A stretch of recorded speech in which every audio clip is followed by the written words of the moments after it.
Anyways, how you are doing tonight?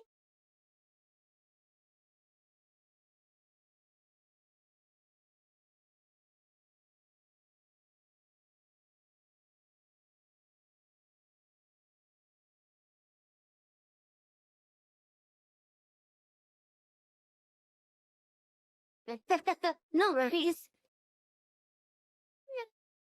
For the VOD, I'll get that edited out. Maybe not the Twitch VOD, but the YouTube one anyway. Anyways, welcome everyone. But yeah, what good is being a VTuber when you don't have any stuff? Right?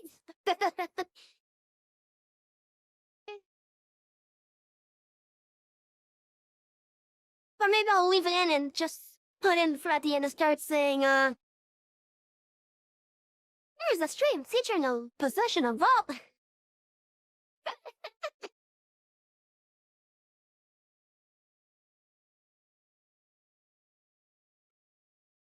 yeah.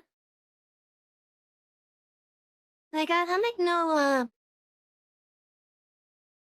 no secret of it that I'm using such a thing.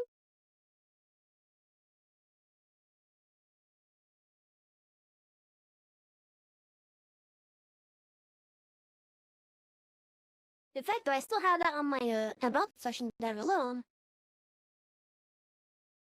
I'm curious because now I'm gonna have to look. It should be there unless I look.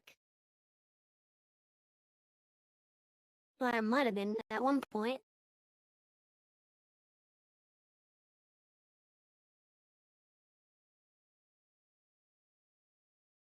Okay, yeah, I have it shown there.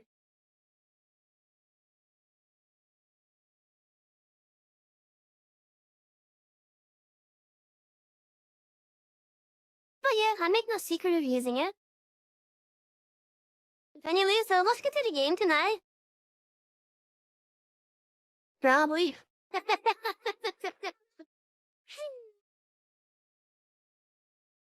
Oh, I haven't seen that movie in so long.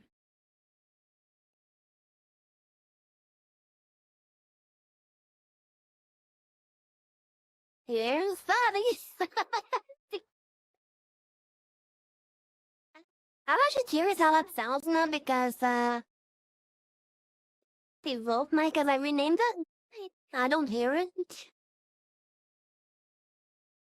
But I hear the savvy one just to make sure I say stuff correctly.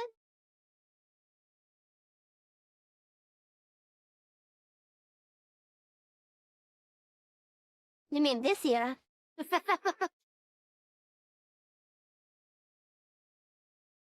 Although, I could do like a possession arc next year for Halloween, yeah.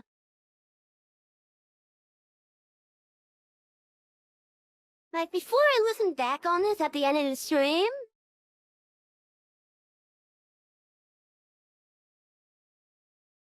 I'm curious how it may have sounded. I would like to shorten the line on honesty. But the more that I shorten it, the more, kind of issues it comes up with. Basically, if I wanted to try to go for, like, real time, like, and I mean, like, right on the spot real time. Let me, let you guys hear how it sounds, and trust me, it sounds terrible.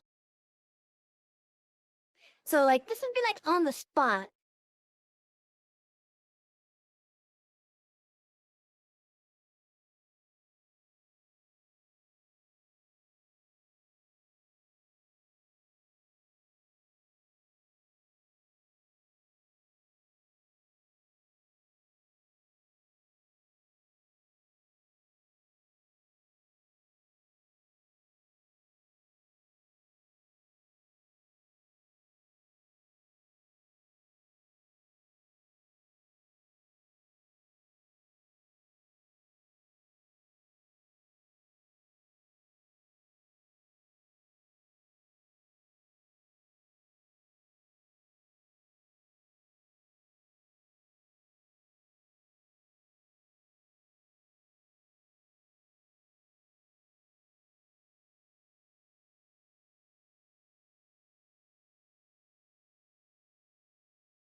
I think this is the closest I could get it.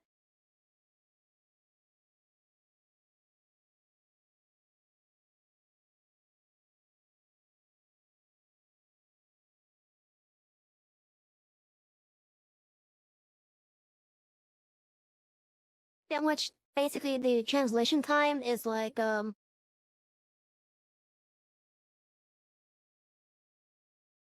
almost a little bit over a quarter of a second. Okay, not over a quarter, but like just under a second. Actually, no, a little bit over a quarter of a second is right. Not like a 33% of a second.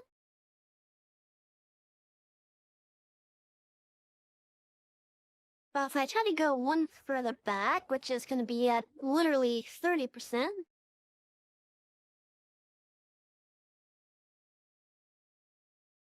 Okay, so it kind of sounds like this. As you can hear, I'm cutting out.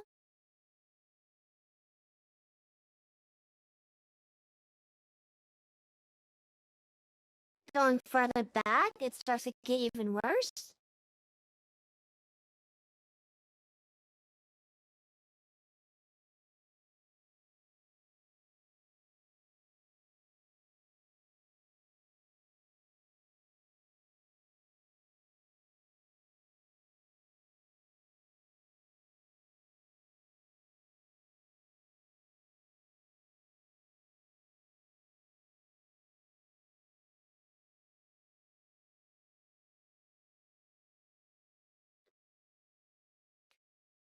Back to my normal one, catch up.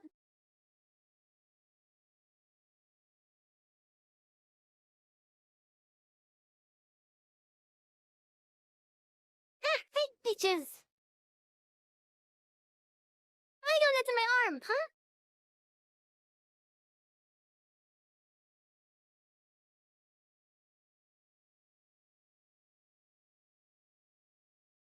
My cat is in play mode, holy shit. I gotta watch my arms. Cause she plays pretty rough. Where'd she go? Oh, she's on the other side of me now.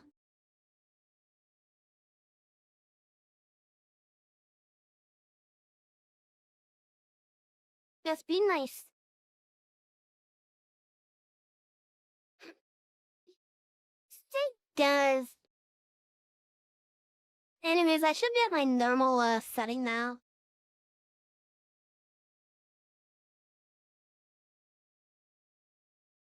Or was this my normal one? One of these was my normal one.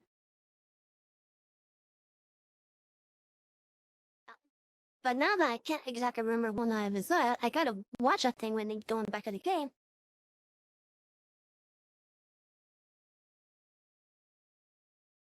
That was it right there. But yeah, gotta love Scuff. But like I said, the further to real time I try to go with this, and I think I need a extremely powerful GPU to be able to make it real time.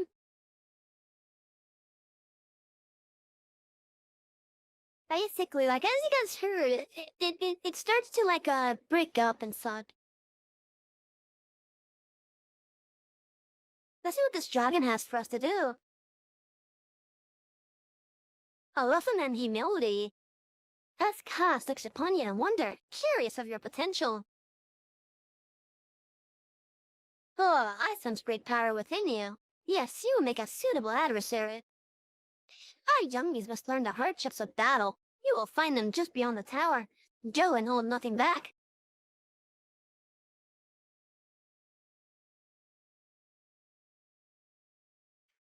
Also, chat, for those that haven't seen it yet, I have a poll up that will actually affect our playthrough of Final Fantasy XIV.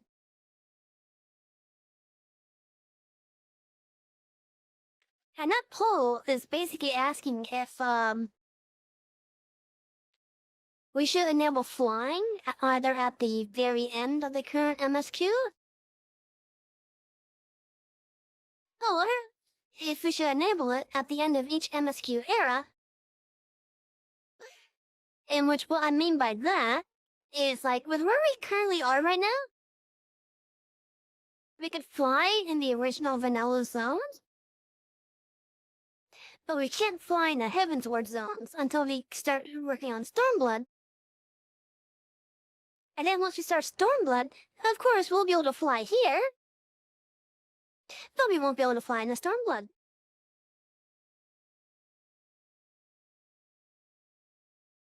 And right now, it's looking like people want the full MSQ to be completed so far. Which, it doesn't bother me. I was actually curious at what you guys would want with that.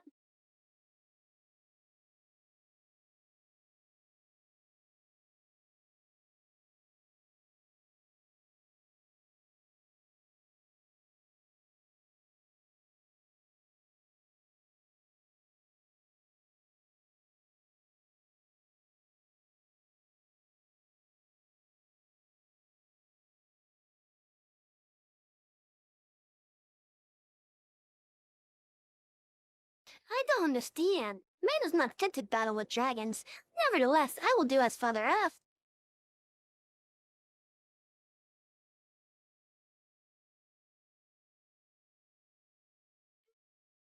I take no pleasure in preying on the weak. If he cannot best calm skull, I have no business with you. I don't with you. I would rather not waste my time. Perhaps Con would find amusement in something so trivial. By the way, these are whelps. And they're cute.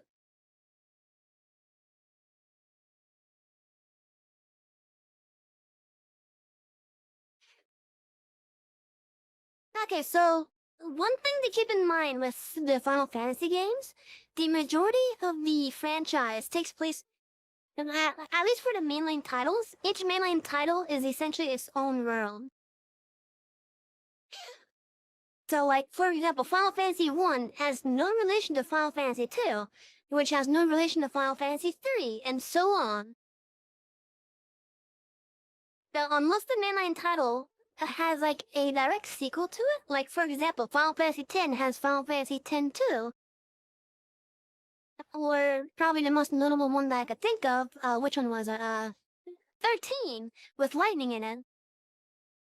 That one has like 3 or 4 direct sequels.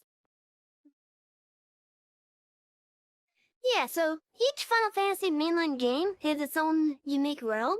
There are some shared elements, like most of them involve a crystal of some sort. Like for example, with the first game, the 4 characters that you start out with are known as the Warriors of Light, and they each have a crystal with them. In this game, crystals are all over the friggin' place. Like there's some over there, back there. But similarly to the first one, the player's character also happens to have a crystal. Of course, you don't get it until the level 10 quest, I think, of the main story. Anyways, as it relates to Final Fantasy XIV specifically, also you're typically going to see things like chocobos, mogos, and such. Yeah, exactly. So like, again, each world is its own unique little setting, basically. But like, across the franchise, there are shared elements like, of course, as you've already pointed out, muggles and chocobos. I think starting with, which one was it?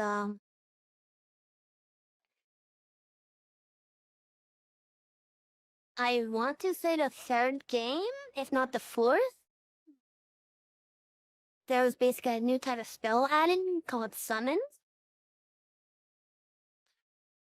And while in 14 you can't exactly summon, the best that you'll be able to summon is either a fairy or a carbuncle. Various summons that make up your usual summon rosters like Ifrit, Ramul, Shiva, They do appear in this game, but as bosses. But they are also summons. They're not summons that you can use, sadly. But in the Road of 14, a lot of these the summons are called primals. And they do quite a bit of damage to the place. Anyways, so for Final Fantasy XIV,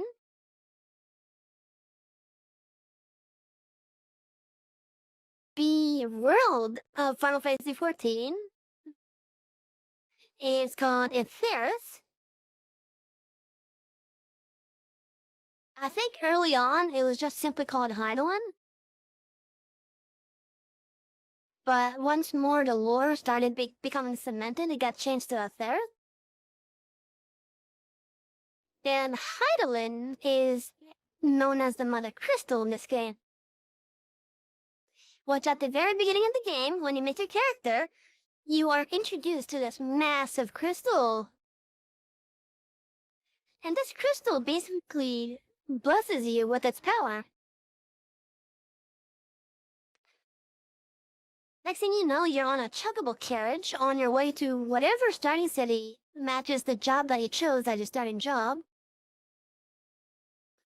So like just like how in other Final Fantasy games you have the multiple jobs, like there is there's warrior, paladin, dragoon, bard, black mage, white mage. And that's just to name a few. There's like at the moment 20 or so jobs that are usually at the carriage. In fact, I have that carriage.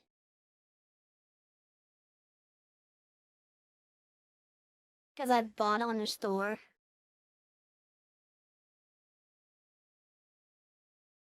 I think it's this one.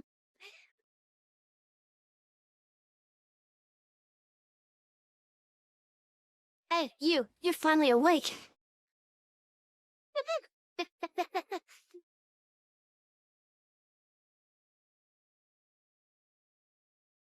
But anyways, so with Final Fantasy XIV, the story starts off with you basically going to a city.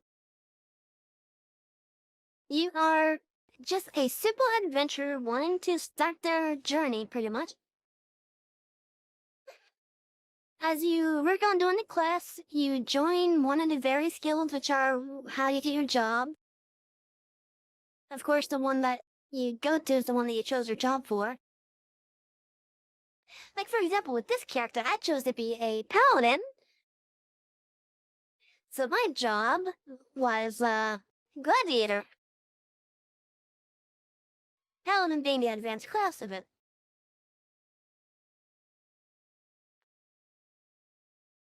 This is pretty much a full list of the current jobs in the game, at least that's using combat anyways.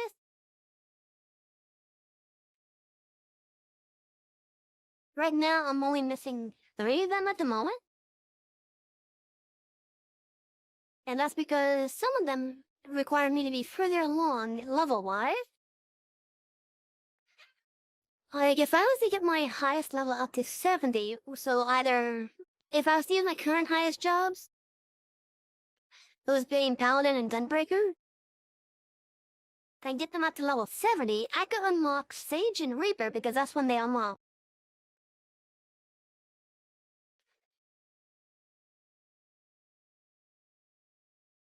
Okay, before I do anything else, let me actually go inside real fast to show this off. I hit random mountain and brought up the carriage, look at it!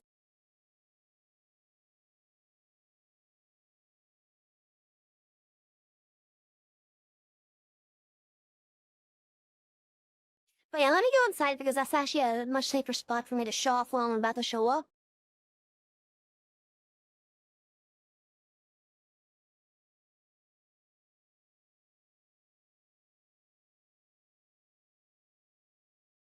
Okay, so with Final Fantasy XIV, the player character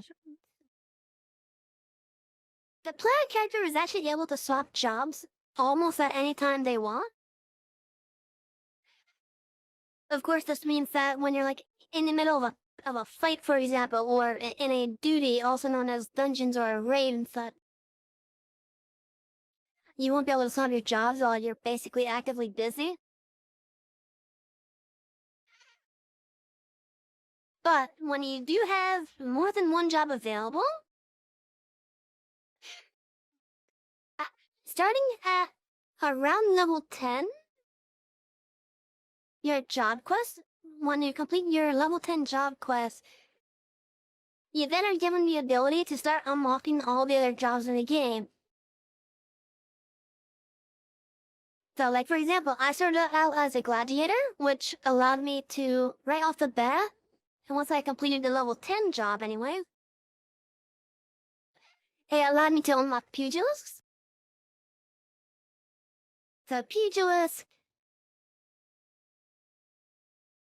thaumaturge,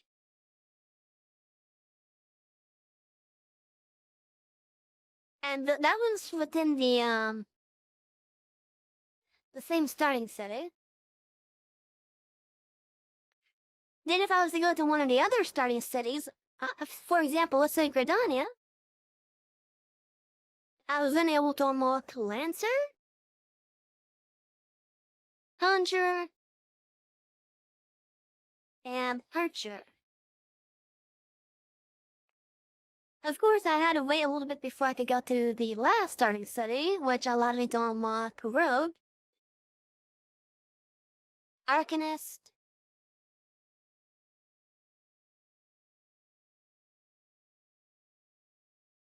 there was another one, I'm pretty sure.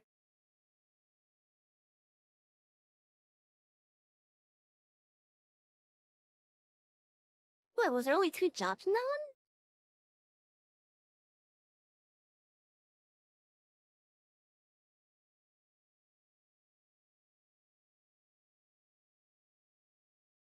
I guess there was.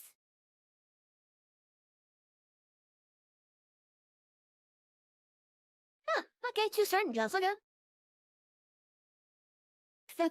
Yeah, there was a collab recently. I even got the little dance.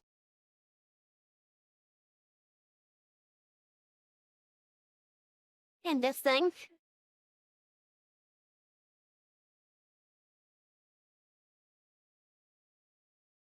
But yeah, so one of the unique things is once you are able to start unlocking job,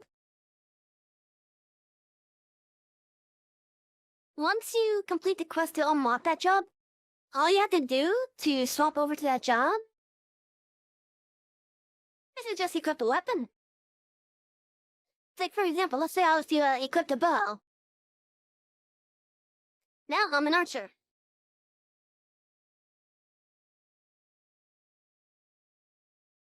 Or what if I wanted to instead go into Lancer? I just equip the lance. So it's literally as simple as that, thankfully.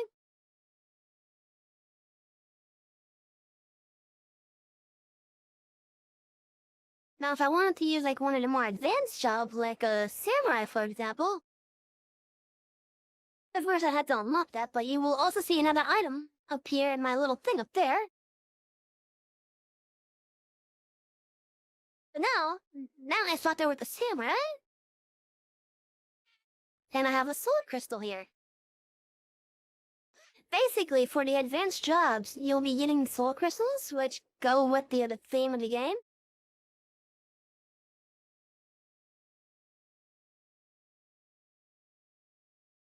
Because that's basically how your character learns all the various traits and whatnot.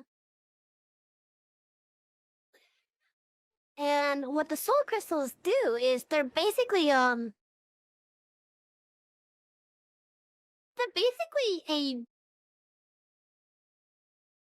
if I'm to use like my current theme that I'm trying to go towards, the soul crystals are basically like a memory bank. Where the soul crystal basically it records all the experiences of those that have held it before. needs training when you can absorb the skills of someone. So exactly, that's what they do, basically. Of course, as you go stronger, they unlocks more abilities for you. But yeah. Anyways,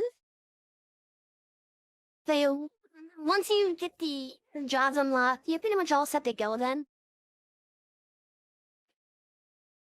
The story from what we've covered so far, you are just a simple adventurer who got off a carriage. No one knows that you're a blessed warrior light, not even you.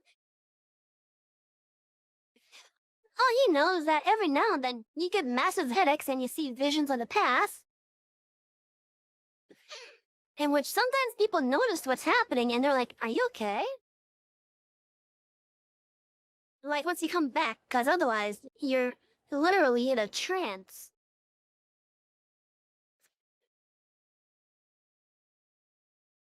But basically those visions, when you can't exactly control when they happen, but as you play the game more, what you start to realize is for various characters that you are about to like have some kind of impactful experience with, you'll basically get a vision of the past involving that person. So like for example, early on, one of the examples I'm gonna use is you're trying to figure out what's going on with the a refugee crisis that's happening, in which someone accuses a refugee of stealing. And so you go to help them out, but you get that sudden migraine and that vision, which actually shows that the refugee actually bought the item. Then once you come back, of course, they notice that you kind of went into a trance of some sort. And we're dumbfounded. Don't ask me why. Then that's a chance, by the way. But, using that vision, you now have the evidence that the person was being accused unjustly and whatnot. Very long story short, as you progress the main story class, your character rises from being a simple adventurer to a hero known as the Warrior of Light.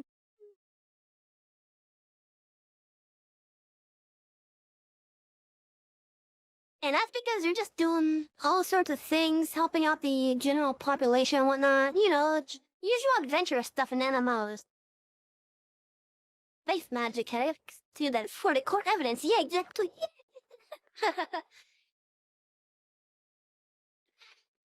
But yeah, that's a really simple explanation that I can really think of for it. Anyways, as for the role itself, there are 3 areas that you could start in. Using the job that I started out as being gladiator, I started out in the Thanland areas. So you have northern, eastern, southern, and western Thanaland. Then you have the city for Thanaland Olda.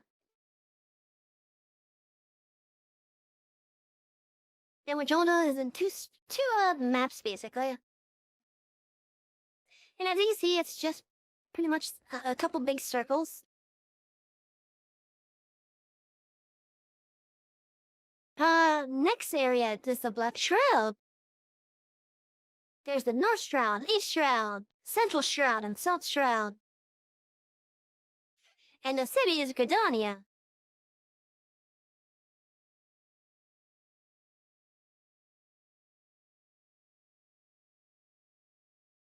Over in Lanuska, which is the other starting area, you have Outer, Upper, Western, Eastern, Middle, and Lower Lanuska. And the city is Lunsolo Minsa. This is a very pirate-oriented place.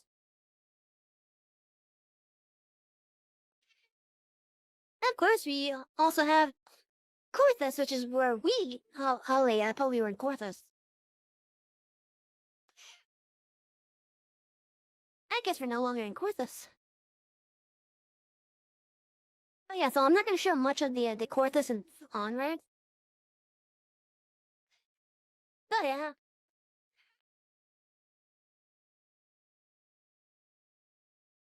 Now there are some areas that I didn't mention, like for example, there's the Mist, there's the Lavender Beds, the Goblet. That's player housing areas. And trust me, before this expansion, getting a house was a pain in the frickin' ass.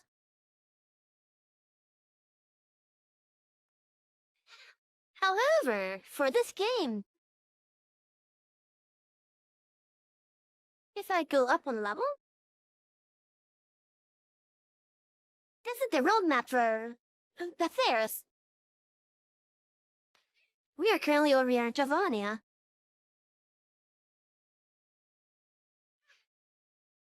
But most of the initial game takes place in Dulanosca, the southern portion of Corthus, the Black Shroud, and Danaland. But the expansion that we're in right now, we are doing the northern area of Corthus, Javonia and Alabathia Spine. Going east, we have Garabania, which is actually used in the next expansion. And by next expansion, I mean like in regards to where we are. Then we have up here Garlemald, in which they represent another shared element that the Final Fantasy franchise has, where there's this empire that's like highly advanced. A highly advanced empire, basically. These are pretty much the bad guys for the majority of the story. Or, I would say 99.5% of the story at this point.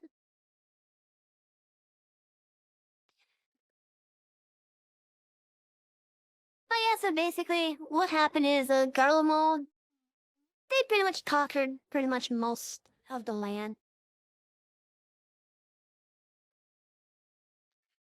And then they set their eyes on this landmass area, which this area is known collectively as Eorzea. So, of course, they try to invade. Some interesting things happen. The beast tribes that dot the various landscapes summoned their primals, or the god. These primals are basically what would normally be the normal summons that the franchise is known for. It's like down here in Danaland, you have Ifrit. Over in the Black Shroud, you have Ramu and Garuda. But Noska, you have Leviathan and Leviathan and Titan.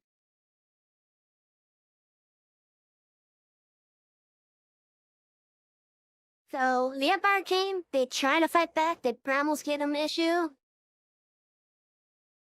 Once the city-states down here basically decided to ally together, they were able to fight back the Empire from taking over. To the point where the Empire went to a ceasefire with them.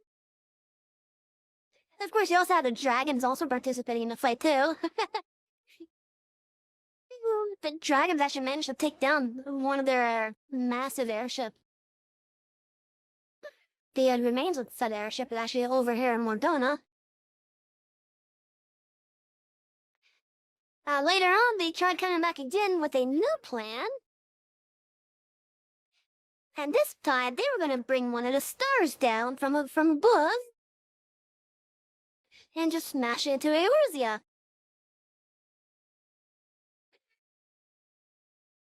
Called Project Meteor. Basically, the Empire was, they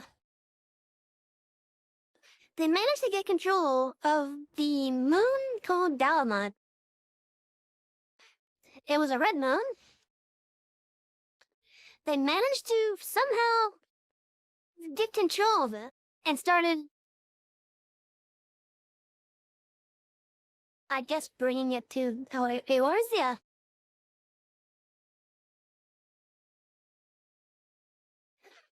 So after the disastrous launch of this game originally, the team that was working on trying to save it made a story which I will never be able to experience, sadly.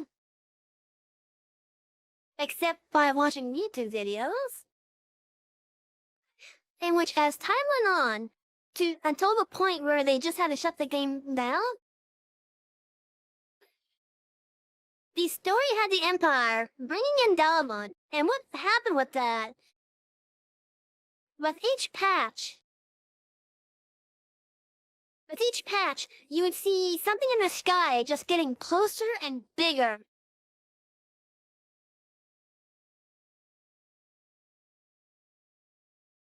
And then, on the final day, the day that the game shut down,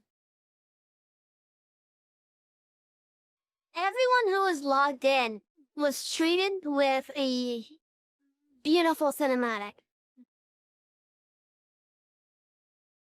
Because they had to take the game down so that they could literally remake it. And this cinematic showed them that the red moon Dalamud coming down, but it exploded in midair.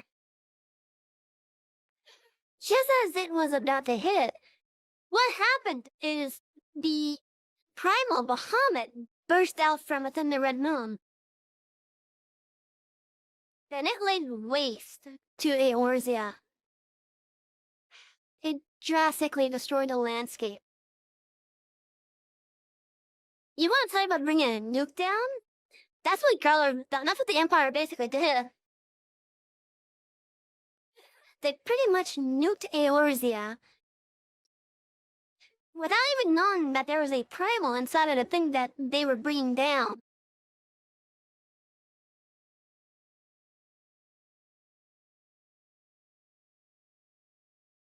Now, interestingly enough, when the game finally came back on, as the 2.0 known as A Realm Reborn, it was like 2 or 4 years later, where anyone that had a character prior to that, they were actually given a unique starting thing. All the other new characters will have at least the entry that my character had. Where you pretty much you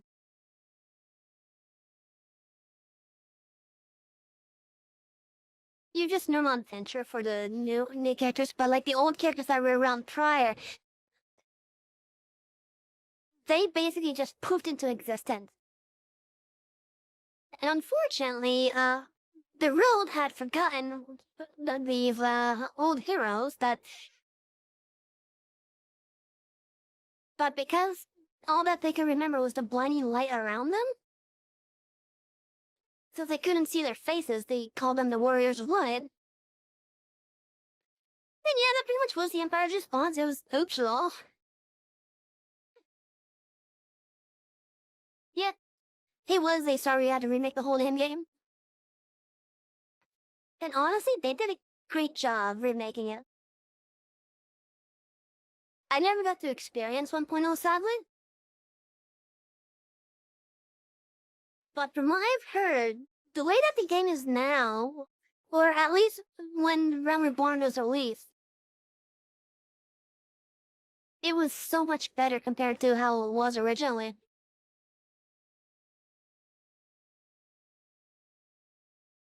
Cause from what I heard, I think they were basically saying that the original game was literally spaghetti code.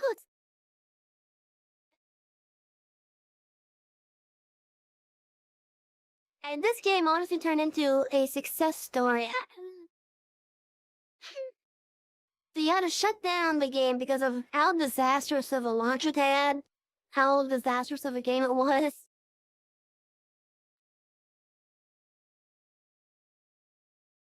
That's a way to respond to negative criticism. You know what? Let's fucking nuke it. Time is definitely. Yeah. That's true. So, uh, I'm thankful that Square Enix gave them the opportunity to try to fix it. I'm really thankful for that.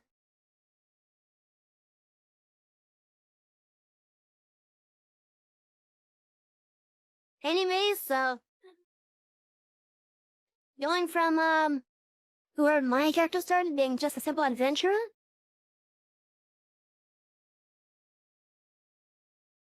as you started helping people around, you got introduced to this malevolent group that was trying to do something bad. Of course, you had the cliche, hey, this guy's in the dark hood type of deal.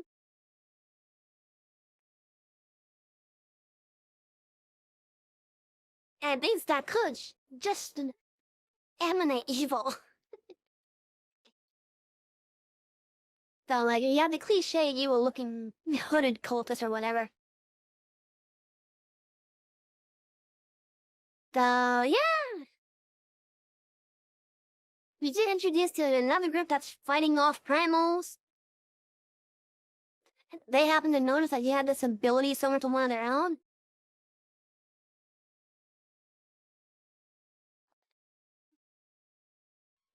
As you do more as you do more things to help out the population and whatnot, of course you keep on bumping into that other group. Yeah, the evil group that's starting to take notice of your latent abilities. Then you have the friendly group, which actually becomes the really close to the allies. Oh, you have ads coming up in about 10 minutes, Chuck.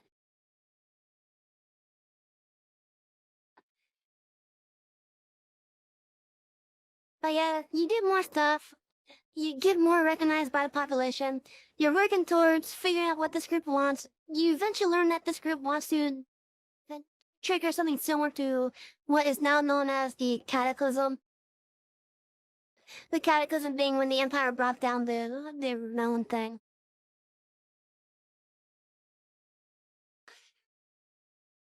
By technicality, that's kind of like what they are. They're able to teleport and such. And there's quite a bit of them. They're just like behind the scenes causing trouble. They're the ones that actually taught the beast tribes how to summon their gods.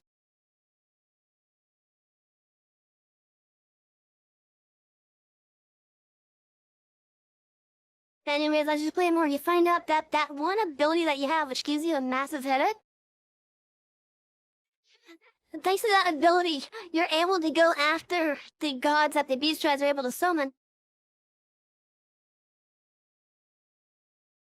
So, once you figure out that this group is actually behind a lot of these beast tribes causing trouble for the very city-states, you eventually end up joining the friendly group that you kept on bumping into that was also investigating them. With their help, you learn more about what your power is. Eventually, it ends up with you deciding to ally with them. And now you're part of the group called the Science of the Seventh Dawn. As you continue playing, you eventually learn that as you're continuing to thwart off the bad group's stuff,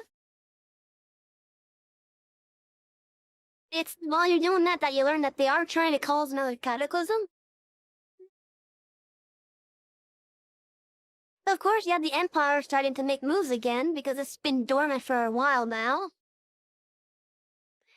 So now, not only are you going after the various gods that the beast tribes are summoning, it's the Scions, not Signs. But so now not only are you going after the gods that the beast tribes are summoning, but now you have the Empire starting to move in again. So, as it is, the three city-states then ask you to join one of them. Thankfully, because of how the game is, you're able to stay in your group and still join one of the city-states. For my character, of course, I joined the one that I started in. So not only is my character a sign of the 7th Dawn, but she's also a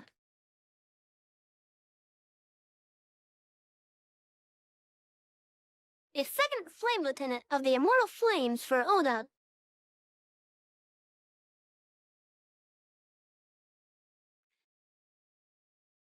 Now, thankfully, the game actually allows you to change your allegiance city-state-wise, so if I wanted to, I could go over to Gardania and join the Twin Adders. Or I could go to Lanuska and join the Maelstrom. And then later on, if I wanted to go back to one of them, I could.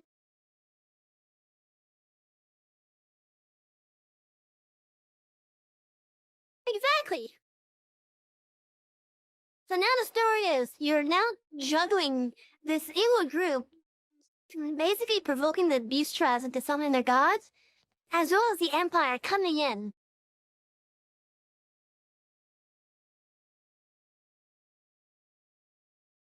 Stuff happens, one of your allies disappears. You get introduced to another shared element in the franchise. That shared element being Sid. Like every Final Fantasy had a Sid.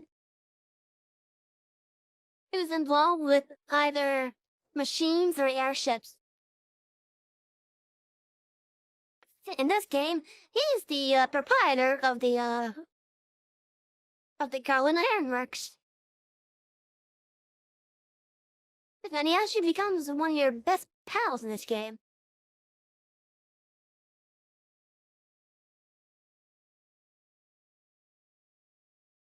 Now eventually stuff goes on. Once the Empire ends up triggering the one of the beast tribes into summoning the primal Garuda. And of course you fight Garuda, you down her. But she doesn't exactly die yet, she instead gets more powerful, so like, you think you could stop me? I have all the crystals here.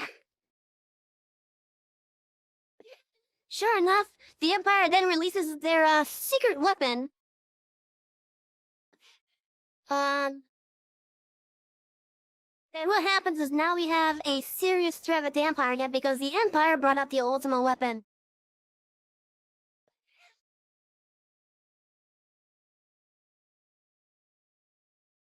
That's true, we do gotta put that sign up. Now, what makes the ultimate weapon a serious threat is because it's able to absorb the Beast Trap God.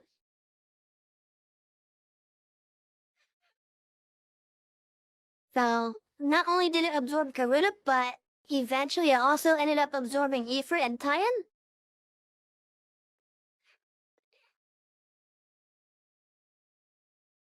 Fast forward, now you're actually not, the city-states are forming a attack pattern because they figured out where the ultimate weapon is being stored.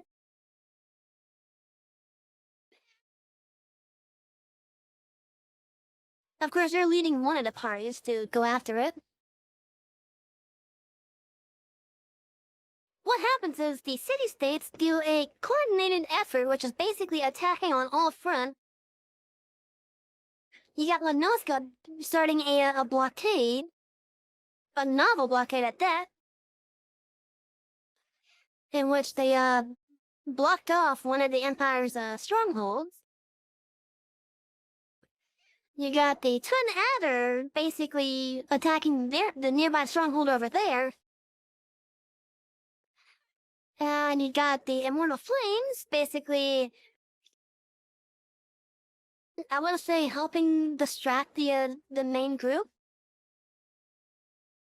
No, ad break. I'll talk after this.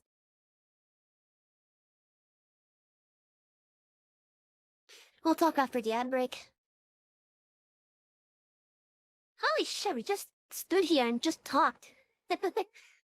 We didn't even really play, we just talked.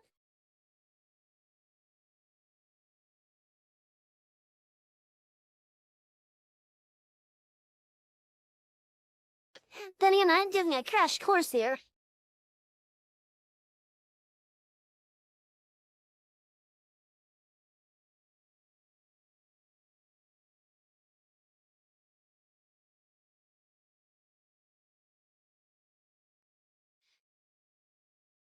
So for those that aren't able to hear me, I hope you're all having a wonderful night so far.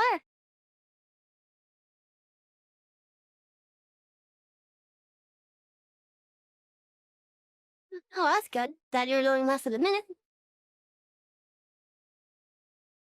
I'm still gonna wait the full amount just to be safe. Because who knows, maybe we have some lurkers that also want to have this crash course that I'm basically giving you. I guess a little crash course just highly, I guess, simplifying the story itself.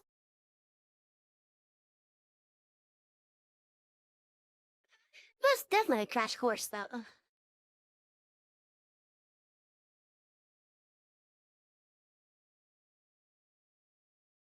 We got a minute, sadly. I didn't expect tonight's stream to actually be a war lesson.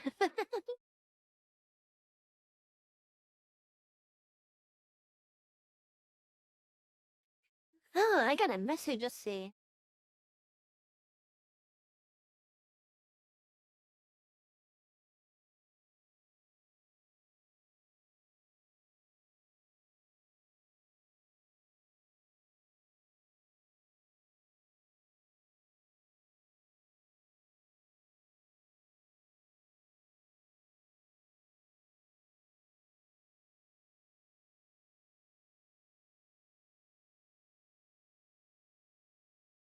Also, let me check on that poll.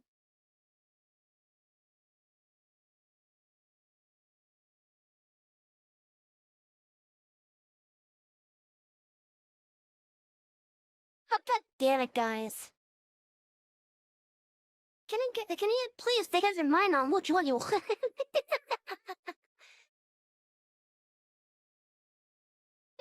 Oh, boy. I do apologize, brother. So we're around there, Lord. Hey, no worries, no worries. I love this game too much as it is. Anyways, but yeah.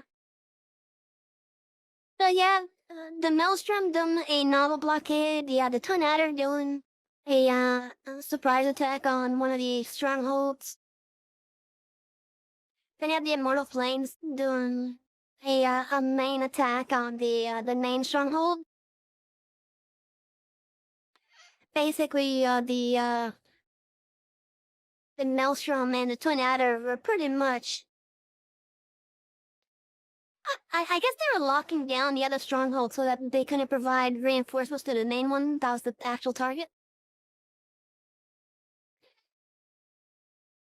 You joined the group attacking the main stronghold as it is.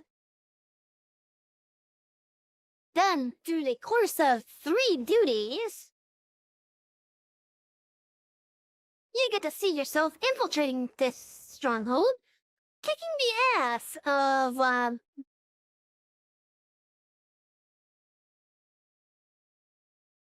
lot of their high-ranking officers, especially 2 of the closest ones to the main villain that we know of at the moment. The main Empire villain, I should say.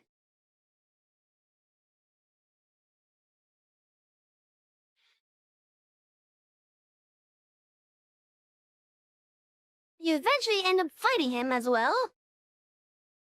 You kick all their asses, but even after kicking their asses, they still manage to turn the ultimate weapon on.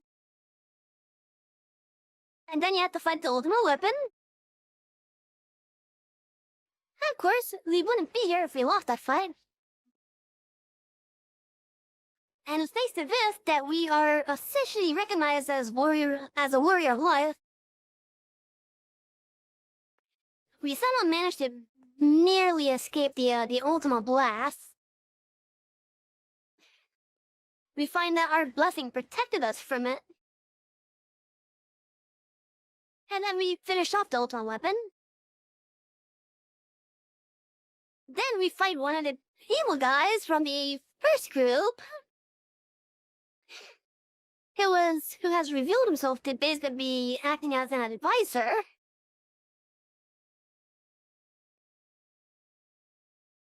Yes, we do actually. Well, I didn't say it. It's actually made known once I think once you join the Silence of the Seventh Dawn. So with Realm Reborn, you realize that this evil organization is called the Asians, and they are asses. You find out that one of the Asians are acting as the advisory role for the Empire villain. You then get to kick his ass. Afterwards, you then narrowly escape the entire stronghold, blowing up. Cue to final scene where all the city-states have fast-forwarded in time. And now everyone's celebrating that the Empire has been defeated once again on this incursion into the lands of Eorzea. Of course, their celebration is cut short during the war.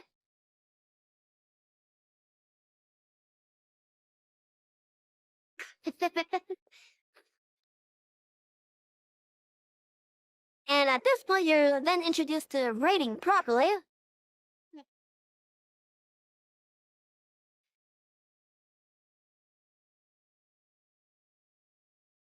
Starting the post-Ultimate Weapon part of the story.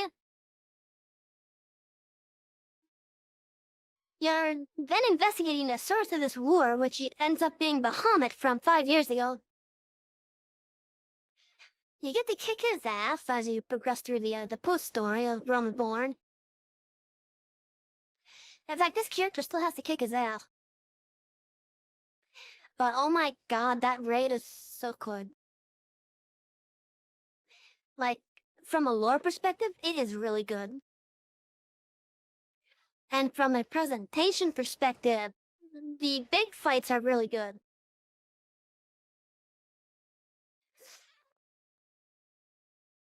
Of course, you're also juggling your attention between Bahamut to the various city-states needing help with their beast tribe problems once again. Of course, the beast tribes are summoning their gods once more. Eventually, you get to fight off Leviathan, which that was an interesting fight compared to the other one. Being out in the middle of the ocean. Going up further, you have one of the characters wanting Eorzea to combine completely into like one major nation. Or at least that's what their idea was. And with the permission of all the nation leaders, they were given grant to try to make their own little international type of group. Spoiler, it didn't work. So as they were trying to like help fortify the lands, of course they know that the Empire is just rebuilding itself and just waiting for the right time to come back. Because they've done it before, hence the Ultimate Weapon shenanigan. So you have the groups basically trying to get the city-states all together. The new group that was made ends up getting bought up by one of the shadow organizations in Nolda. And by bought out, I mean like a coup happened. Eventually, the story progresses into a assassination plotline where the warrior Light gets framed for killing the leader of Nolda. And thanks to that, now we are technically exiled. Hello? Basically, lore-wise,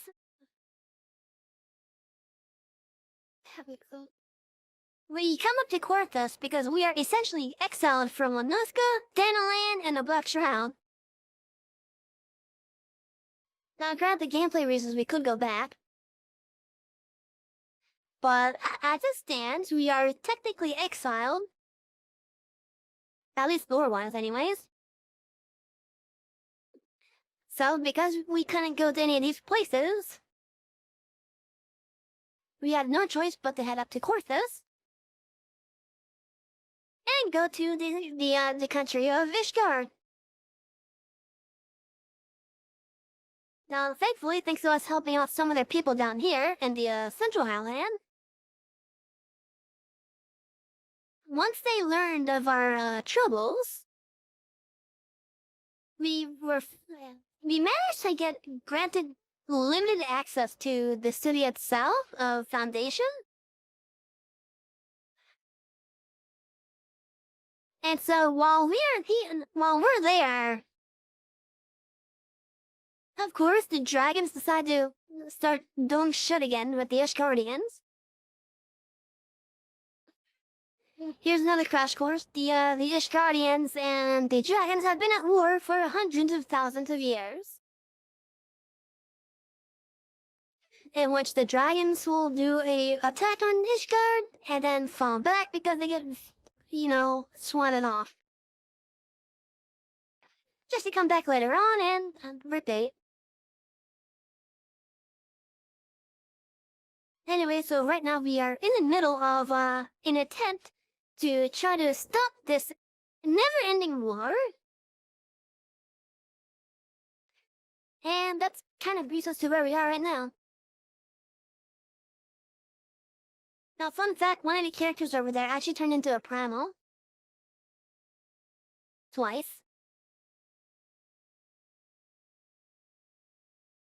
But yeah, so that's pretty much where we are. So we are currently on our way to one of the leaders of the Dragon Horde to try to convince them to stop this frickin' war. And right now, we're trying to get access to up there. Because that's where the dragon is. That we're trying to get to.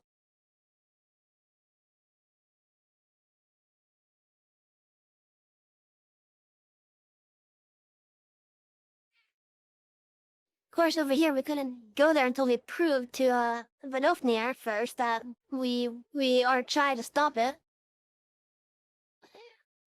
So Vidofnir, she actually tasked us with dealing with a bug problem. Last time we streamed Final Fantasy XIV, we dealt with that bug problem. And now we are here. Although first, let's do that side quest. Right now, for the playthrough, from where we are, what we are doing is we are doing the MSQ and any blue quests. Basically, the blue quests in this game are side quests that unlock shit. Whether it be a dungeon, a emo, a minion, a mount, or in this case, giving credit to flying.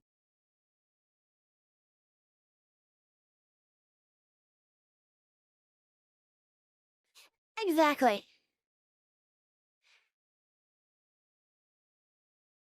Now here's a spoiler as well. It turns out the bugs also know how to summon their god. Hey, how dare you do such a thing to calm God? You may be in him, but your egg team's in here.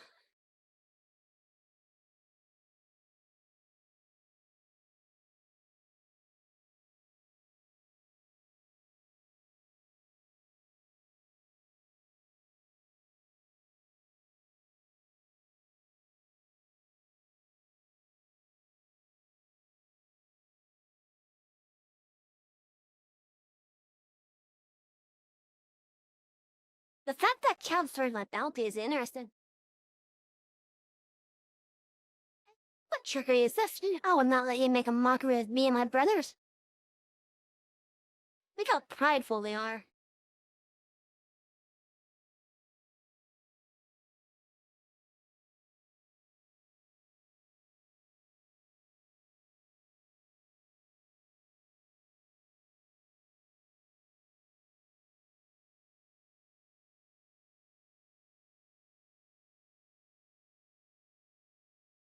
But yeah, so that's pretty much the crash course for the story that we've experienced so far. Yes, actually, the Asians did. As we eventually learn, we're able to communicate with everyone thanks to the blessing that the big crystal gave us at the very beginning. Meaning language is not a problem for us.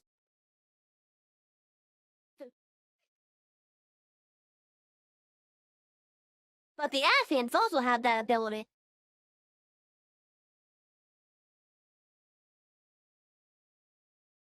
And thanks to the Asians that a lot of these beast tribes, which the bugs are one of them,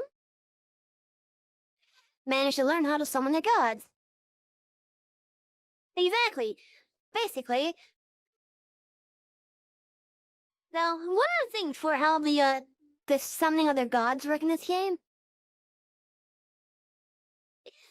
you need huge stockpiles of crystals, and that's because these crystals contain aether. Basically, everything in this world is made out of aether of some kind. Think of it like the lifeblood of the planet, I guess. The more aether you take out of an area, the more that area dies.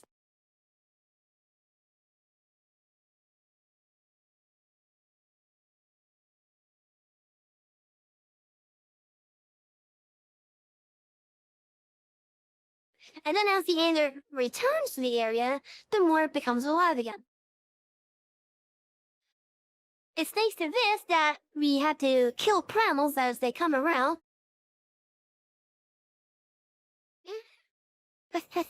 So the younglings have learned their place.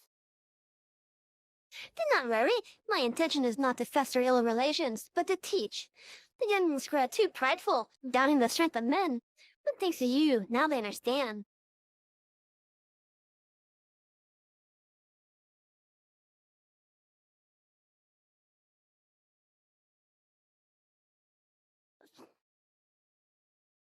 Also, another thing that you guys will learn is that most mounts have their own unique music.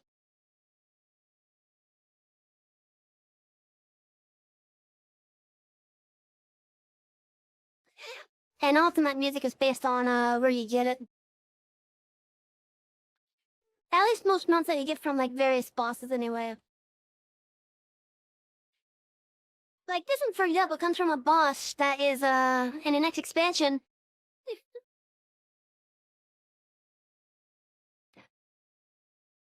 The only reason why I have it is thanks to the local treasure trove. Thou art returned, little one. Hast thou abandoned thine ill-conceived contest with the nap? Nay, my friend, we return in triumph. By Savia's hand was the beastman's god, Lord Ravana, laid low. In his overconfidence, the Prowler swore to withdraw his followers from your lands. In the event of his defeat, I promise we believe he will keep. The Nash shall trouble you no longer. The deity is slain, then? How didst thou contend with his biting blades? But the particulars matter not. Thou hast fulfilled thy promise, and I shall fulfill mine. Attend me, mortals. Hae ye unto the deepest reaches of morn, and there shall ye find Halo, the altar from which you may begin your ascent to the summit of Samal.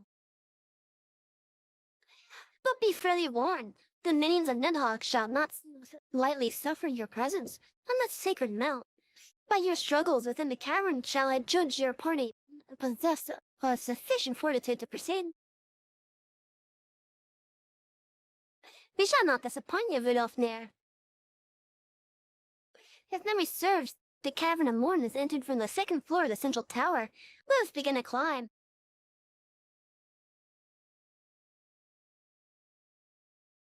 The real question is, what is the lore exposure for the Fall Guys being? Now, fully enough, Godbert Manorville apparently just randomly came upon these guys. And he was actually captivated by just how competitive with each other that they were being. To the point he was like, oh my god, I have to give these guys a home. So he got a whole section of the gold saucer built to house these guys. Hence, we now have Fall Guy levels in the game. Which sadly, we can't access them at the moment. But that's basically the lore. Godbert Manorville, the person that owns the gold saucer, literally just randomly came upon these guys being competitive. So enthralled was he that he had to give them a place at the gold saucer. That's literally their lore for this game. They obviously must be summoned primals, maybe.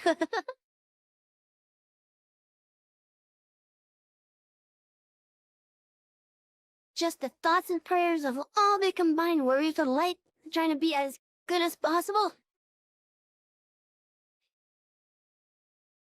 At their jobs and whatnot. Sure enough, there must have been quite a bit of anger to some of these little guys. In fact, we actually did a little bit of a more thing by looking at their minion thing. Little is known about these mysterious life forms that suddenly appeared on the gold saucer, apart from the fact that they love the race. And this specimen has apparently decided that it wants to race you without end. Remember half of it underneath its rotund exterior is a skeleton that looks like a nightmarish amalgam of man and bird. But there's no ready way to determine the truth. Let me guess, you've lost. No. Broken. No. Traded for magical beams, the parts we need. Oh, we also had the penguin as well. Suddenly appearing in the gold saucer alongside the beans, these winsome little automata love nothing more than being in the thick of a race and chased around like a prize. Rumor has it that they were created by a friend of the beans, who was inspired by a penguin that they had witnessed somewhere out there. Oh, and even the mounts have their own little lore bits too. Created to serve as an obstacle in Blunderville, which is the area that was made for the beam. This mechanical rhinoceros has employed its ample weight and power to thwart the progress of many a hapless being. Fortunate for you, however, this example was programmed to shuttle you around rather than send you flying.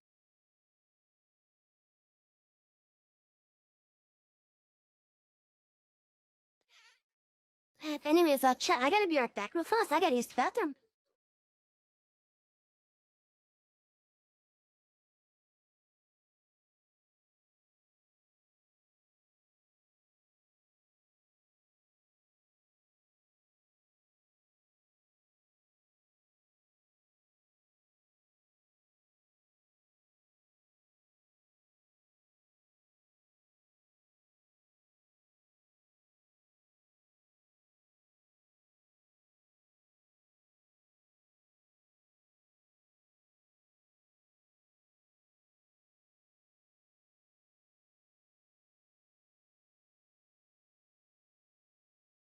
Okay, I am back. Think beam will help you slay gods. It will definitely help me reach them fast.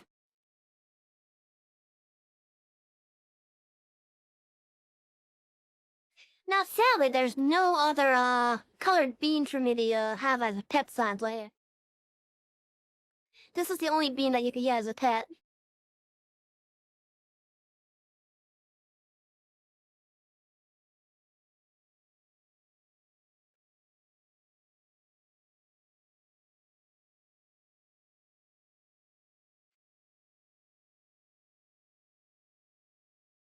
I don't see any blue quests, so that's actually pretty good. How do I not have that explored? The hell? Oh well.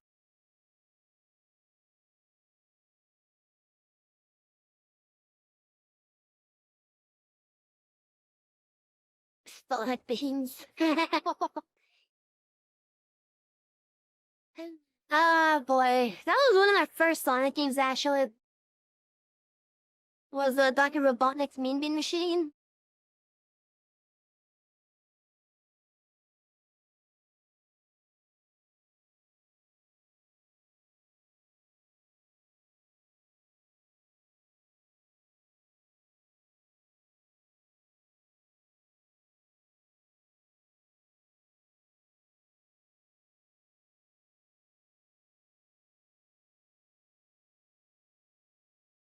It was a fun game, although I swear to God the AI cheated like hell.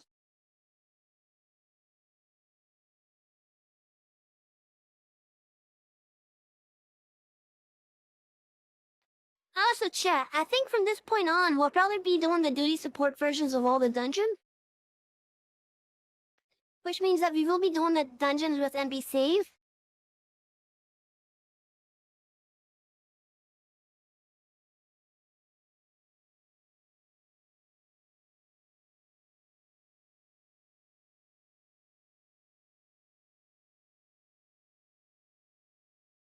By the way, the fight that wolf comes from was actually pretty fun.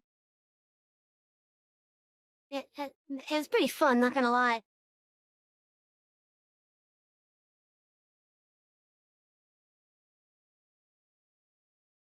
Oh, I didn't expect it to restart shit, and some people still gonna play. But yeah, like I used to have that game.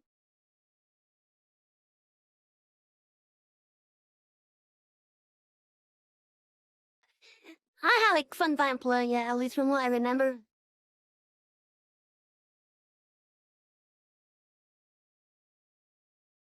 Okay, so we are right underneath where the mountain starts going up.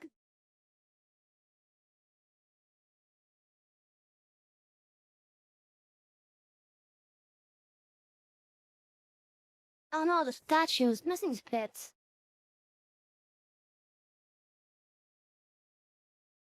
Can I possibly see it?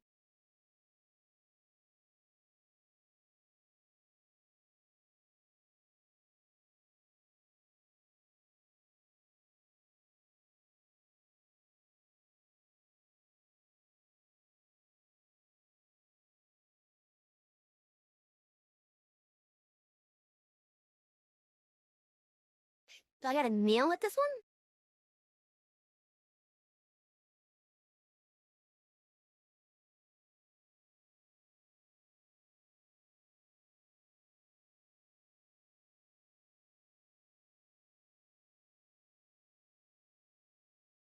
Ah, there we go, I gotta pray at it, okay.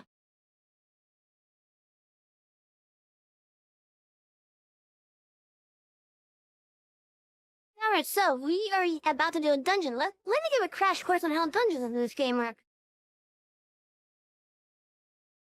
Starting at the level 15 main story class, you start to unlock dungeons. Once you unlock the dungeon, how the game was previously,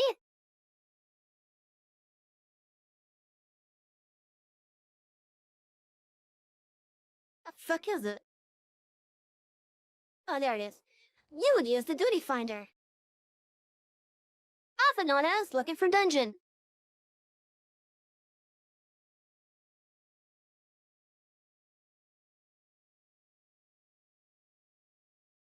Basically, you would queue up either for a roulette if you had that unlocked, or you would go to the screen here and select the dungeon that you were wanting to queue for. Of course, it was limited to the dungeons that you had actually unlocked. So like at level 15, for example, you would just have this one once you get the first one unlocked.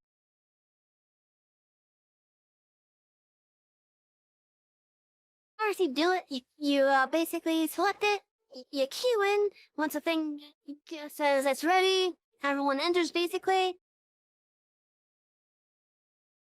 Most dungeons have a unique starting thing.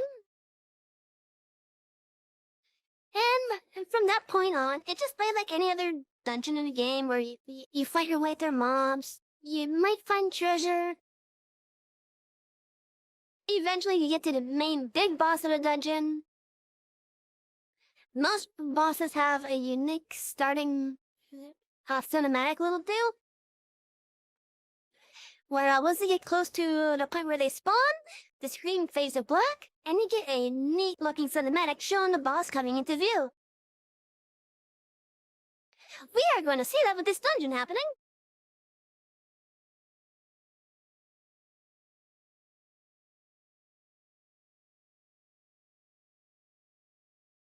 Then, once you first beat the boss, a similar thing happens where it shows the boss itself done.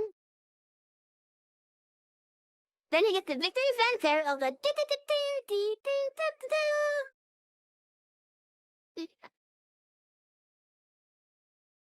then you get the big treasure. Dungeon over.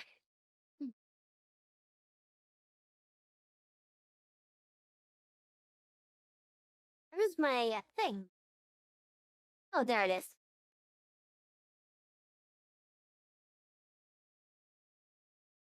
Eventually, at some point they added a system called squadrons,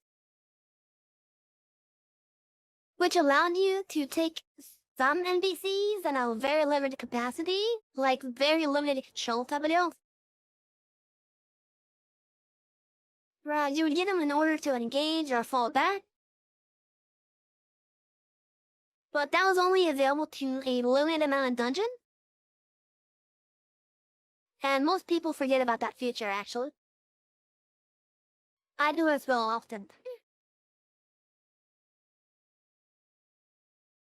Then, starting with the Shadowbringers expansion, they introduced a new dungeon system called Trust. And that was basically the same thing as Squadron, but with characters that you were familiar with. And it allowed you to do the Shadowbringer dungeons with them. Keyword dungeons. Just dungeons.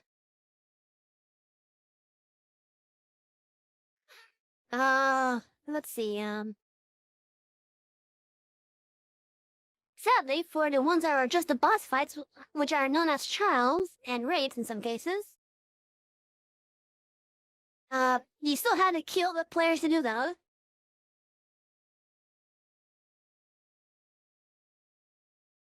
Then starting with the current expansion, not only did they continue the trust system,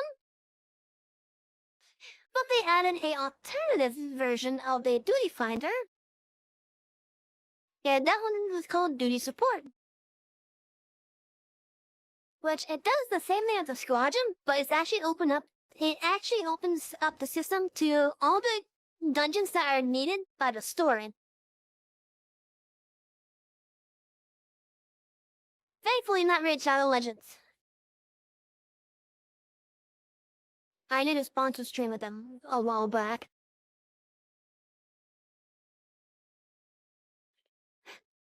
But yeah, so the duty support, you have all the trials and most of the trials and all the dungeons needed by the story available on. So like for example, we could do a Satasha with the group. And this party composition actually changes depending on your role. So like if I was to go in as a healer, it would instead be these two. And a other NPC acting as a tank. If I went in as one of the DPS roles, one of them gets replaced.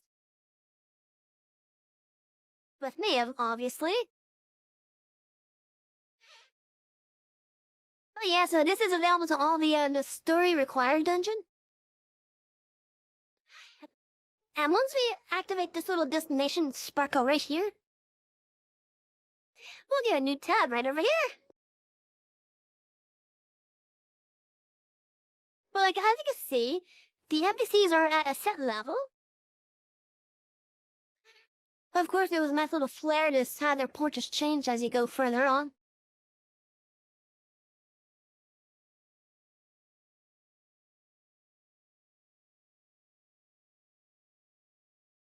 But starting from with this one, while the duty support does continue, it's using more of the story-involved characters. And thankfully, duty support is actually great if you want to show off the story. And have a reasonable amount of difficulty.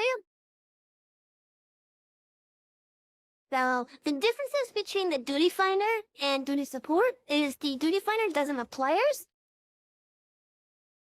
while the duty support allows you to pretty much solo the dungeon with NPC help. And for, I guess the rest of the, at least story required from the dungeons, will be doing the duty support so that I can show you guys a story.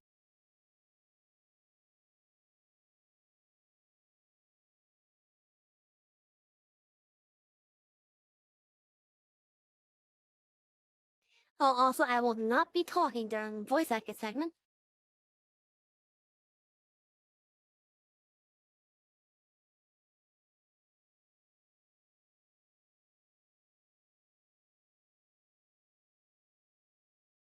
Well done, little one. As promised, I shall open the way to some our summit for thee and thy companion.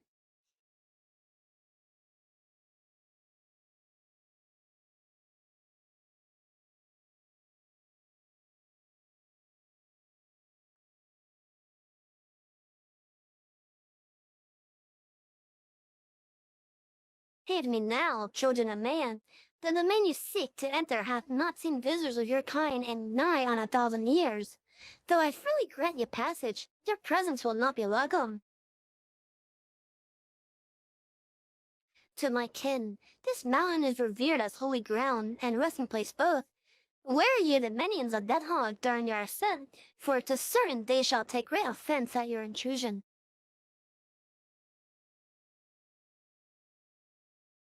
We are grateful for your warnings, gentle Vidofnir. My final words are for thee, Dragoon. Have care to keep the stolen power thou widowst in check, lest it breed further despair.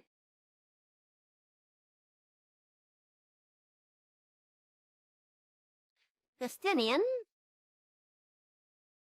the way is open. Let us not tarry here. A moment. Shall we blindly forge on, knowing the dangers that await us? Tiamat herself is said to guard the speak. I do not fear Nidhogg's consort. Any dragon foolish enough to bar our path shall feel the sting of my land.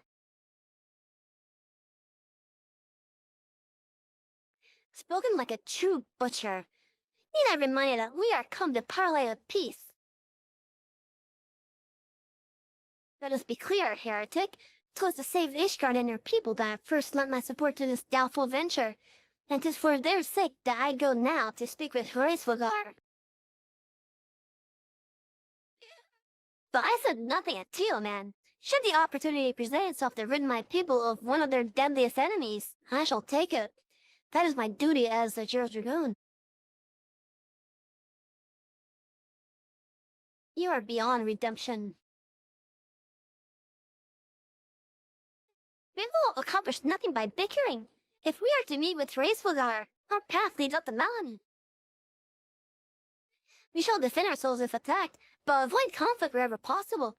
What other choice do we have?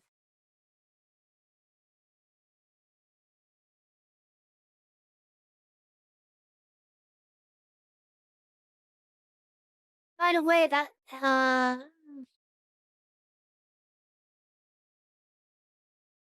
the woman that my party is traveling with, she's into some kinky shit. Not gonna lie.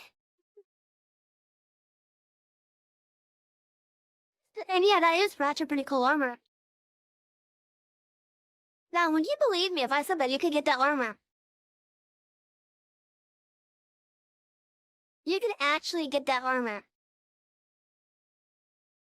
You need to level up your lancer to the point you become a dragoon. But once you reach level 50, you could get this armor.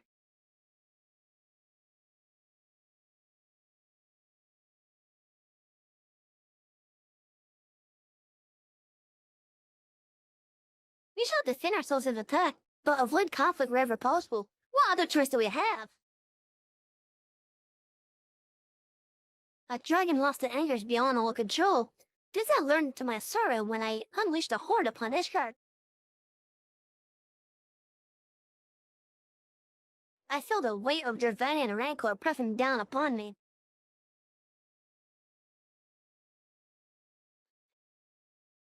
But yeah, Ysel is into some kinky stuff. It's gotta be evident, if not already. At least for those that have been with me as I stream this. We're gonna be doing this with NPCs so I can show you guys the story. Because often if I do with players, they're just gonna speed right through it. That works with me as a tank. We got Alphino as the healer, Ysel and Astinian as DPS.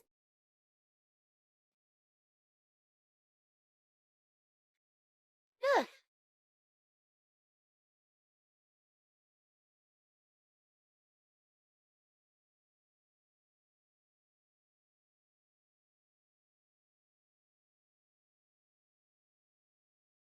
Also, the music is awesome in this game.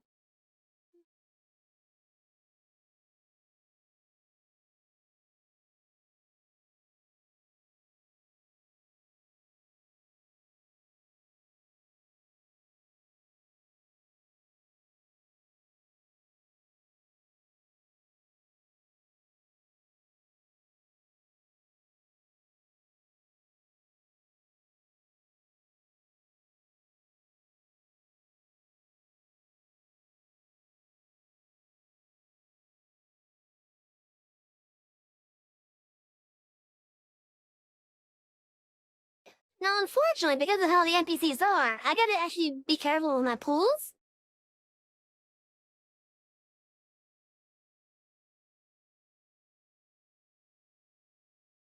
I mean, I can't pull too much.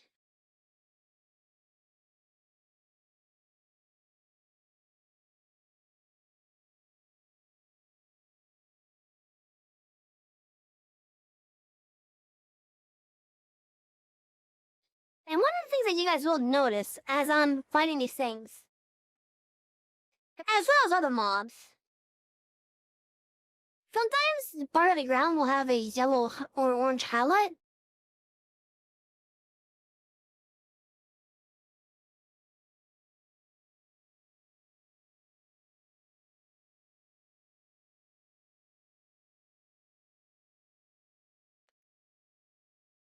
Basically, those orange highlights, if I am standing within that area when that thing disappears, I'm getting hit regardless if I dodge the animation or not.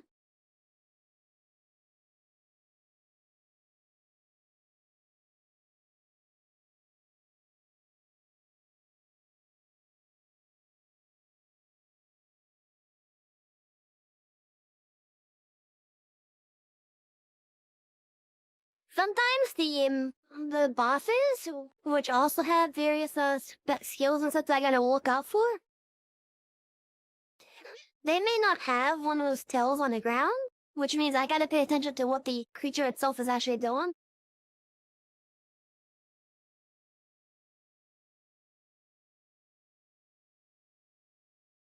Also, we are fighting cats here.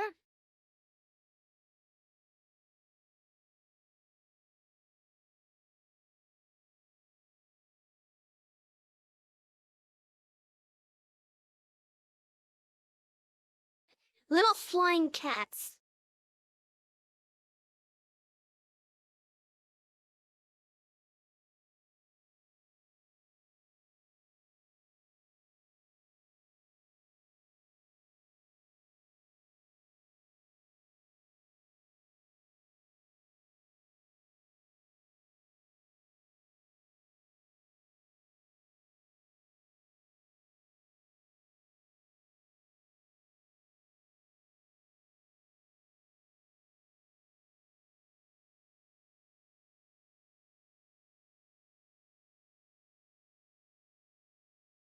Yeah, these cats still fly.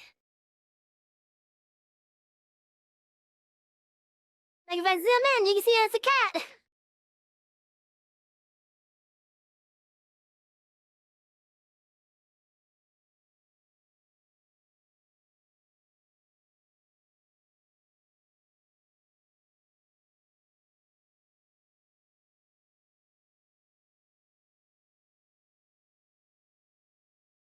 It's adorable too.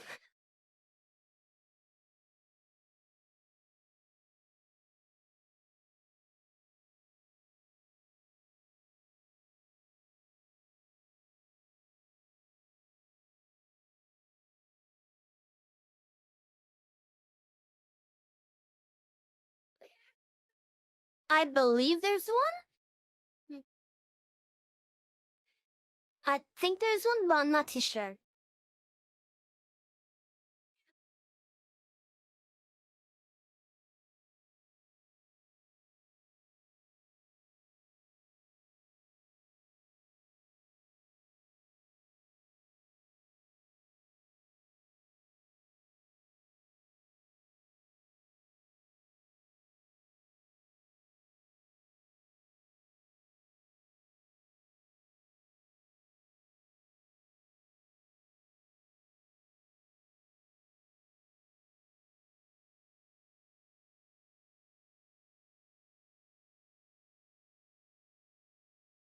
Damn, I moved on my AoE.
Yeah, I think there is a Gallicat pet. I don't recall how to get it though.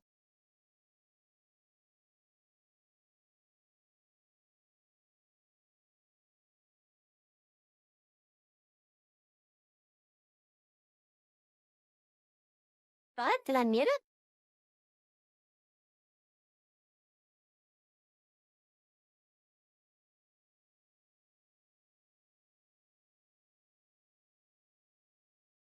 Okay, odd way of me muting it.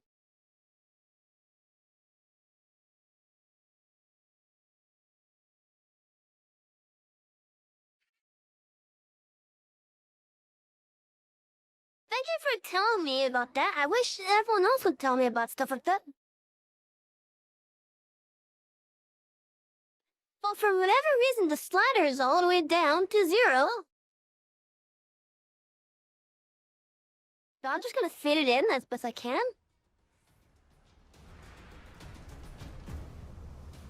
Thankfully, there's no actual voice acting.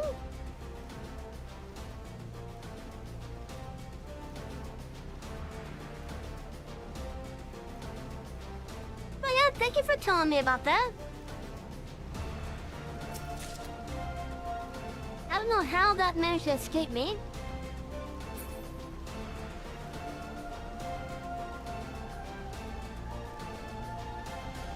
I literally don't know how that managed to happen, to be honest.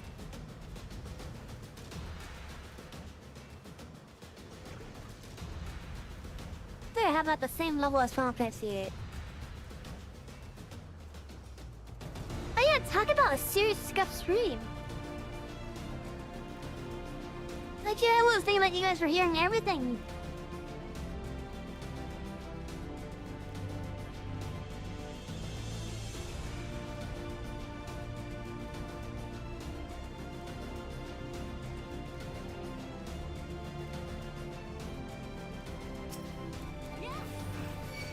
guess that's the life of a VTuber. Can't be have much without having a lot of skiff in it.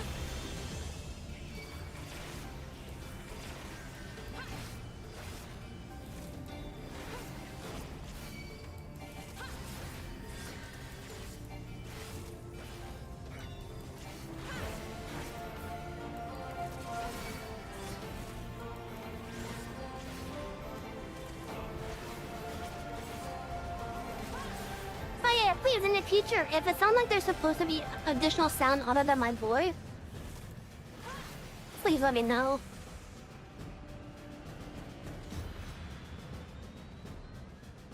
I'm just thankful that there was no voice acting at least so far that happened.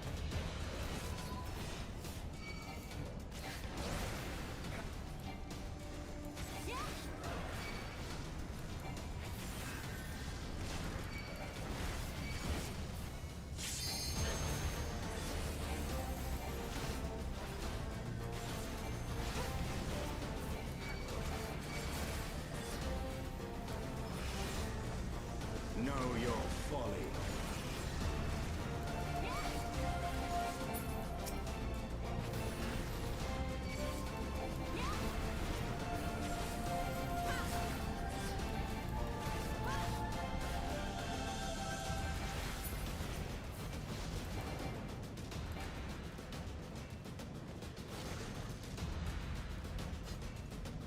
Vic, yeah, that makes sense, but still.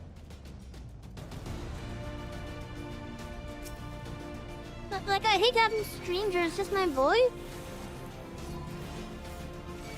That's usually why I have, like, music in the background as well. But with the Final Fantasy, with the Final Fantasy streams, I usually use different music than my normal ones.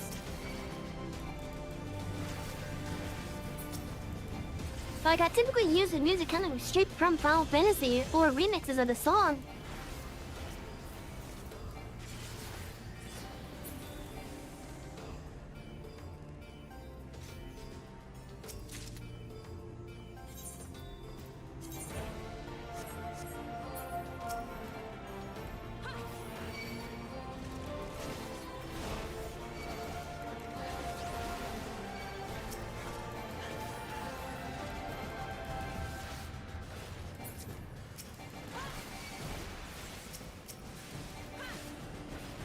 Focus. Release.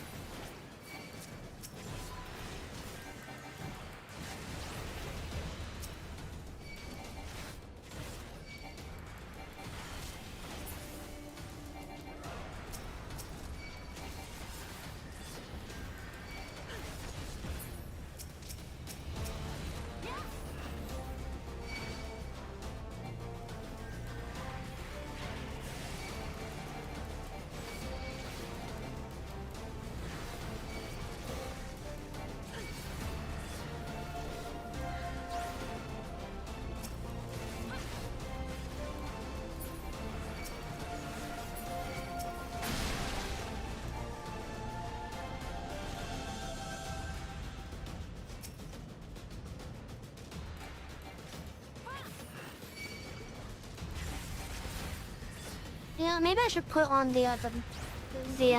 Release. the vanilla chat log.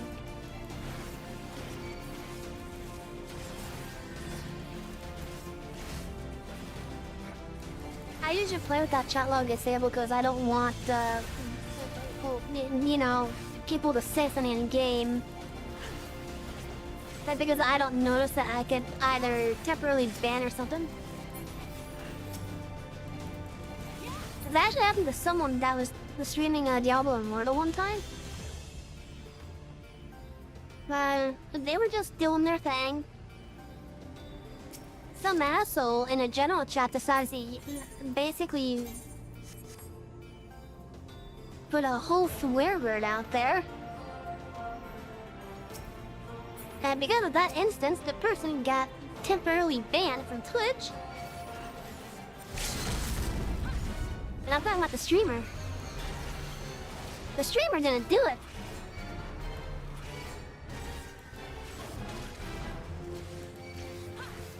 But it's all because if some other random asshole basically used the swear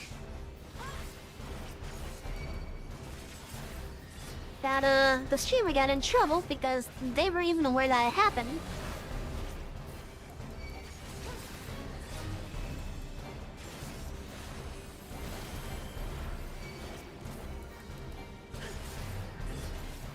I think they were like AFK at the time.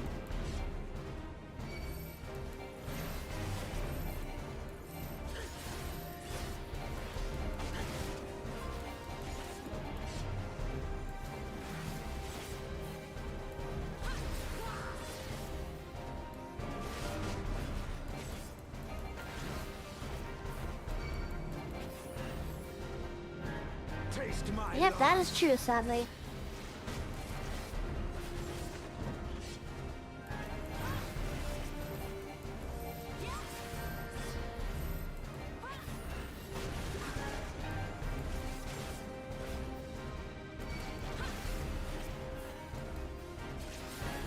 Away with you!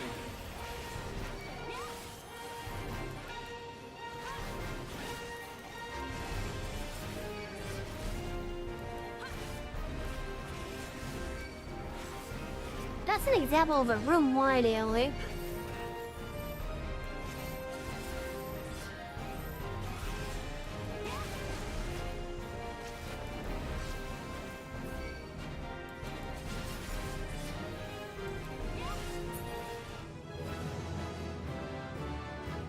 Huzzah, 54! I could do the next job quest.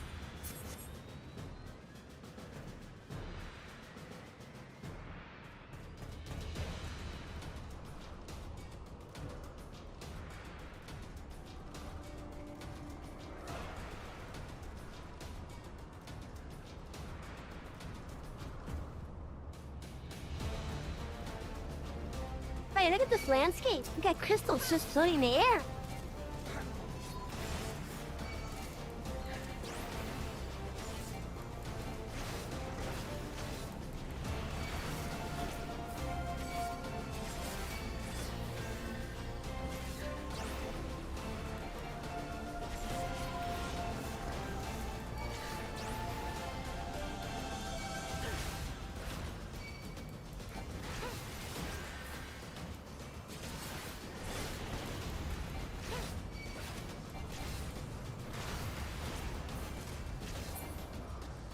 Public games has to be wild, especially in games with low player bases. Yeah, that's true.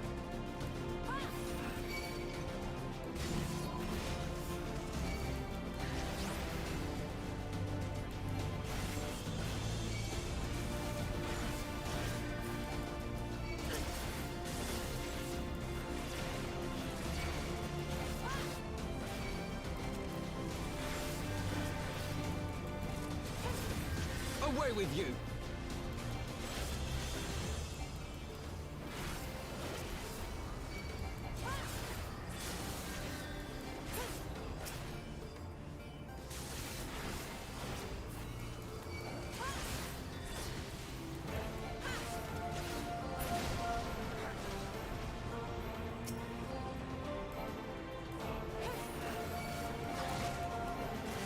They're knocking down that wall. Focus. Release!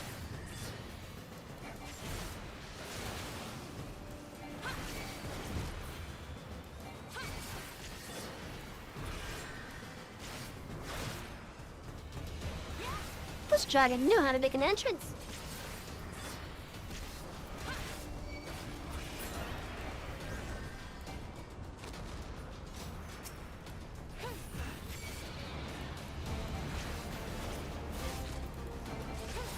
Oh no, not break.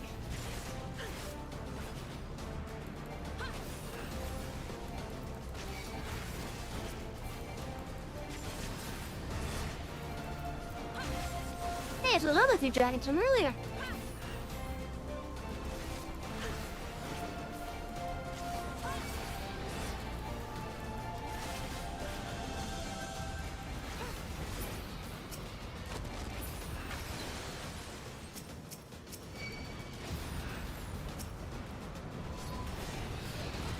Know your folly.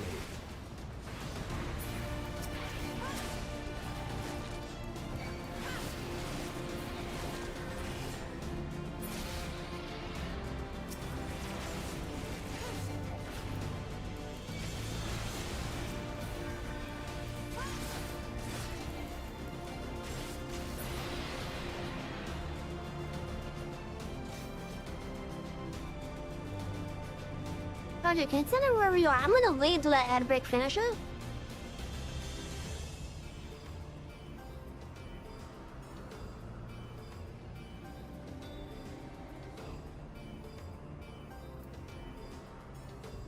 This is the glory of doing this dungeon with these dungeons with NPCs. Because at least I can somewhat actually control the pace of it.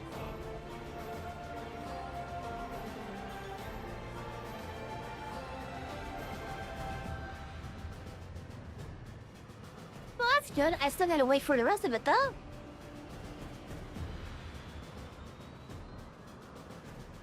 I find people who take the time to type out their rage about the game in a public gaming lobby especially funny because in my head I'm like, Stella, you really took the time to type out how mad you were instead of continuing to play the game?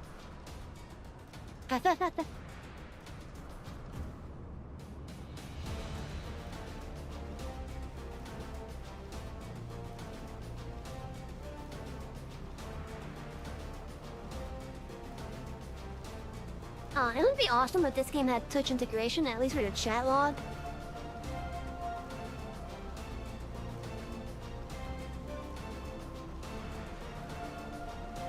That'd be pretty cool, I'm not gonna lie.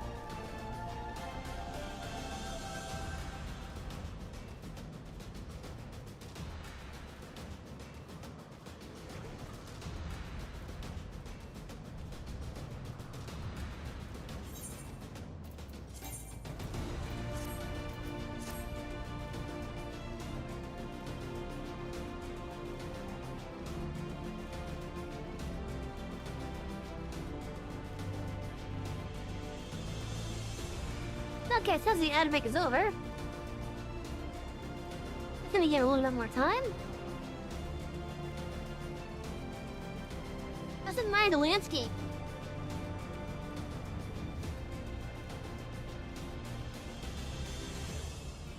Thank you, Sapphire. This is actually my Christmas model. So I'm wearing my Christmas outfit. I thought the bows being there were so cute.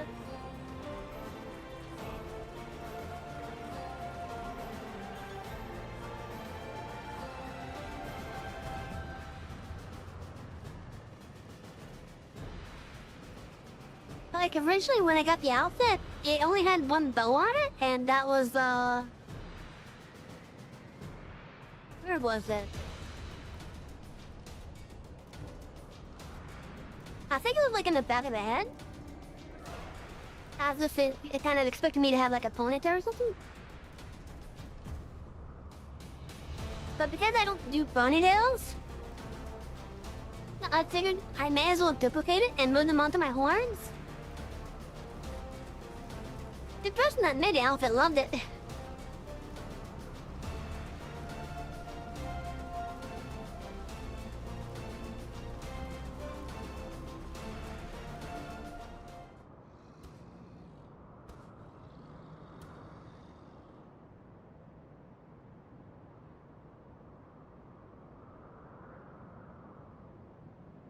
Man, Contra and Nidhogg, we beseech you, grant a safe passage to the, damn it.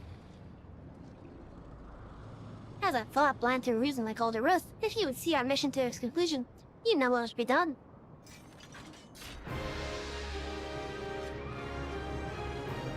Such rage and rancor, is there truly no other way?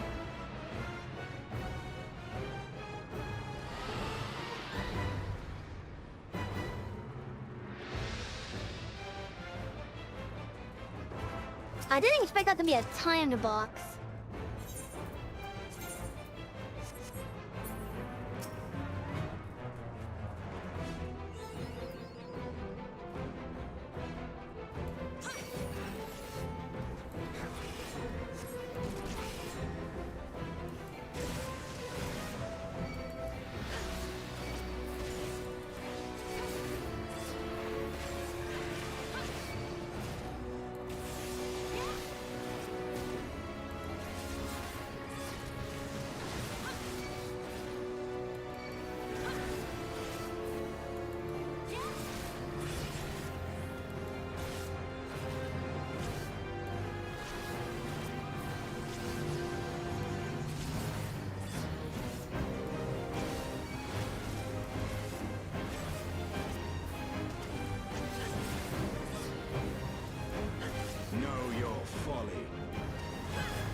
gotta say about the cool-ass dragon armor is, how the hell do you see?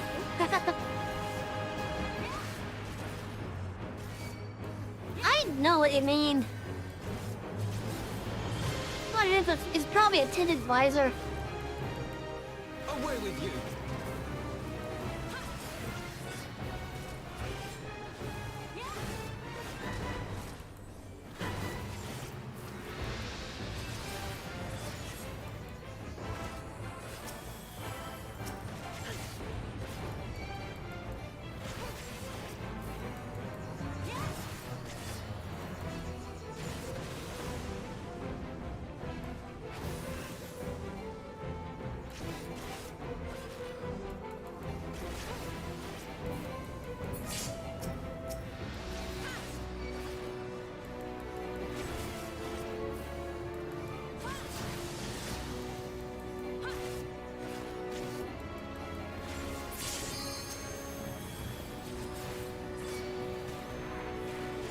I will end your struggles!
Oh hey, look at that.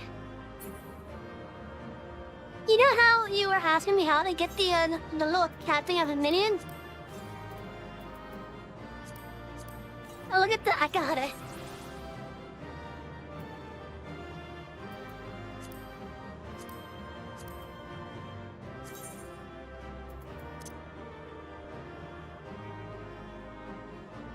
Yeah, stay fast. I wasn't expecting to get it, though.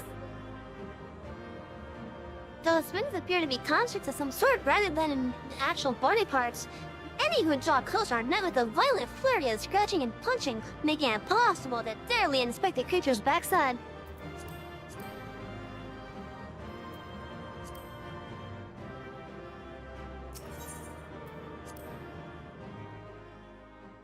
In other words, no touchy.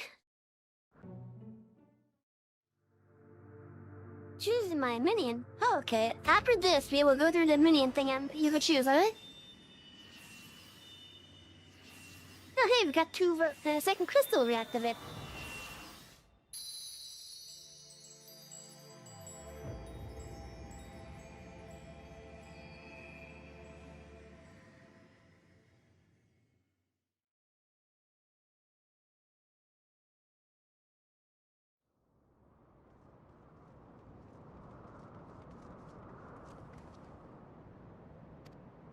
Savvy?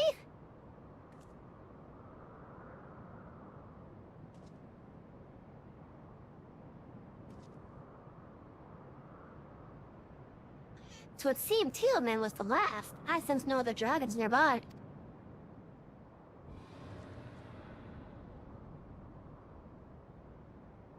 What is happening?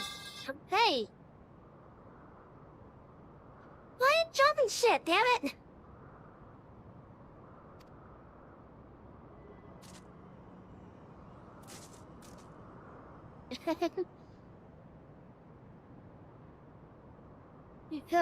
Nedlock, he roars. He knows we are here then. His fury, it bleeds through the eye.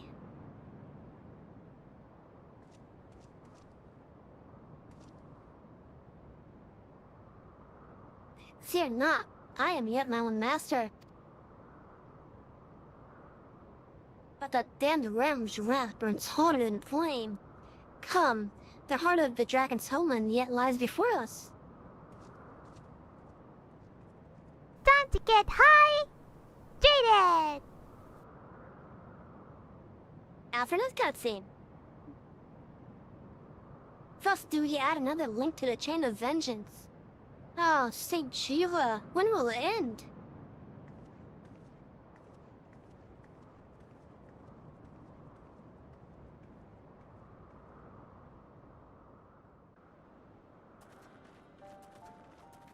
To the peak of Som Al, at the end of a perilous mountain path, whence could be seen a string of pearl-like islands floating impossibly atop a sea of clouds. To a domain where dragons and men had once lived in harmony, whose majesty no mortal eye had glimpsed for nigh on 1,000 years, they came.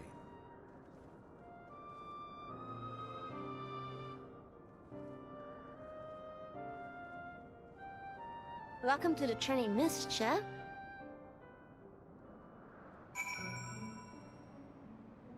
Okay, so I'm gonna get the Hydra out of the way, then we will go choose the pet.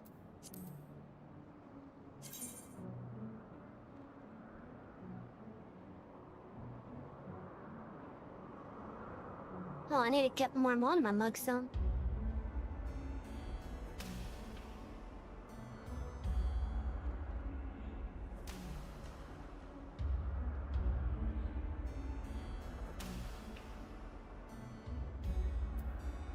Okay. So, the available pets are... We have a chocobo hatchling. With a horn. We also have a chocobo hatchling in a costume. We have a Moogle. We have a Moogle in an Eastern outfit. We have a Moogle carrying a basket. We have a baby behemoth. We have a baby Marlboro. We have a little fawn. A dust bunny. A buffalo calf. A dodo. A go-boom sprouting. A slime. A gelatin. A little gremlin. The puff of darkness. A fat cat. Alphado. Fran. By the way, Fran's from like a Final Fantasy XII, I think. Midgard Summer, which is a dragon rope. You got a little wind-up airship.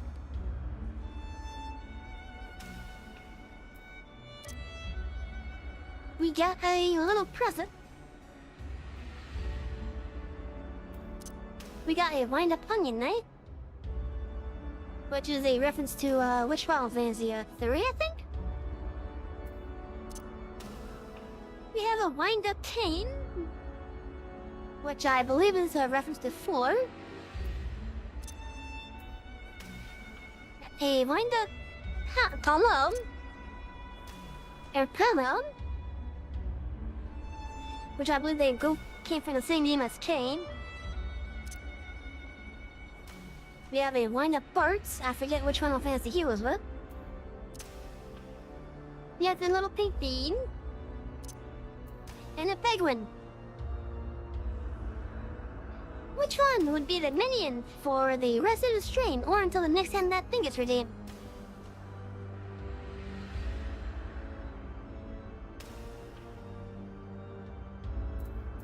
The flying kin? Alright.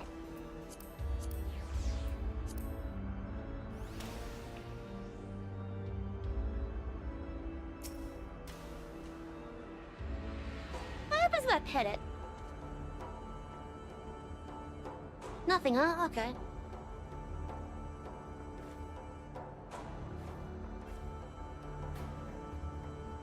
But look at that! It's dead on my shoulder!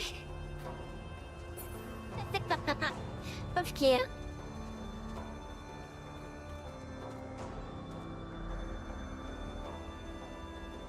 That's cute. Even on the same shoulder as my investor, too.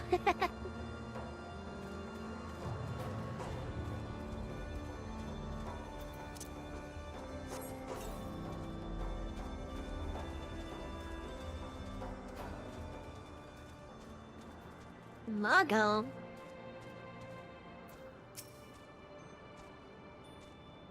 Ah, I feel the worm's anchor. His lair is not far. Not far at all. We stand within the sacred homeland of dragons. Beneath the sky that is Freysfogard's domain. Our coast nears its end, savvy. We have reached it at last. The peak of Samal. It's said to be the highest mountain in all of Eorzea, you know? I thought it cold in Korthus, but the air here carries the chill of a dozen winters.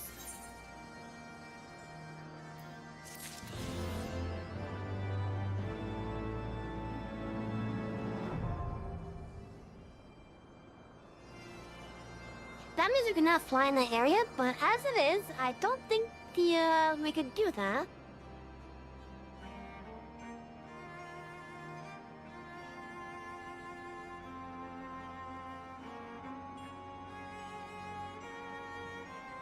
I'm gonna have to repost that.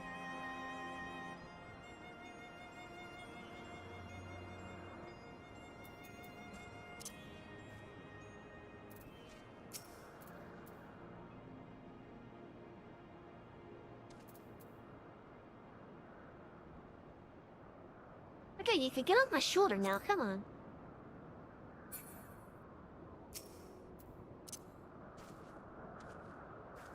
What if I do it again? Okay, it doesn't want to get off my shoulder.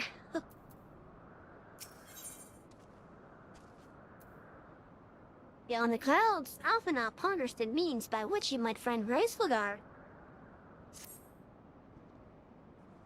Oh, he actually took off, okay. Now that we have scaled the mountain, there remains the problem of finding Freysfogard himself. Exactly, it never lessons affect a real cat.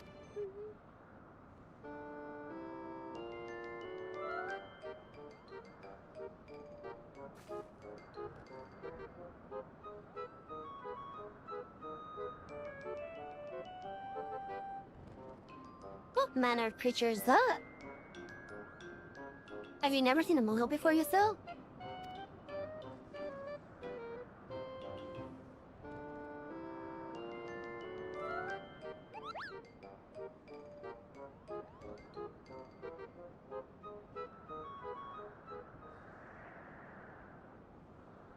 Sorry, did my eyes deceive me? Or was that a muggle?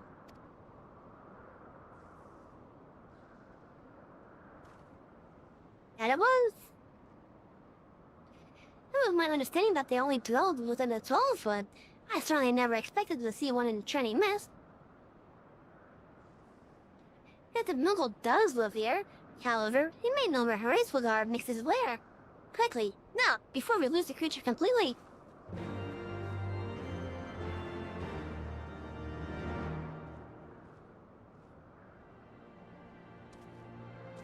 Now, what are the interesting little flares that this game has? Whenever you accept a quest, there's always a little tune that plays when you accept it. The thing that makes this little flare unique is that depending on what era that quest is added, it will actually sound a bit different. So once you start doing quests that take place during Stormblood, you will hear a different flare compared to the one that we just heard. Up is on my shoulder again.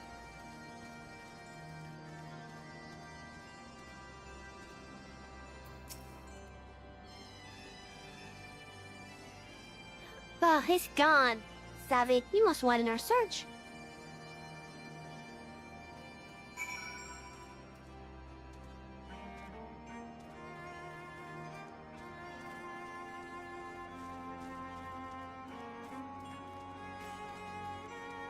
Look at all these little dandelions type of deal things.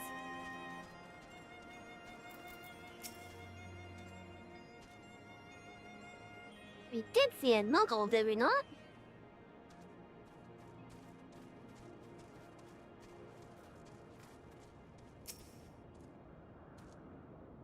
The nearby air appears warped. You sense that concealed magics are at work.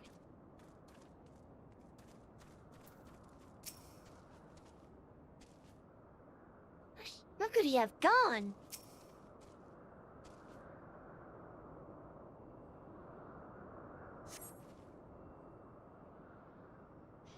I have heard tales of these Muggles, but this is the first time I've ever laid eyes on one. They are rather adorable, aren't they? They are very adorable. And mischievous, too. What? Why do you stare at me so? Can I not find a creature adorable?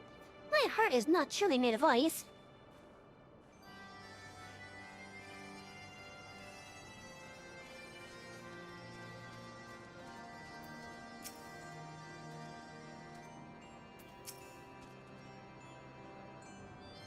A Muggle, did you say? I am unfamiliar with the breed, but I shall search for one nonetheless.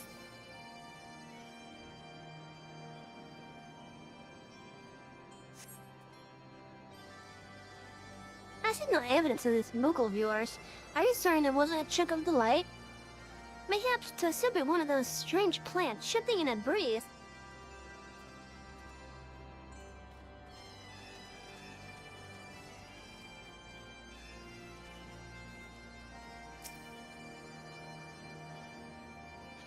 The inner appears warped. You sense that concealed magics are at work.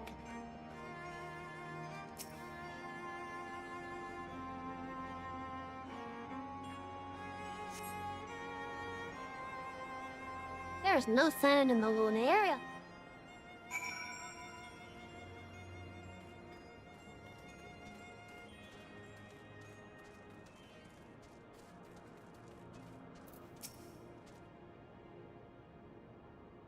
I am sure I glimpsed a Muggle fleeing in this direction. Did he be concealing himself with magic? That's typically what they do when they don't want to be seen.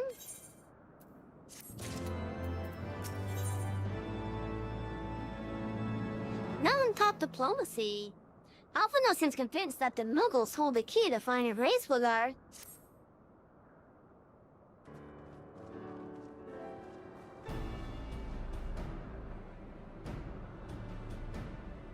Confound it. Purely by lusty aid of one of the local Muggles. I am certain Racewood would not elude us for long. Though the eye enables me to sense the presence of dragons, I can only identify Nidhogg's with any certainty. We can wander the mist for days and not know if we were any closer to his brood brother. And those are days we cannot well afford to squander. Shall we divide our forces then? What do you sell? Might I ask you to question any dragons whom you judge it safe to approach? I shall try, yet I fear the influence of Nidhogg's rage will render most of the Dravanians in the area deaf to reason. And what of you, Master Alphino? I have not yet given up on the Muggles. Savvy, come with me to Gridania. I'm in to petition the aid of the Muggles' kin in a Tollswood. After that business in Mugglemog, I dare say they will be glad to help us.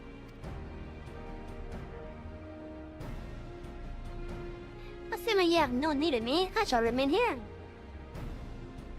Nidhogg senses both the loss of his consort and the coming of the Eye, and his attention is firmly fixed in this direction. I mean to do what I can to hold his gaze, in the hope that it might delay any action against this card. Thank you, Estinian. Come then, Savvy. Let us make haste for Gridania and rendezvous at Nothica's altar. But I neglected to tell you. There is neither a advancing construction here, which should make the return journey rather less arduous. Pray, do not forget to use it.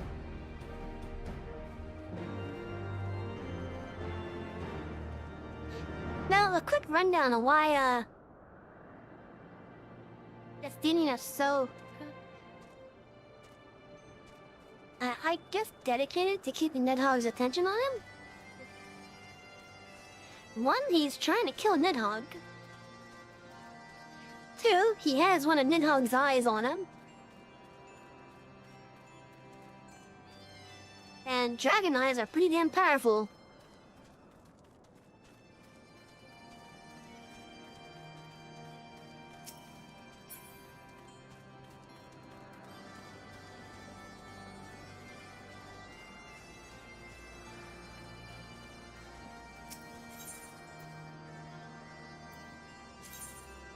Is our home plate here?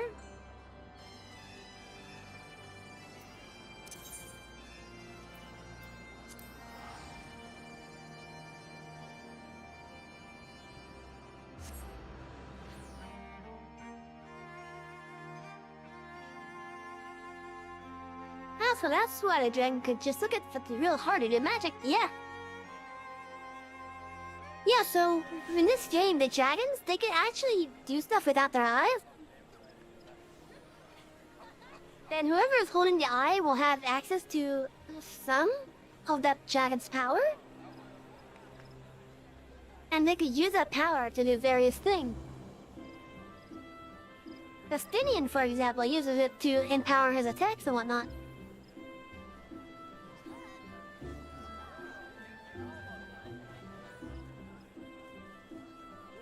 Also, I'm quite happy that there's no band here at the moment.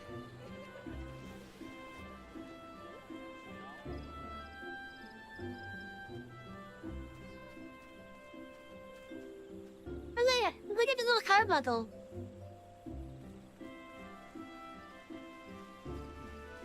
It's so cute.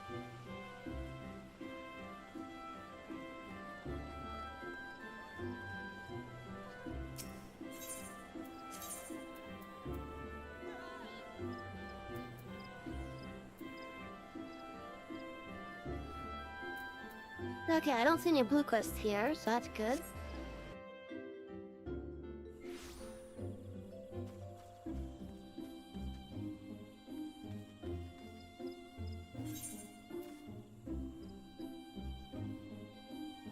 And none here too, that's good.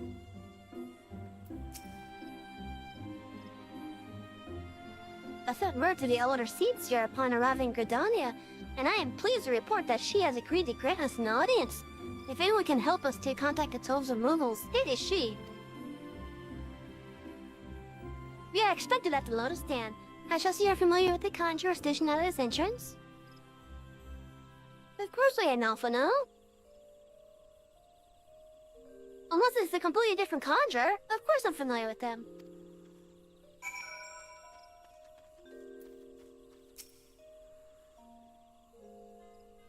The elder Seedseer awaits you. Pray follow me.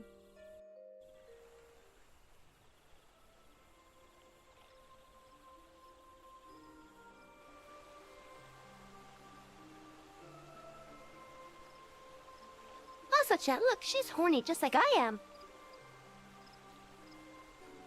I bid you welcome, friends. The Admiral spoke of having met with you, but 'tis no less a relief to see you safe and hell with my own eyes.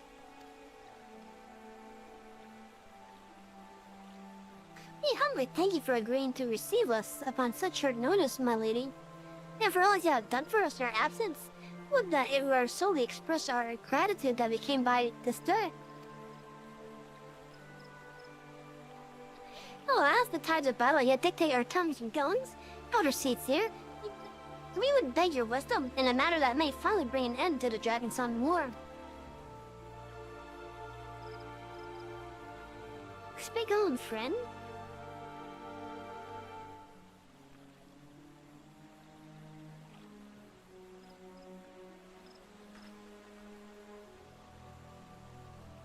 I see. So you seek a means to contact these muggles at a Trini myth. Get up, Papa! I say Kupu!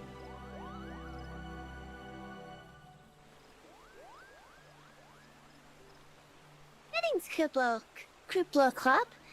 To what do we owe the pleasure of your company? I was struck by the sudden urge to bring you some fruit, Connie. And I'm jolly glad I did. Tell me more about these moguls in the sky, Kupo. I will gladly tell you all I know, though it amounts to precious little. We got a muggle high in the clouds of Dervania, and hoped that you and your kin in the Totals might agree to facilitate a meeting. Pray correct me if I am mistaken, Kuplo, but there are legends, are there not, which speak of nuggles who dwell beyond the clouds? So, I don't know if they're gonna give the crash course on their history right here or not.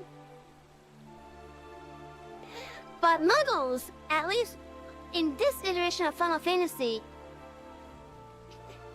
the area that we were at is actually where they hail from.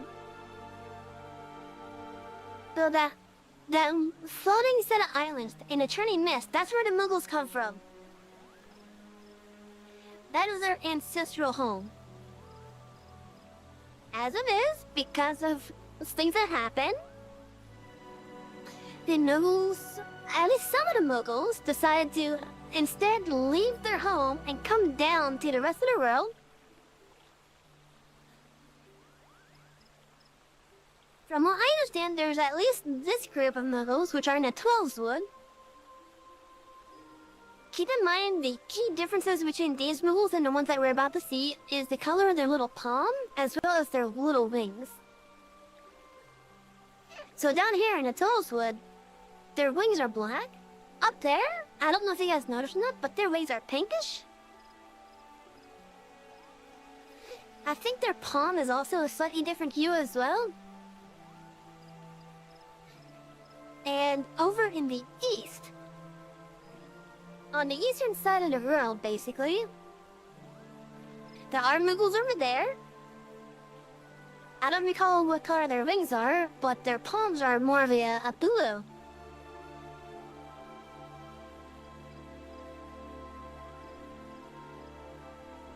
Which is kind of interesting, to be honest. Ray, correct me if I'm mistaken, Kuplo, but there are legends, are there not, which speak of muggles who dwell beyond the clouds?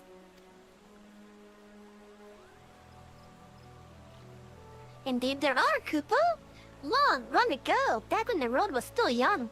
They said my ancestors to serve the gods up in the heavens. Of course, that was before their masters took to bickering like spoiled children.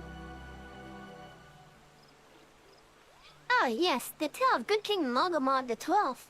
He is revered for holding fast to a rope of miraculous length that his subjects might climb down from the sky and escape to the world below.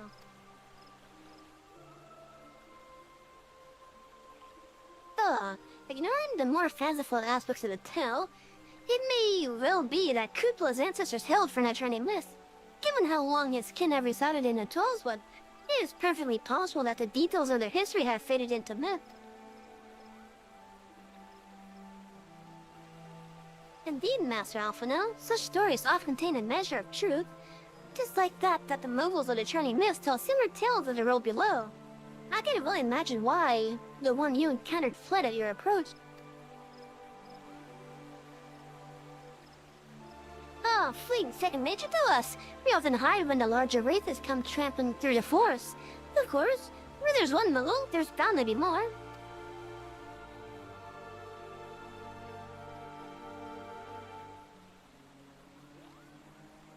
Which is why I've decided to take a trip to the clouds, Kupo. They surely won't be afraid to talk to me. Well, thank you. We were getting ready to ask you to come with us.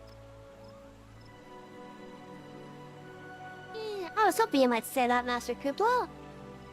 You will accompany us, then. And there's the ask. Does he try and stop me, Kupo? I'll admit, the thought of venturing outside the Tollswood is a bit unsettling. I can hardly refuse the chance to meet my distant cousins.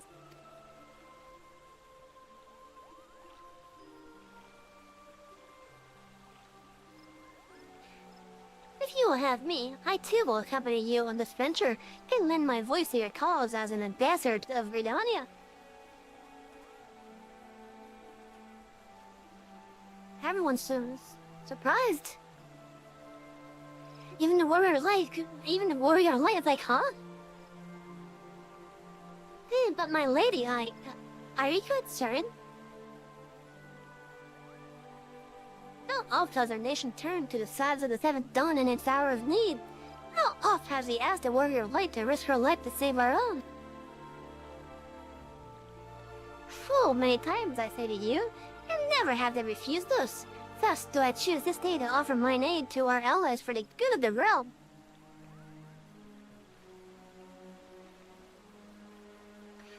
Is this not just? I think she just called out her guards. A most unexpected and most welcome offer, Elder Seedseer. They would be honored by your presence.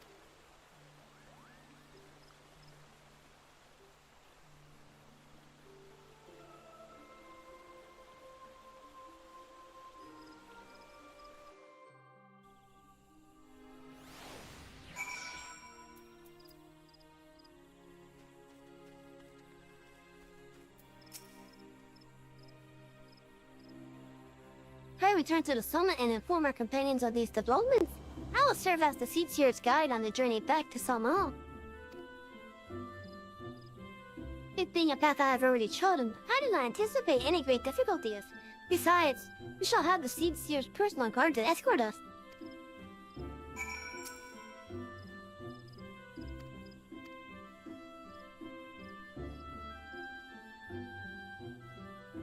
Now, chat, you guys are about to see something that, doesn't exactly make any sense from a timing point of view.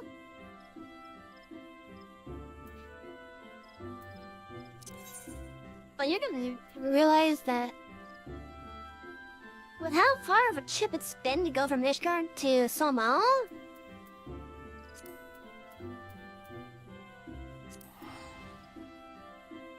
it should take them, lore-wise, a couple days?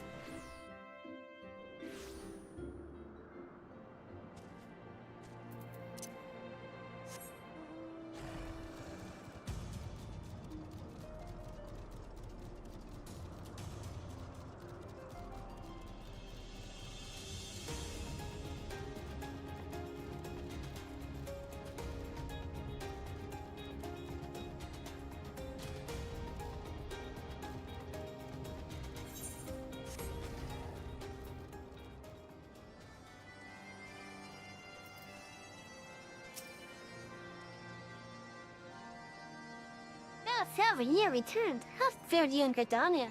Better than I hope. Praise of God's rare dogs yet elude me. You're on my shoulder again, what the hell?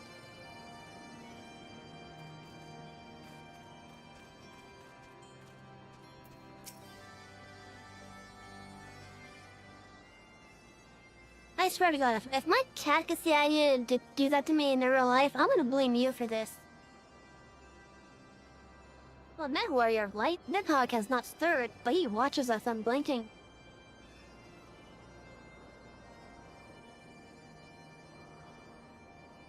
And so we tell him what the developments. The Elder Seedseer herself answers your call, then there is naught to do but wait.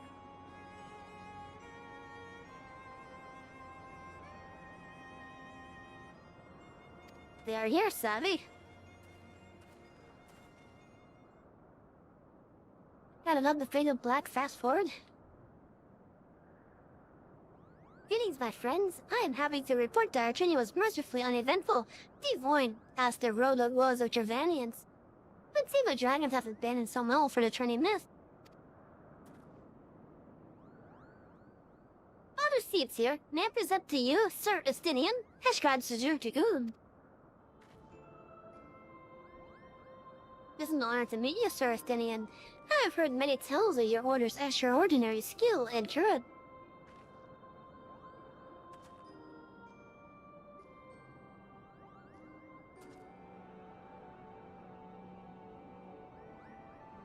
Friends, I feel only right to inform you that we are not alone. The Muggles are all around us even as we speak, and I should imagine they are more than a little concerned by the horde of strangers that have descended upon their home.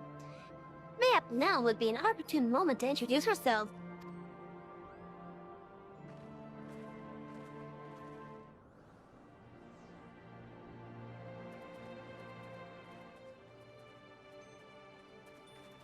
like your voice acting. Damn it. This should serve.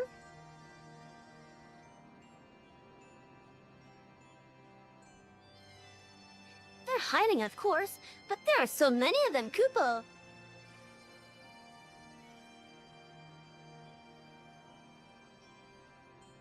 I am Kani-sana. My companions and I have braved the long road from the Tilswood to share words with you. On this, the occasion of our first meeting, we bring an offering of light and wind.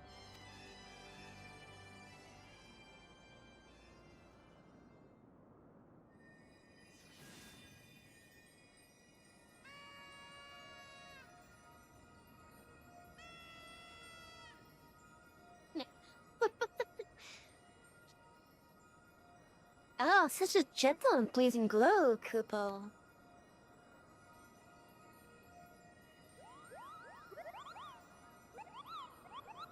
Yeah, the palms are slightly different hue.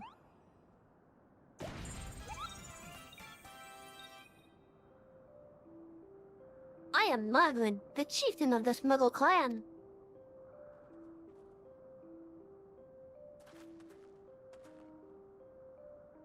Chieftain Magwin, it is an honor to meet you. Greetings, I am Kuplo Kopp, ambassador of the Tulsa Muggles. A ninja from the world below? Your hide is a different hue, but that palm is unmistakable. I might need a moment here, Kupo. My companions were no less surprised to learn of your existence here amongst the clouds. I hope it did not startle you overmuch in their eagerness to make your acquaintance. Full well can I imagine your weariness. I am told that men have not walked here in nigh on 1,000 winters. Mayhap you will forgive them their forwardness when I unfold to you the grave matter which first brought them into your midst. My companions crave an audience with the great Rem Racefugar, that they might negotiate an end to the war twixt man and dragon. An end to war, you say? I trust you, Kani-sana. The light of peace shines brightly within your soul. But I'm afraid the same cannot be said of your friends, to be plain. We did not hide ourselves because they were the first of your kind to be seen here in 1,000 years. Well, not only because of that. We hid because we smelled dragon blood. Deftenian.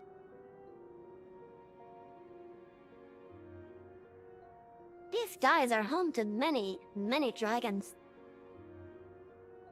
While some crave peace, such as Racefugar, many others crave the opposite, such as Nidhogg. Suffice it to say, we are worried that the presence of your blood-spattered warrior friends will attract the attention of the nastier kind, and invite destruction into our happy home.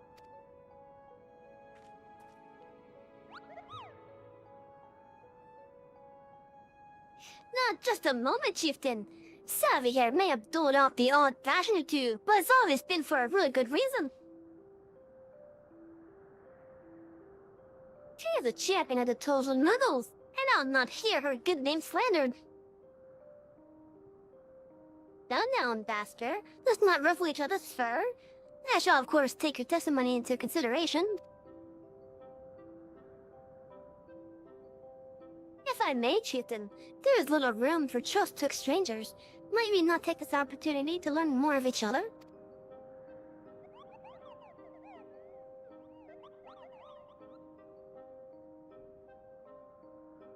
An excellent suggestion, Kupo. In the interest of fostering friendship and keeping an eye on you, I extend to you the hospitality of Maghu. Prove yourselves worthy of our assistance, and it will be yours. I shall be watching, Kupo.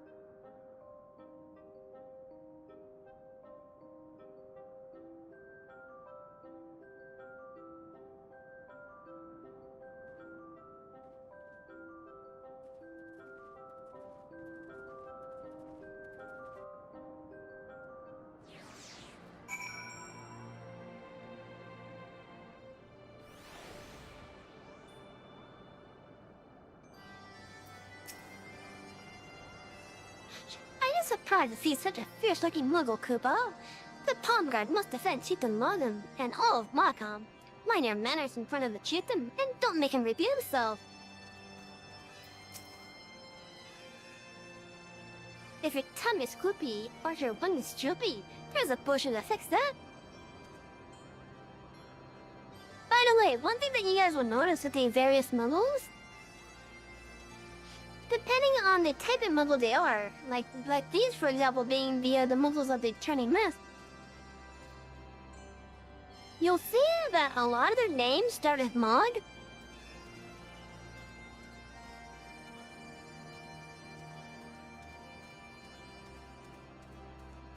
And then for the Muggles that are down on the world, at least the Trolls ones, their names often involve something involving the Koopa nuts. So their names will basically be like some kind of variation on Koopo.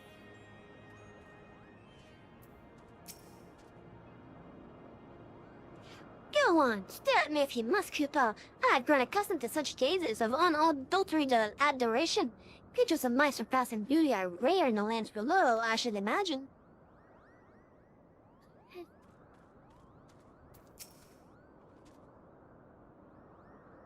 Forgive me, Sally, but my interests have been all in vain. As I feared, this hog street drives his minions to attack me on sight. And the few who did deign to speak fell silent at the name of Freyswilgar. Therefore, I cannot say, yet I fear it bodes ill.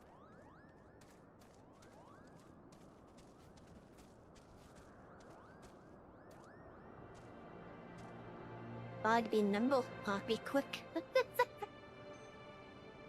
Oh, they're sleeping on the mushroom. If you follow this path all the way to the top, you'll come out on the summit of Samal. There's such a lovely view up there, Kupo.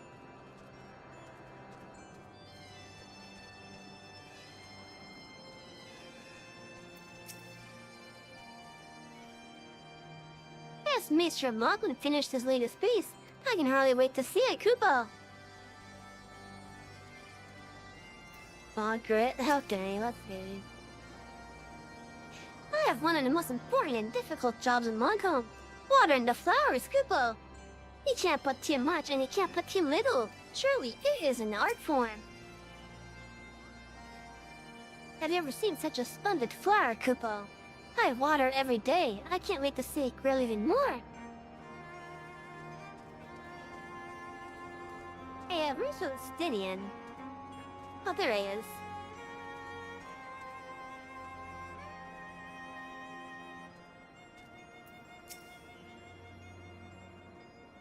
The fury take is ridiculous, flying rodent.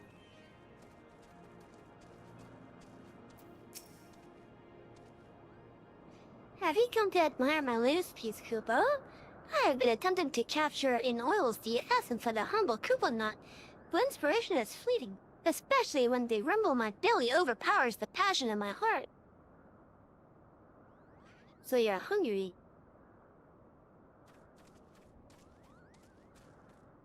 Some might even say hangry. This is their cousins in the Toeswood. These Markham Muggles excel in the manipulation of Aether. There are a few who can detect them if they chose not to be detected.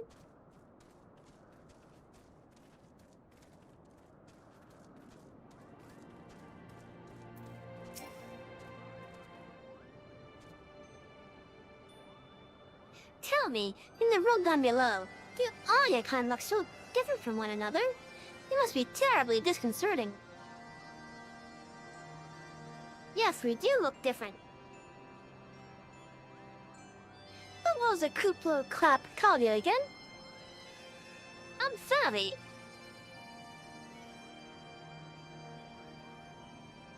Savvy? Huh. Your names are as odd as your appearance. Have you ever considered a nice little name? Mogwin is taken, by the way, Kupo. As are Moghan, Mogmug, and Mogwin. These being the names of the three wise Muggles who will administer the momentous challenges that I have devised to measure your worth. I call them the trials of trustworthiness. undertake these trials, and we shall soon see whether or not you are worthy of our aid.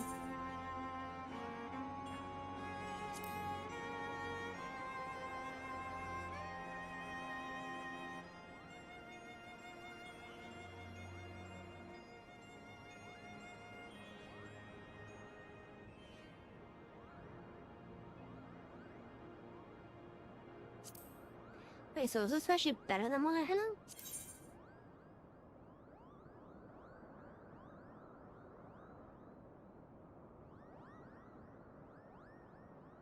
No, it's on par with it.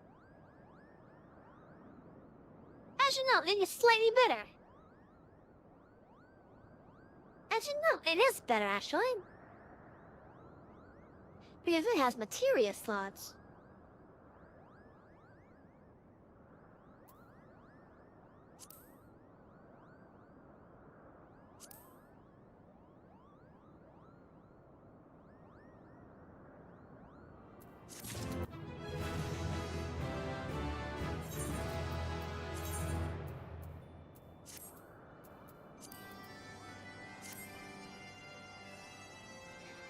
And with that chat, we will cut on break. I'm gonna be spending 10 to 15 minutes on break. Let's just do 15 to be safe.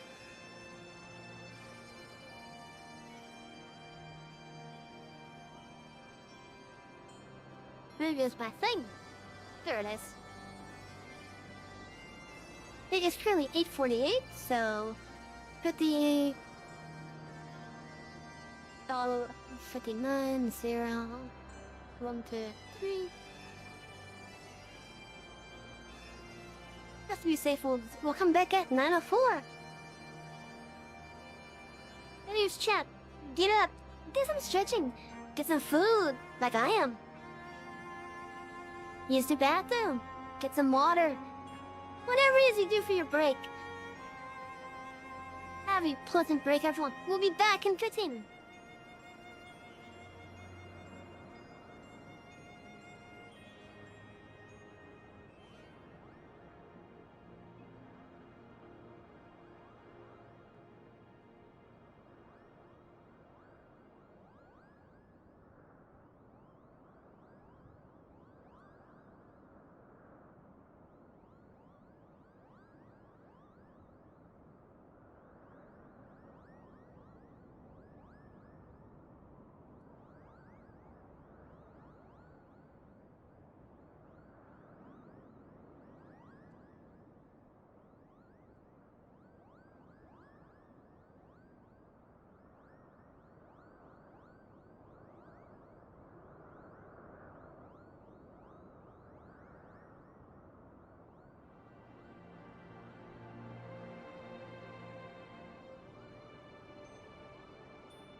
Hello.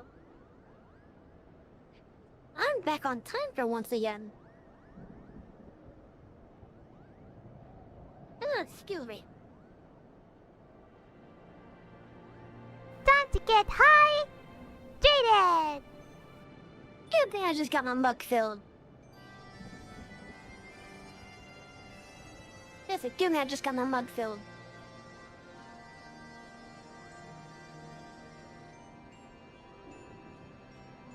Although why my mug smells like rainwater, I have no idea.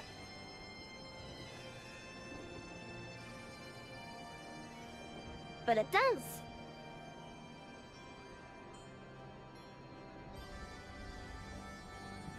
It's not a terrible smell, it's actually a kind of pleasant one in my opinion.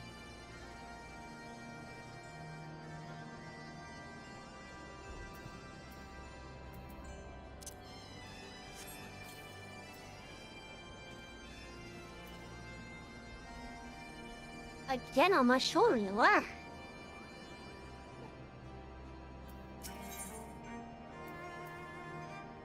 Morgan's trial. Morgan would test your trustworthiness with a trial.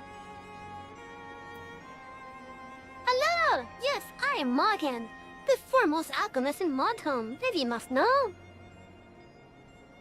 If your tummy's gloopy or your ring's droopy, I have a potion to fix that. Or, what if I didn't keep running out of ingredients? Luckily, you're here to do my trial. Yes, go forth, mighty adventurer, and mightily pluck 3 sprigs of cloud's breath from me. You'll find it blooming near the entrance of Elton. It's not the safest of places, so don't let yourself be too distracted by the pretty flowers, Koopa.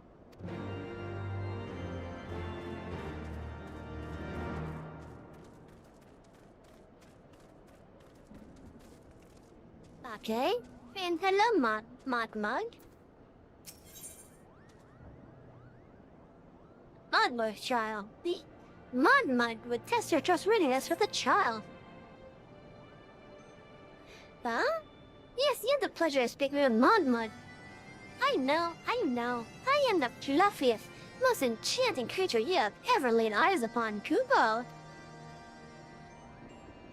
It isn't easy being this adorable. I can barely take a stroll outside without those relentless Trevanians throwing themselves at me. Why? They look as if they might just gobble me right up. In any case, feeling their overbearing adulation is growing a bit tiresome. Your trial, madam, is this. Find these ardent archaeosaurs and slap some manners into them, Koopa. Perhaps a firm smack on the snout will teach them to appreciate my charm from afar.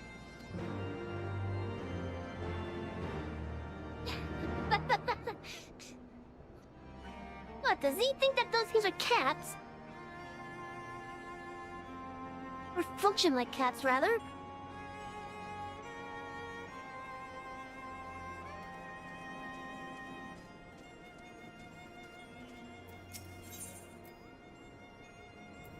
Modman's trial. Modman would test your trustworthiness with a child. Modman's the name, and art is my game. When it comes to painting, there are none in Modholm who can match my talent with a brush, Koopa. I know why you have come. Chitin Modman has demanded that I test your trustworthiness. But as I trust no one to create art that will satisfy me, I instead charge it with retrieving a masterpiece I seem to have misplaced. It was an ambitious and innovative work, guaranteed to fetch at least 4 Koopa nuts on the open market. You must find it. Question the masses. Surely, a pebble painted with such a vibrant color and unmistakable panache cannot have escaped the notice of every Moogle in Modhelm.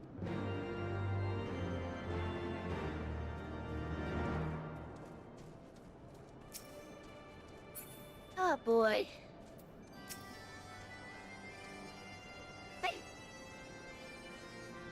Margaret is missing his masterpiece, Koopa. Oh, you mean that paint-smeared mess of a pebble? I have not seen it recently, a fact for which my eyes are profoundly grateful.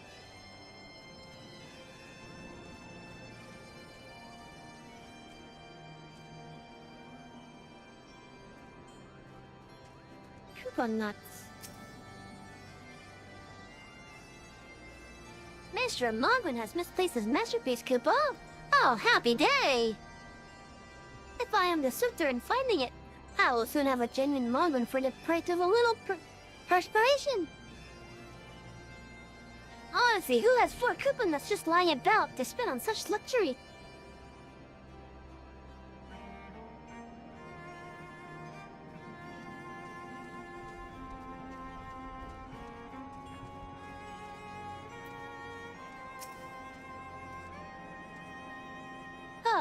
I don't know much about the stone, but I did know Mogwin's been creeping out the back way to Sawmill Summit from time to time, Koopa.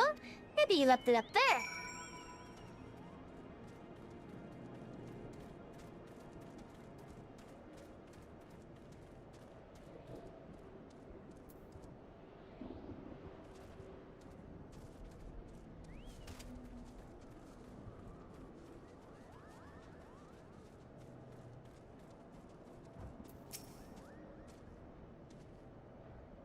Well, what did you find out, Koopa?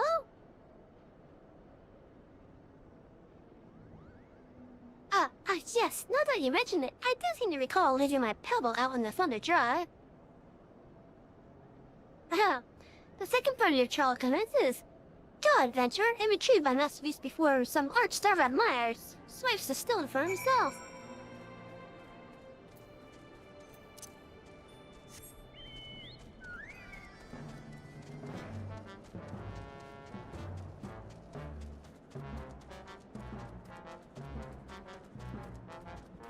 Oh boy, these monos. Oh hey, they hate the current.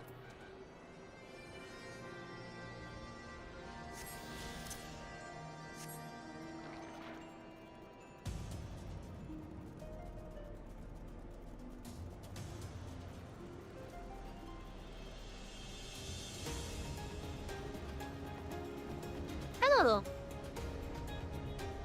Umbra lightning. Oh, Sonic, okay.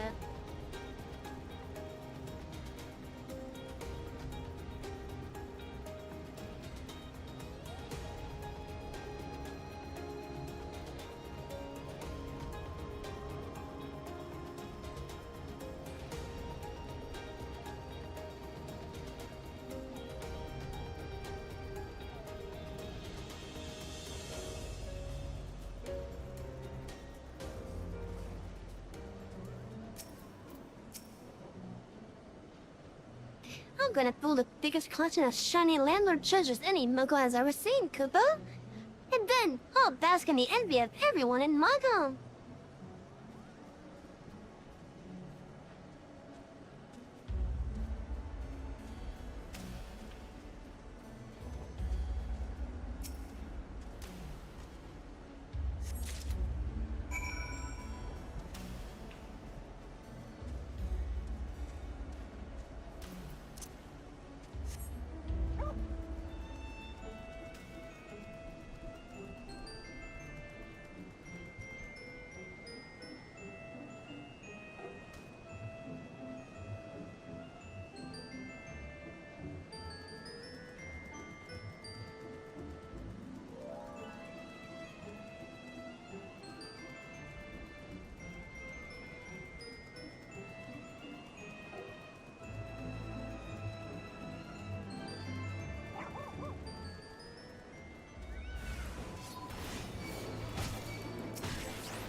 Well, it's best to know that most of the stuff was in, like, one general area.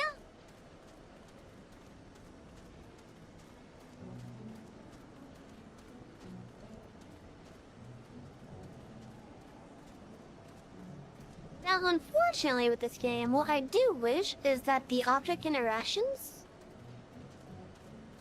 like when you have to go, like, find, like, the cloud's breath in this case, for example. I kind of wish it was an actual, like, looking object and not just a, collection of sparkles.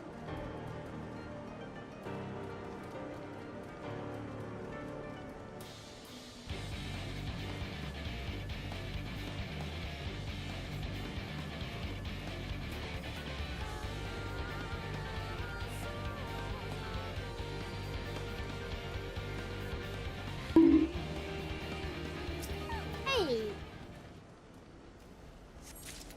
Why the bug? Why so violent?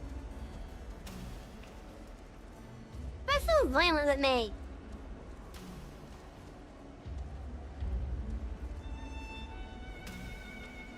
Also, hello, Captain. How you doing?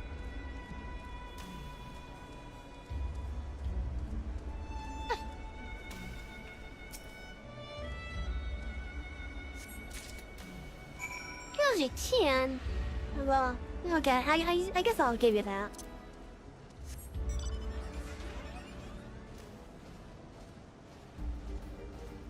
How you doing today? Or tonight, rather.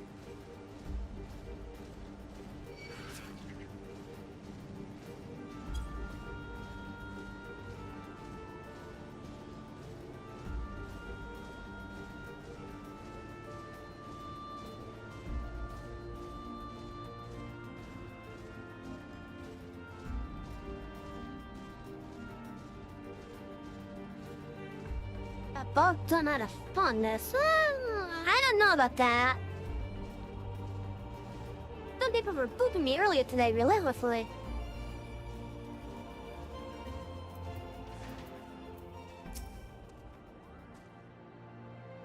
Do you have a Kupo? Is my masterpiece safe? The Muggle masterpiece. An ordinary rock, a wedge with an extraordinary color. What that color represents, however, you cannot discern from any angle. Yes, this is my work. Is it not exquisite? I call it Contemplations of Zenith. Thank you, madam. At last, I can exchange my art for those delectable Kupo nuts. Chieftain Modern will hear of this hilarious deed.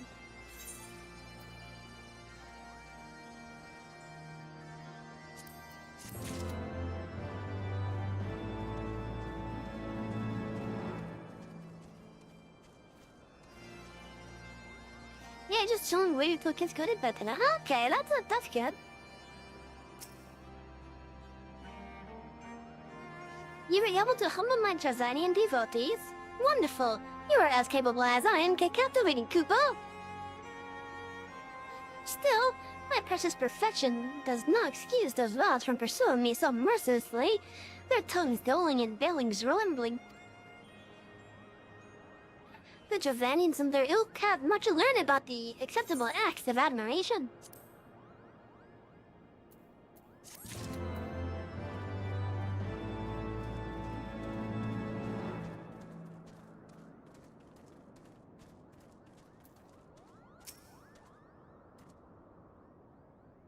Did you have any trouble finding Cloud's breath? I do need it quite urgently, you know.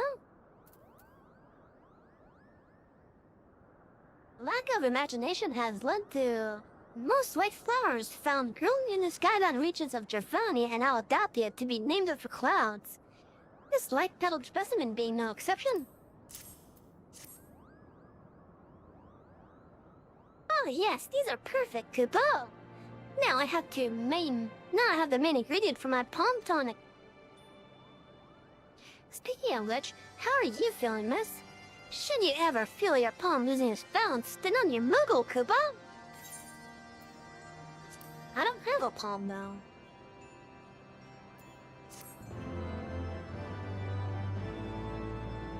You have completed the trials of trustworthiness. Return to Chieftain Logan and await his judgment.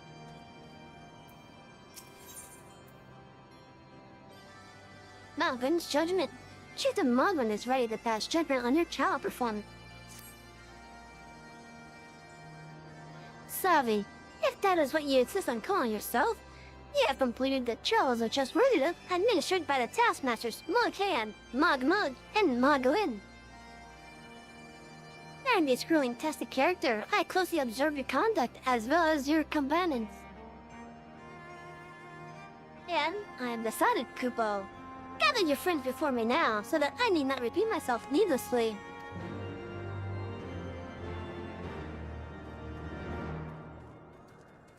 Oh, hey, you got blue.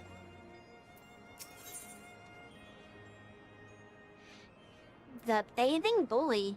Margaret is in desperate need of a bath. Have you ever bathed in the waters to the northeast? Of course not, because a gang of brilliant hurricanes have been attacking any who go near them. Kupo?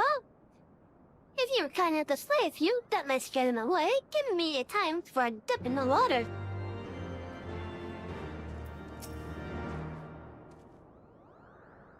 Are these trolls over them? My tasks have been little more than household chores.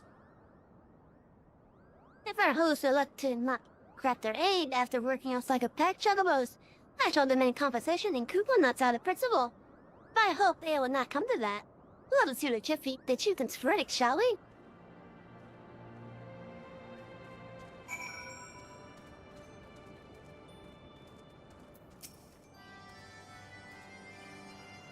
How goes your trials, warrior light?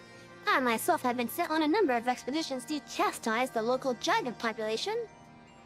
Did not their chieftain wish to avoid inflaming the Gervanian? Such contradictions aside, our host seemed entranced by the height of my leap. They compared me to Mog, a lance-wielding Moogle warrior of Elm, who also favored such attacks. It was meant as a compliment, I expect, but I doubt these furry lumps could overleap a curical lamb, much less a dragon. Conclude your business here, Soupy Savvy. I like not this place.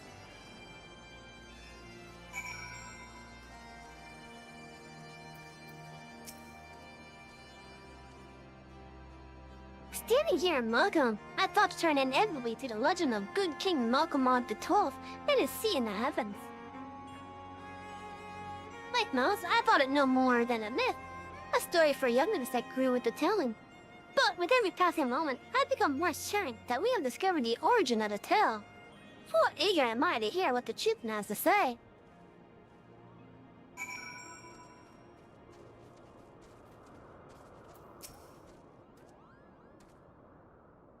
You've become such friends, Kupo. My Muggle cousins love to sing and dance as much as I do. Chieftain Muggle has finally come to a decision, has he?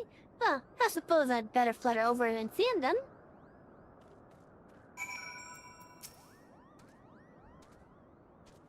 What sorcery is this, that my heart should stare at mere fluffiness? Abby, I was... no matter, what is it? Chieftain Muggle has made his decision? Yeah, let us not keep him waiting then.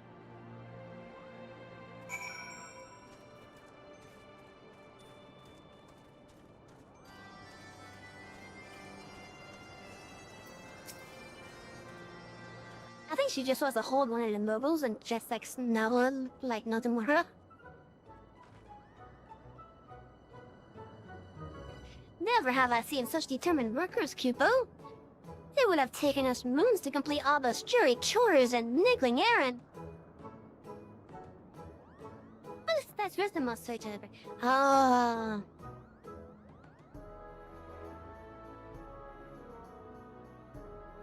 Work smart, not hard?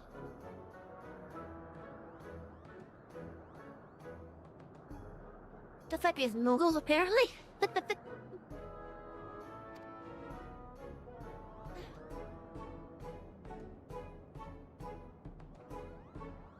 And have our labors proven the purity of our intentions, chieftain.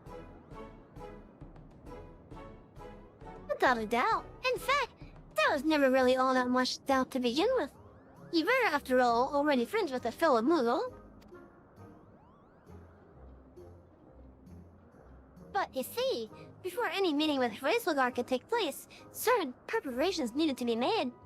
And what better way to help you pass the time than by having you perform all the tiresome tasks that no one ever wants to do, Koopa? Talk about lazy boodles.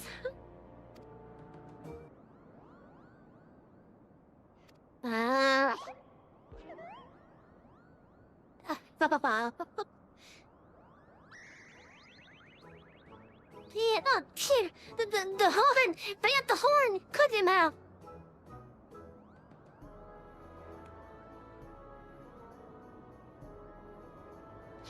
They blow on this wondrous instrument whenever we wish to speak with the Great Worm, Koopa.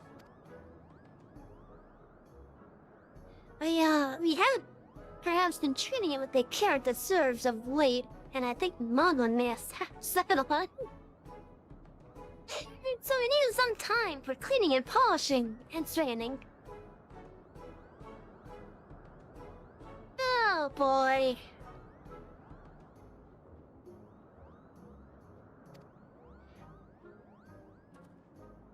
Hey, isn't Mocking the tiny one that's right next to you? No laughing harm done, though.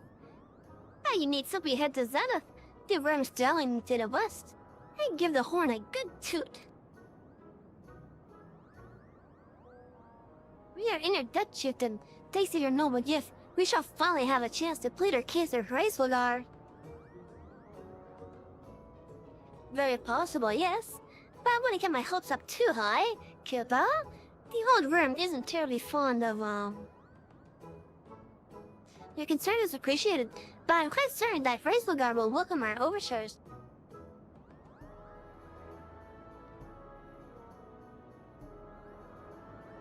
Should we ever arrive at his lair? Come, we have squandered enough time already.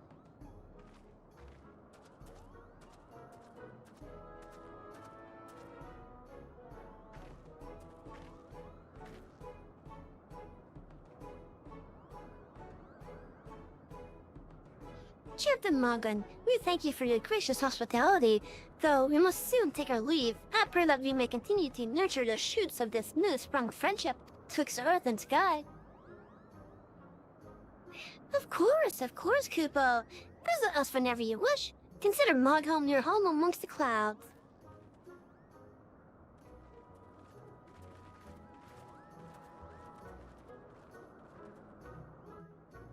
Isn't Moghan a tiny one? Yeah, Moghan's a tiny one.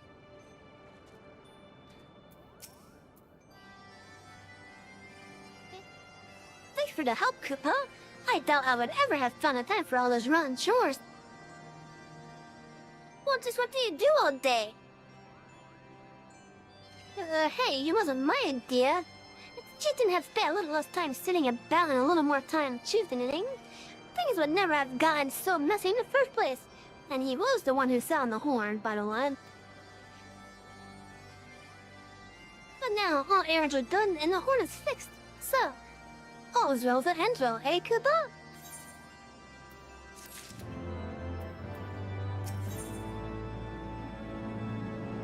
Leaving Moghome. Moghan is ready to lead you out of Moghome.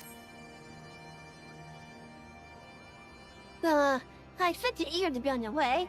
Did I mention your friend was looking for you, Koopa? If not, Alphino's looking for you. I'll be waiting just outside, stretching my wings. Let me know when you're ready to depart.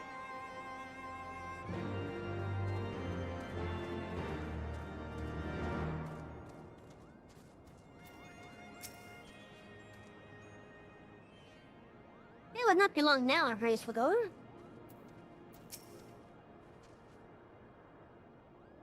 Through our labors, new friendships has blossomed. For this we must give thanks. I cannot wait to tell my kinsmuggle of the 12 all about this place. They will be beside themselves with envy, Koopa.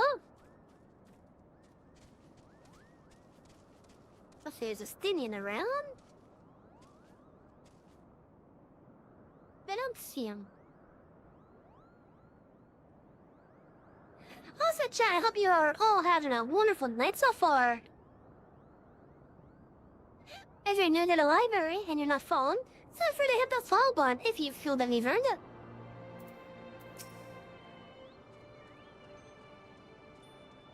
To the best of my knowledge, we have all that we need for our trip to Zenith, and I believe the older seats here and our retinue will soon be making the journey back to Britannia.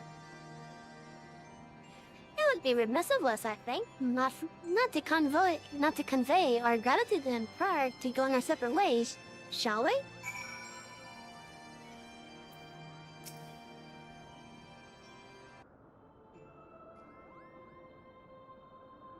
Alphana, Savi, I do humbly thank you for what has been a most enlightening experience. Were it not for your pioneering spirit, these sunset middles might never have been revealed to us. Me being awesome? I call it bullshit on that. I'm just a simple librarian, what do you mean? But we, who should be thankful of our seats here, were it not for your timely diplomacy, they would never have chosen to reveal themselves at all. And 'twas your presence, Kuplu Kla, that ultimately won us their trust. You must have taken great courage to lead the sanctuary at the Tollswood, and we are exceedingly glad that you did. It was my pleasure, Koopa. I've made so many new friends, and have so many fantastic tales to tell my kinsmen back home. And it is our home that we must now return. May you ever walk in the light of the crystal, my friend.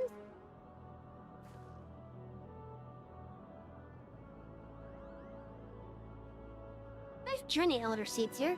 We too must be on our way. First we'll go away.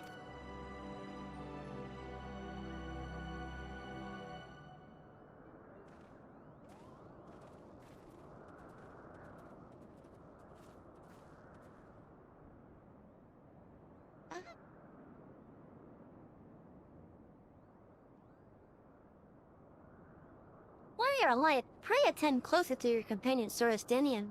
Beneath that stoic facade, a storm of anguish seethed unseen. Yeah, I could tell.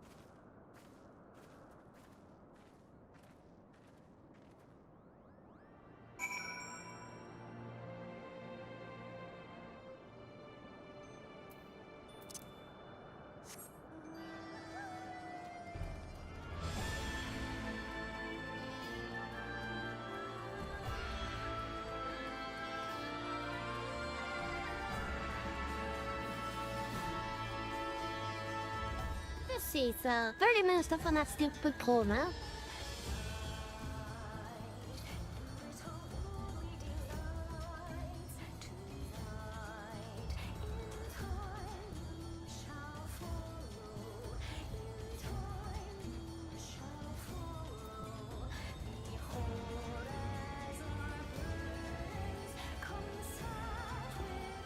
But did I get a message or something?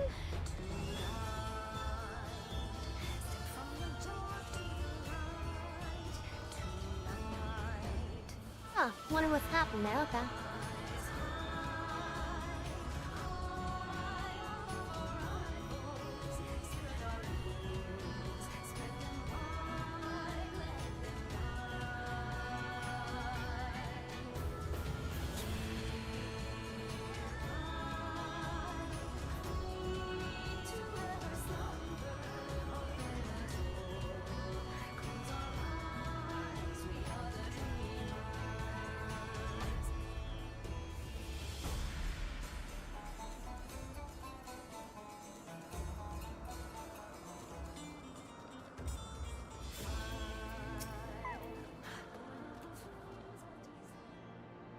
We have tarried over long. Let us forge ahead with swiftly as we may.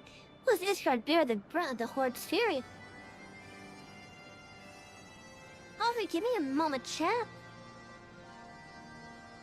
I think I got a little piece of cat hair stuck in my mouth.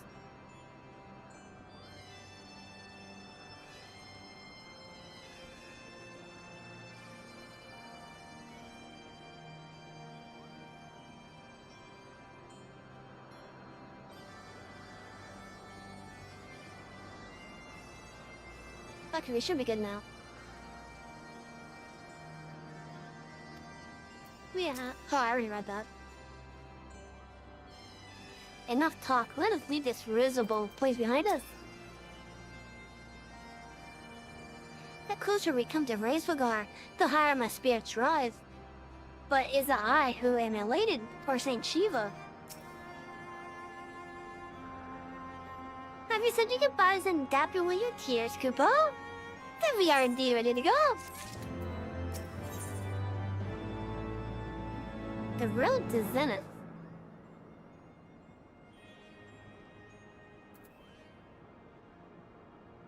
Mulligan has volunteered to lead you to Zenith. As Chieftain Mulligan already explained, the shiny instrument we gave you is the best means of grabbing Reisvagar's attention.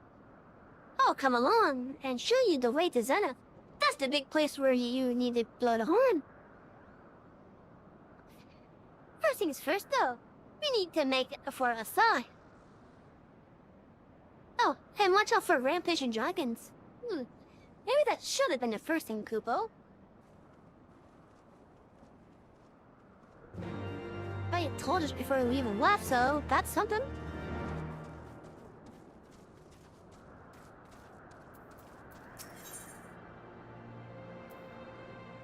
Roadkill. Moxie is gazing fearfully at the road to Asa. You aren't thinking of heading towards Asa, are you? Just watch yourself if you are. Archaeosaurs blocked the road looking for an easy meal. If only someone could drive them away, Kupo. Oh, you seem a type for dragon hunting? Why don't you slay free the Archaeosaurs and open the road back up for Mola traffic? Once the deed is done, let Mount in the final.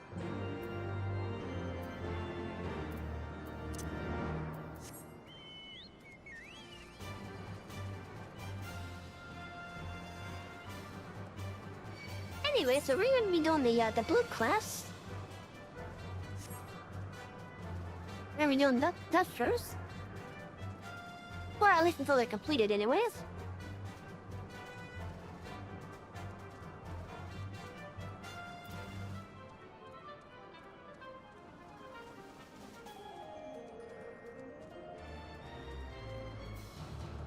And because I kinda did a crash course on lore earlier today,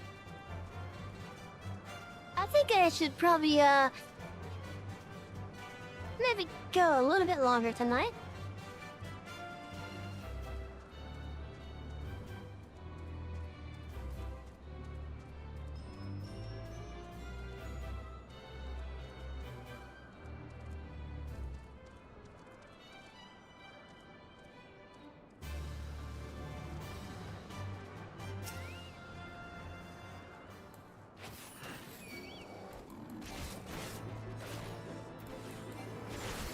That's a dragon?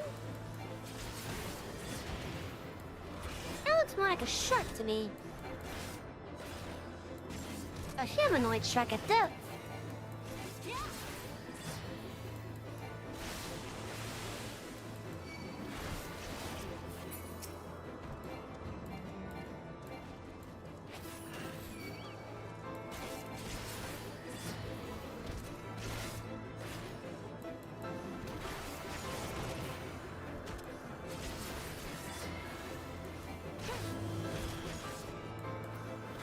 Chat. I am actually thinking about doing something different for the next book that we do with story time. However, because of how different it is compared to what we're already doing with it,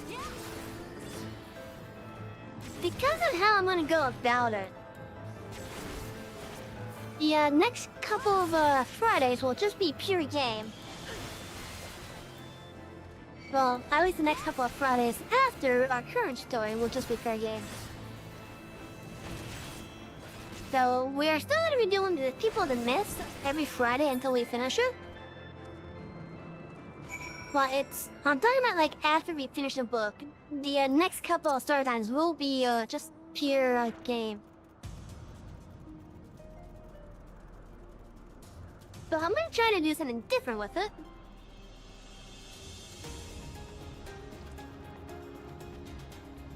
Like, basically making more of a, kind of making more of a production instead of just me reading it.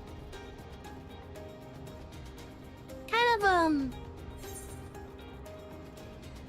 thinking it like an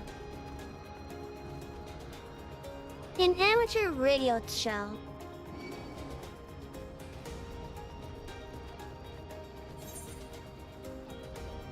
something like that. So I've already asked some people if they would be interested in maybe voicing a character or two. And so far, all the ones I've asked are showing some interest at least. However, I told them that since I just started thinking of the idea, kind of like a radio drama. But basically, what's gonna be happening after I finish the People to Miss? Once I figure out which book we will do next, I am going to actively go through it. Basically, look for all the various lines and such for the various characters. And granted, just to let y'all know, this is not going to be a very long book. Because I do want to try it, and since it's something different compared to how we're already doing it,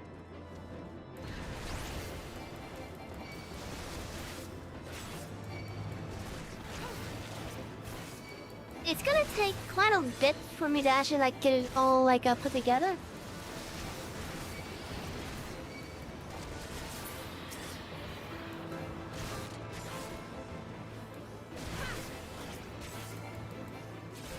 But yeah, it's definitely be like an amateur radio show kind of deal.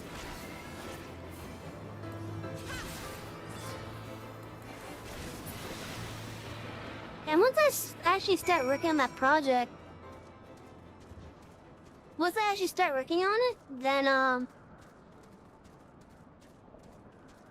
then the story times for at least that particular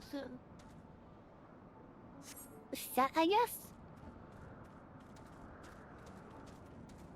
There will be no story time while I'm working on the project itself, is what I'm trying to say.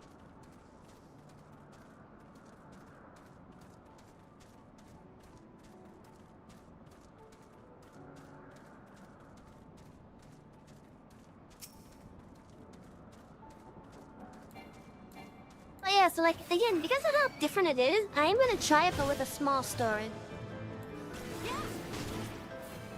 And if it works out, then I'll look into maybe doing some bigger story.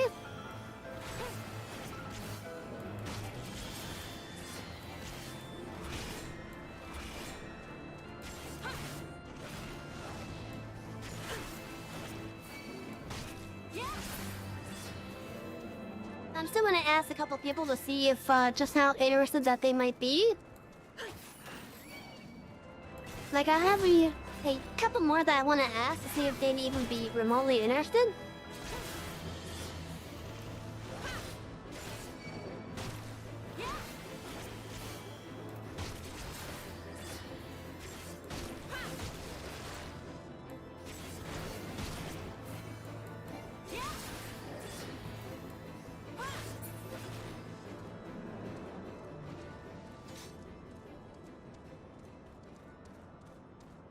But ultimately, the way I'm kind of looking at it is, it's gonna be basically like a collaboration type of project.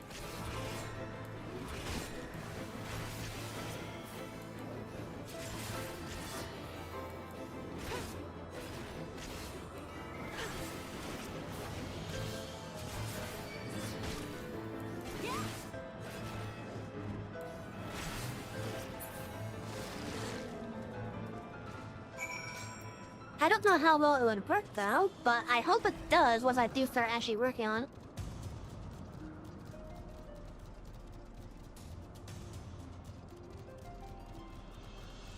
So, I guess if anything, as it is right now, it's just a concept that's in my head. I do gotta find a book to actually try it with. Preferably a small book. And with how it's gonna be is, now, you guys will be able to hear it. It will basically be recording. So I guess if anything,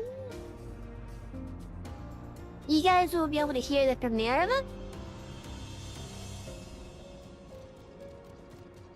But it's gonna take quite a bit of time to get all the lines and such recorded.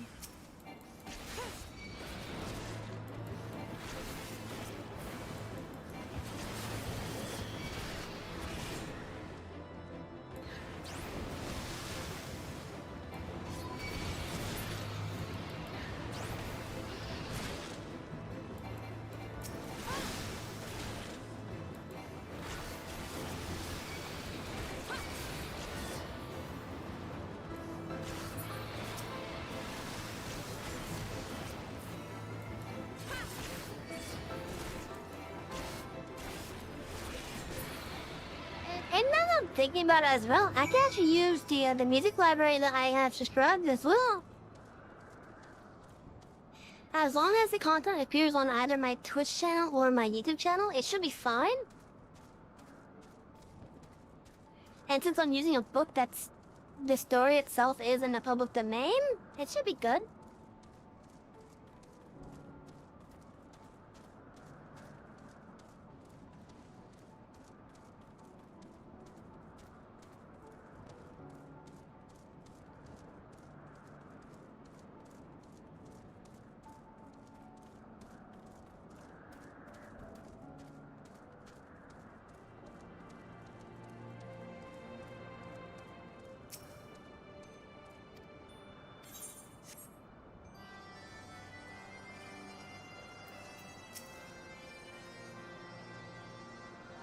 Is that someone from below? How did he get past yet? Our chaos source infesting the road. What? Moxie asked you to slay them for him? It's just like him to depend on the kindness of strangers. We've barely been able to venture outside of Versailles for fear of being attacked. Not thanks to you, the roads are just a little safer, Kupo.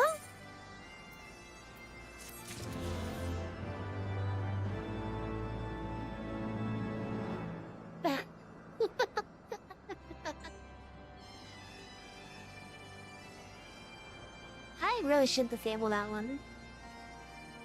Because objectives are temporarily on hold.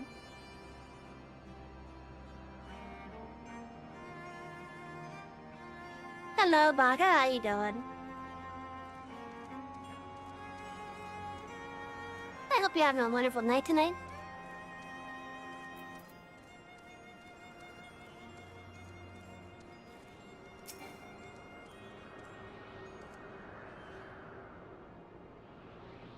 Singing Grillin, apparently, yes, you are. Doing good, though. How about you? I'm doing alright. We are doing some streaming. Hey, see that sculpture to the south and west of here? I am all but certain it was carved in the likeness of Saint Shiva. Oh, that sculpture up there.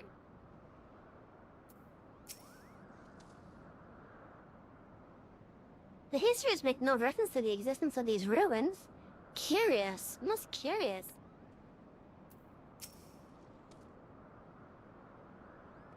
Never would I have believed that such land lay hid above the clouds. Giovanni is not as I imagined it.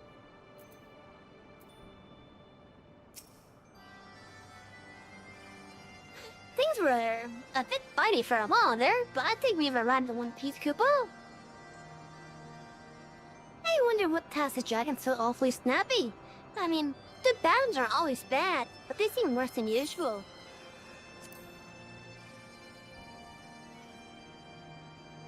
Maybe it's because we have Nidhogg's eye with us.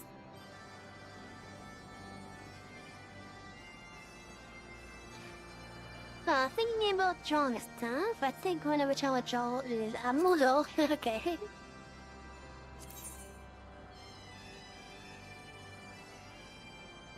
Oh, we're actually starting to get item upgrades now.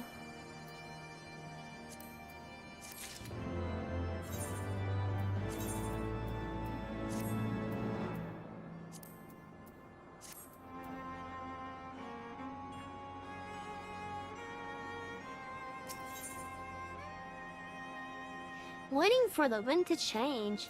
Morgan seems fretful about the weather. Oh, you may have a small problem, Koopa. When the winds are high like this, Gracefulgar invariably abandons his lofty perch and heads to the lands below the hut.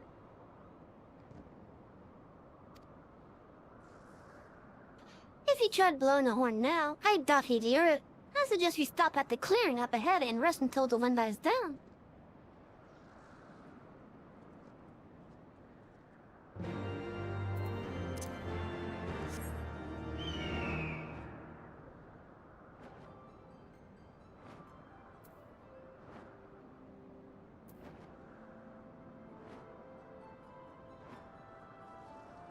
Oh wait, you draw stuff actually.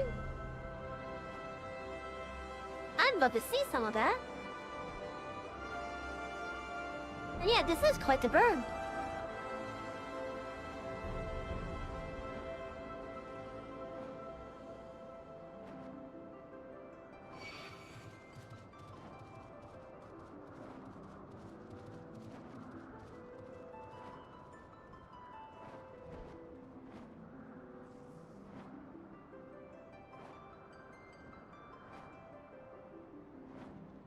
Too bad this bird is no longer available. But it might become available next year. On the store.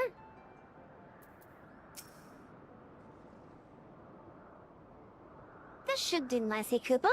The winds will likely have died down by tomorrow. But until then, we might as well make ourselves comfortable. If we must interrupt our journey so close to its end, I suppose this place is as good as any. And mayhap a brief respite from the hardships of the road will help to clear our minds in readiness for the coming parley. Ah, very well then. I believe a campfire is in order. Alfie, I don't know if I could trust you or standing with getting a campfire. That'd be gathering fuel to me. I acquired a keen nose for firewood during my time in the frozen west of Cortes. But clear our minds. This Master Alpha knows mine needs clearing. The thought of being a great worm in the flesh has befuddled the boy. But it seems surely as if these ruins were not crawling with deadly beasts. Follow him, Savvy, and see that the wildlife does not make a meal of our young friend. We will have the camp ready by the time you return. You'll put on the server? Okay, I'll take a look afterward. Easy, let's go. Oh.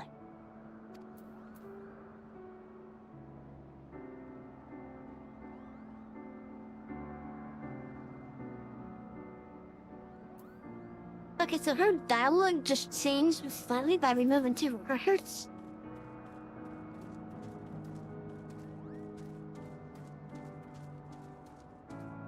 But yeah, I'll take a look after the stream.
I think I probably just got too close to this one.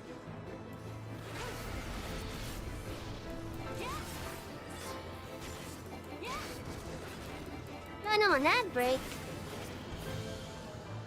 I guess I'll see you guys in a couple minutes.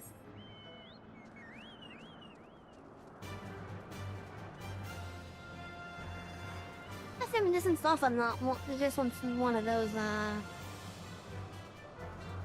Oh, it is. Okay, I'll just have to wait.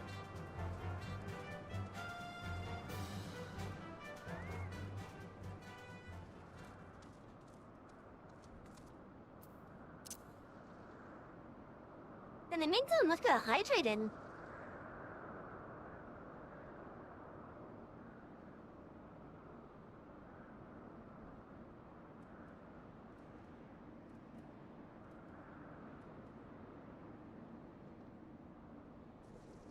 Yeah, I don't know if that's a good thing if my mug smell like rainwater.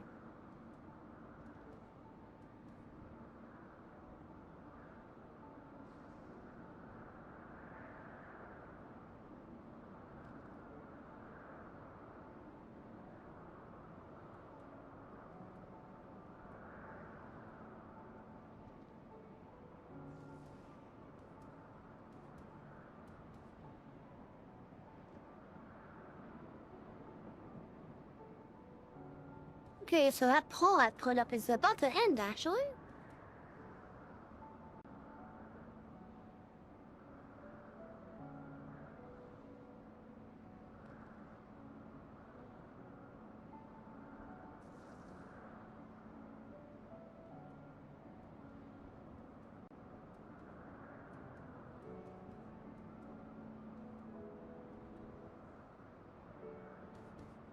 Okay, I can deal with that.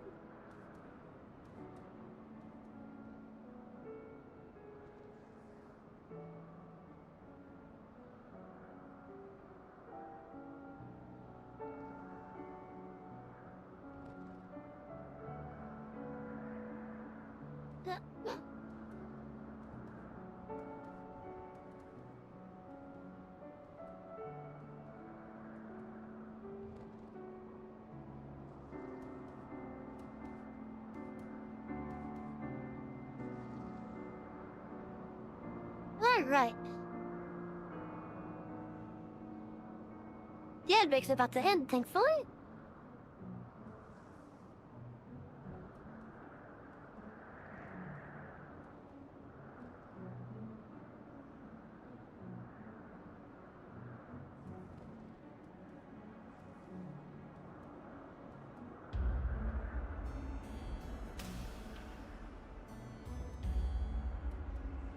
And hello, welcome back everyone.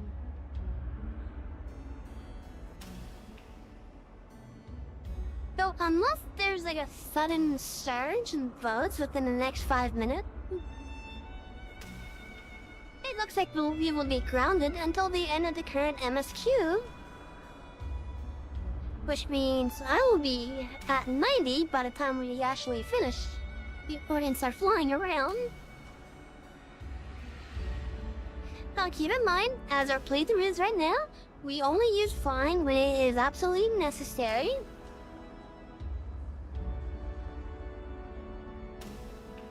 And I think I should probably augment that by saying only necessary by the MSQ. Because there are going to be some blue ones that do require flying, especially one that I could think of in a future zone for this expansion. But I think it's probably best for me to make it only necessary for MSQ. And even then, I will try to get as far as I can before taking flight. But as the poll itself is looking right now, it won't be until we finish the current last MSQ patch, or MSQ quest rather, which is very, very, very, very far away from here.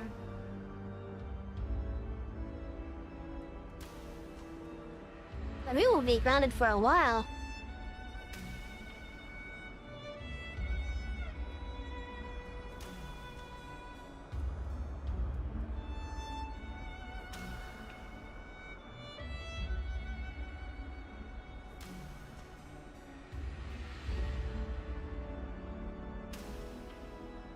Hi, pizzas.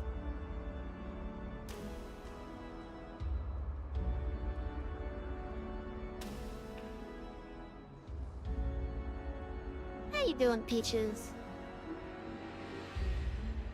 Yeah, for those that aren't aware, Peaches is my kitty.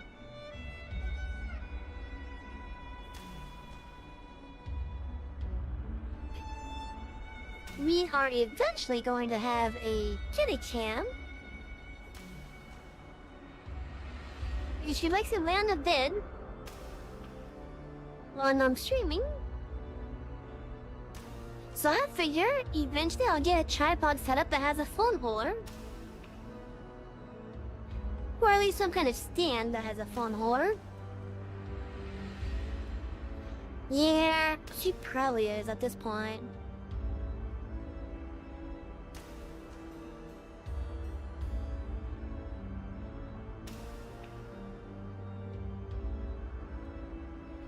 But yeah, so like, I plan on getting a stand for me to put my phone on. Then using a software called a Joint Cam, I could have that...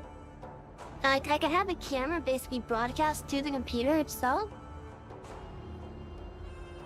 And so I could put a little, camera view, a little real-life camera view showing Peaches just...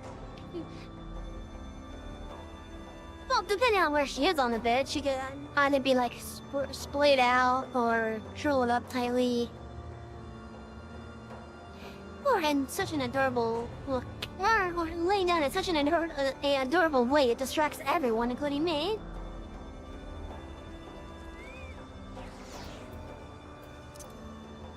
But that is not gonna be anytime soon.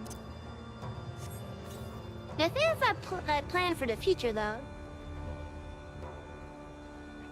And I probably need to get my linens fixed on the bed first. And by get my linens fixed on the bed, I mean like make sure like they're not like falling off the bed. Like I keep on trying to like making my bed. But apparently I must be like rolling around so much that even the base linen going around the mattress directly keeps on getting like oh, what's the word I'm looking for? Where oh, chat, you guys know how those bed linens are. At least the ones that go around the mattress. You know, the ones that have that elastic band type of deal. And just how easy it is for them to just come right up. I gotta find a way to deal with that properly.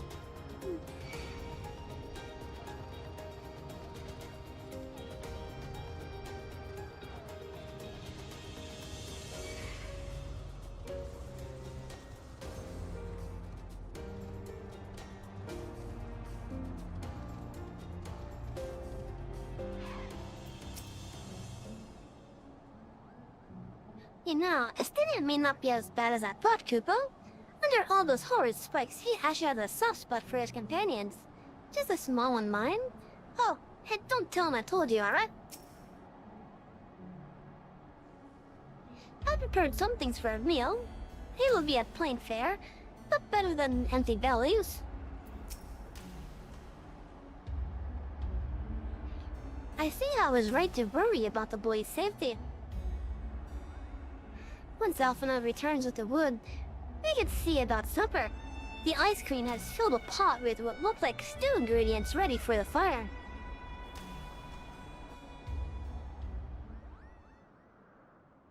Also, yeah, chat, we are going late tonight.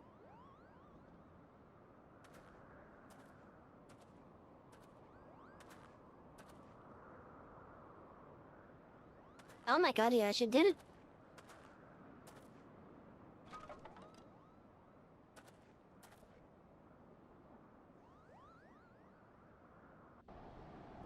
He actually got some wood.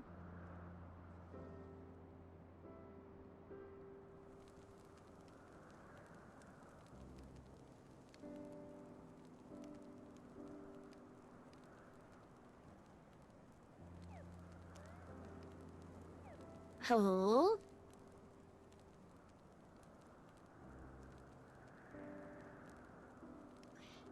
few things compared to the simple pleasure of sitting beside a crackling campfire of one's own making.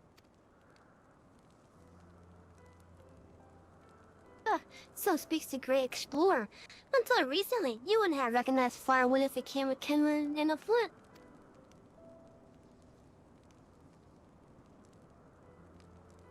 It's well with you and check with me so patiently. But yes, left to my own devices, I would have been compelled to signal to your cell with a pile of damp leaves.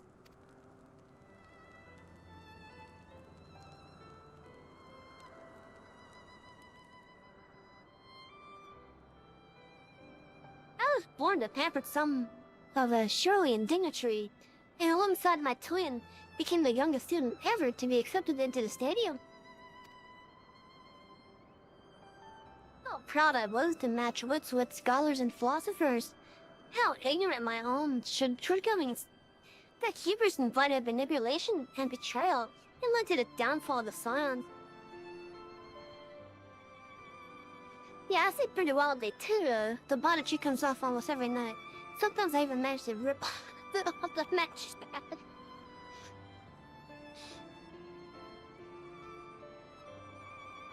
The mattress pad? Holy shit.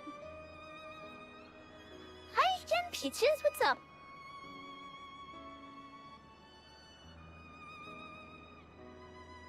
But yeah, like, the bottom sheet that goes around the mattress itself, that constantly comes up that constantly comes off mine. Like, the way I have it is, I got that bottom sheet, then I have a comforter, I have pillows and such on top of that, and then I have another comforter, which is what I actually sleep underneath. It's a pretty damn comfy bed, not gonna lie. But it doesn't help that the supports underneath are,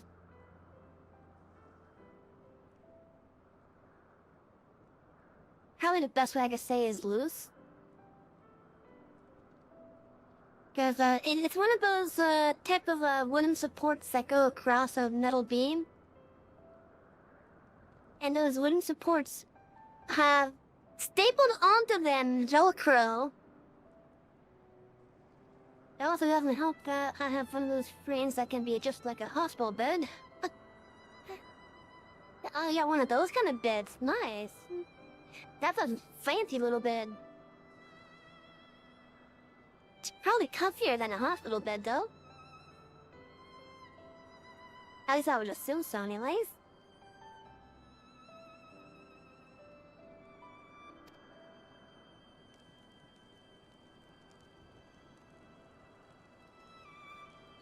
We all of us are guilty of similar ignorance. How many men laid down their lives, never knowing what it is they fight for, never questioning that which they have been taught to believe.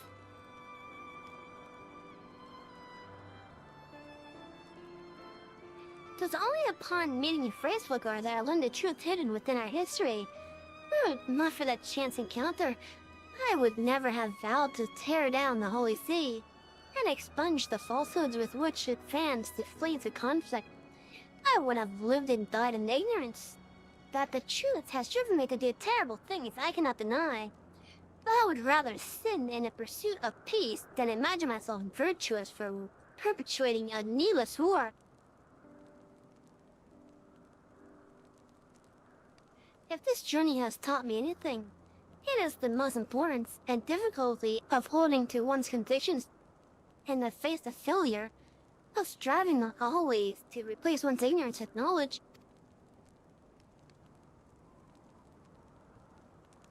You're well on your way, Master Alphino. At your age, I was but a fool, swinging a spear with scarcely a thought in my head.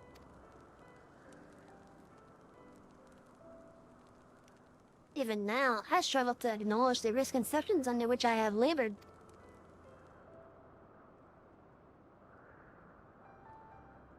Sitting here, amongst these grand ruins, how can I deny that man and dragon once lived in peace?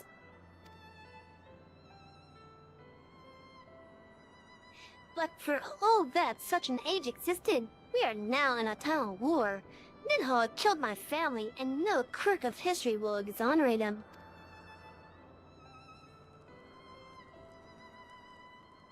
I may be ignorant of how the Dragon Song War began, but if we did not put an end to this conflict now, I can say for a certainty that, well, it will only breed more vengeful souls such as mine.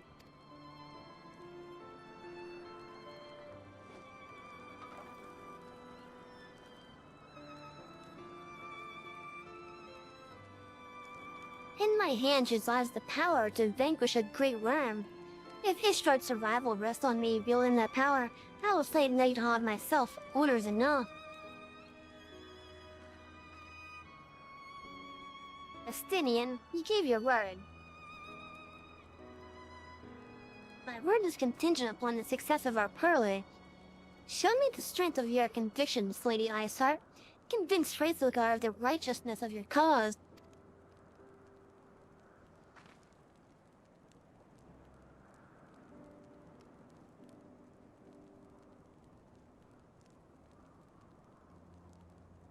Doubt not, but I shall, Dragon.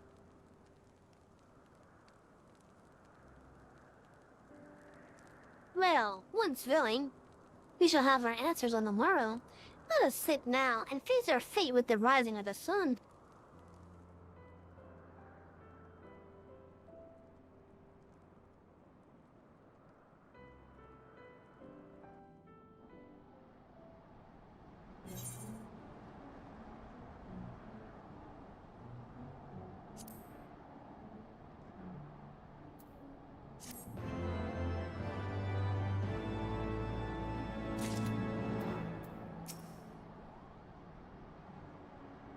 We must succeed in winning Hraesvelgar to our cause.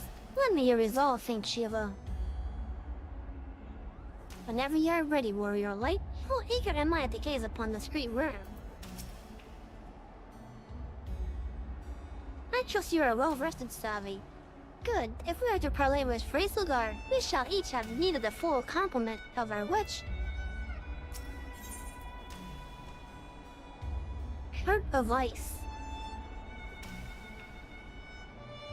Moghan is gazing meaningfully at the path to Zenith. The campfire was so cozy. I must have fallen asleep, Capone. But do you feel how the winds have shifted? They will have borne Hraesvelgar back to the skies above Zenith, I'm sure of it. This was your chance to climb to the highest floor of the palace and summon him with a toot of that shiny horn. So, I'll be heading back now, if it's all the same to you. Good luck, Kupo. It was nice knowing you.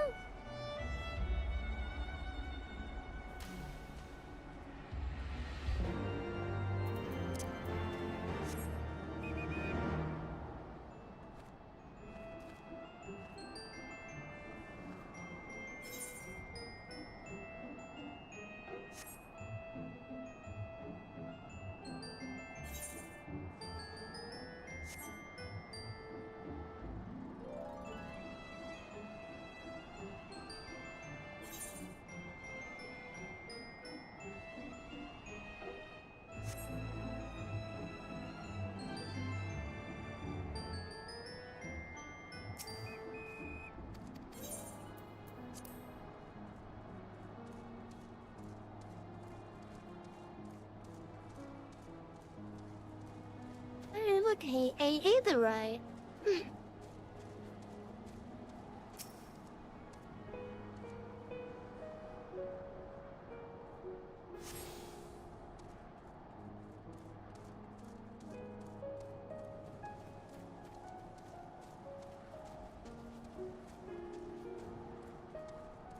I think for the rest of this step of the quest, I'm just gonna walk it.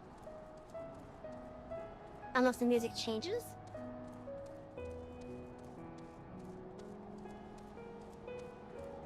Because I feel like this track is pretty meaningful. Especially because it's one of the main themes of Heavensward.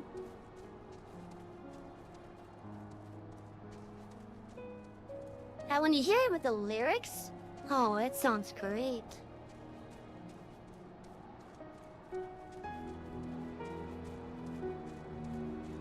It is a lovely track.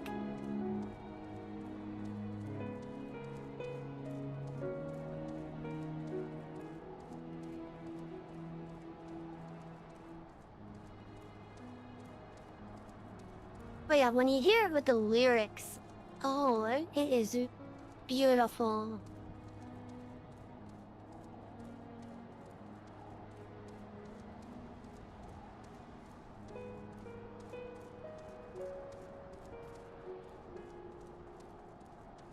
Like, if there's a couple things in this game that I will highly praise, outside of the various gameplay stuff, like just how well some of the boss fights are presented, I would have to say the music. Oh my god. The music is amazing.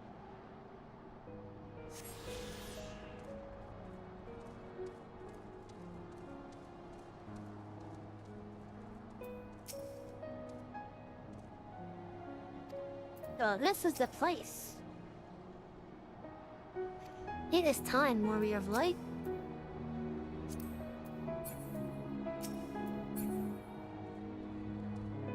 Get him a bird gone Pulver.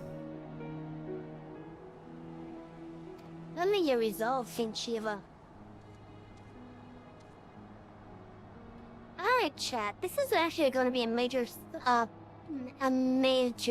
bit of stuff, I think. I think there's voice acting. And if I remember correctly, one of the voices that we will hear will not be speaking in known English. So,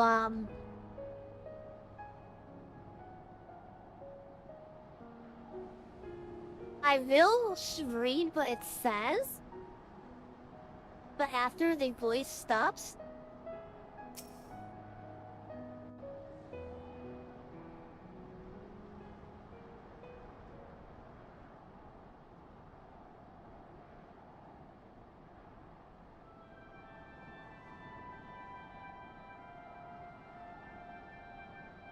that sounds different to the other mother horns.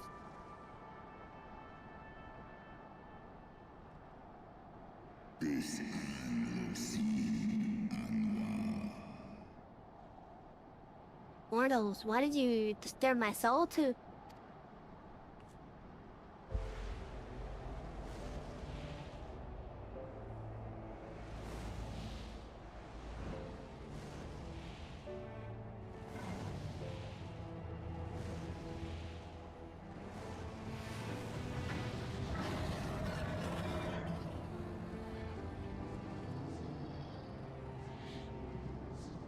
Grace Velga.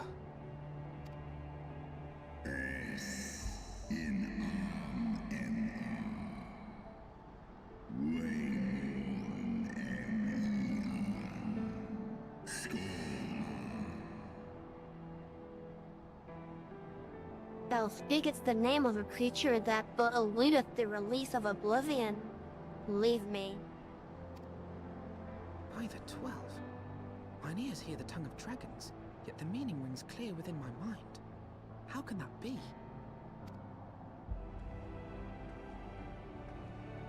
Racevelga, do you not remember me? 'Twas I whom you found in Dravania. I who glimpsed the truth. The truth about your past. About Shiva.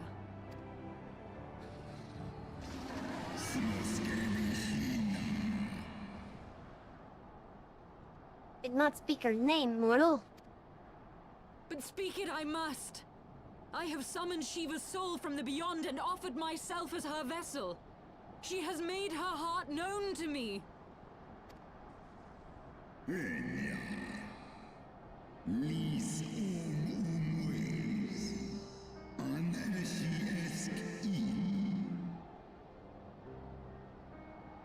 Foolish girl, thinkest thou my beloved spirit hath descended from the heaven?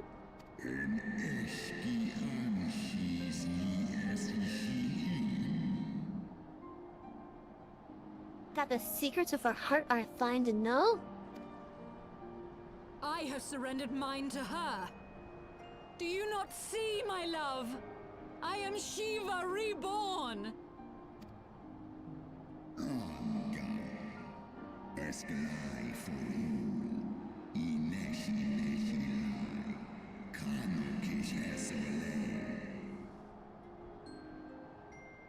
gullible fool.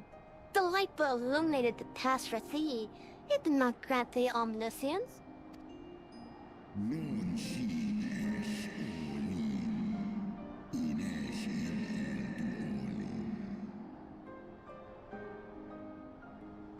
The spirit thou hast summoned belongeth not to Shiva. 'Tis but a shape conjured by thine own fancy.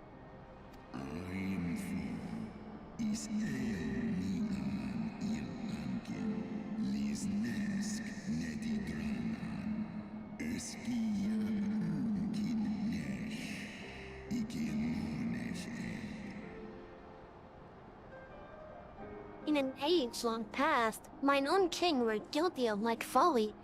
Beguiled by the Dark One's lies, they attempted to resurrect the king amongst worms. Yet the divinity they called forth merely borrowed the semblance of my fallen brood brother. He's talking about Bahamut.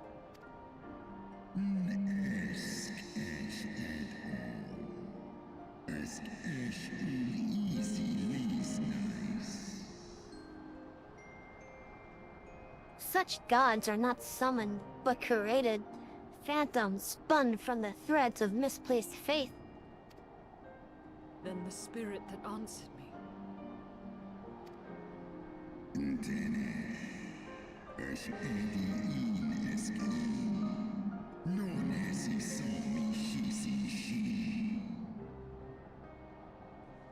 Was but thy dream of Shiva. Thy soul hath been corrupted by a deity of thine own making, child.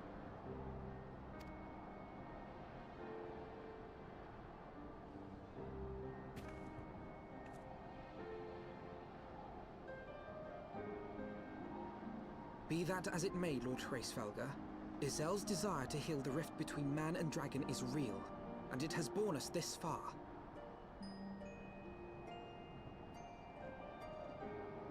In other words, Hraesvelgr are just kind of a mind-blown, Yselver? In which I think she's now understanding what she may have done? Or rather, what she may have thought she's called? We would spare both our kind and yours the ravages of this senseless war. Pray join your voice to ours in a call for peace and forgiveness.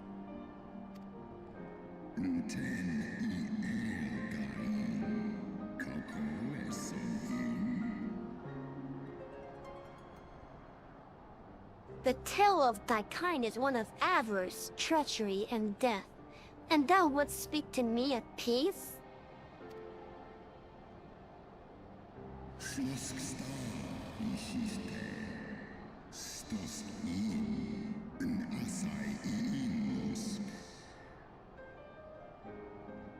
Hark thee, mortal, to the naked truth.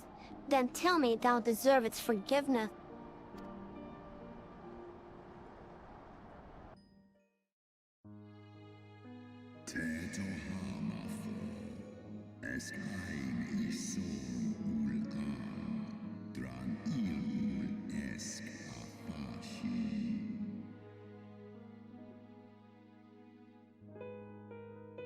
He's telling us how the Dragon Song War started now. 1,200 years ago, my beloved Shiva's sacrifice served to bring an end to the war twixt man and dragon, paving the way for an age of peace and cooperation.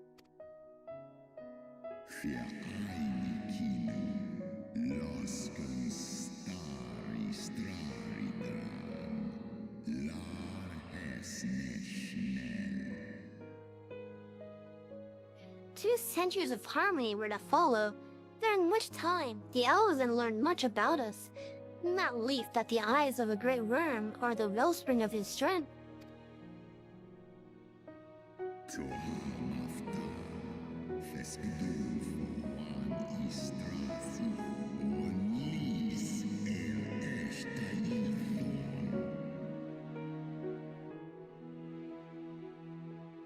It was out of the selfish desire to possess the strength that King Thorin then conspired to undo all that our peoples had achieved together.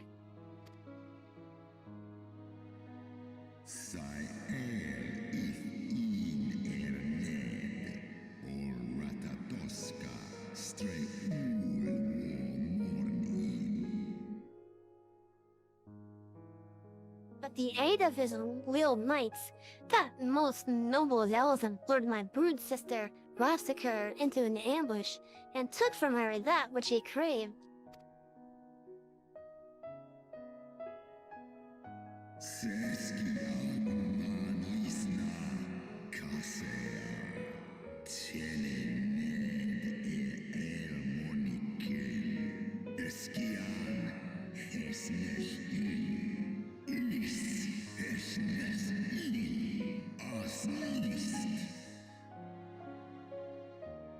Fain would I strike the image from my mind, yet still the scene doth linger of my brood sister's tattered corpse, defiled by her elven allies. They had torn out her eyes and feasted upon them in the manner of wild beasts.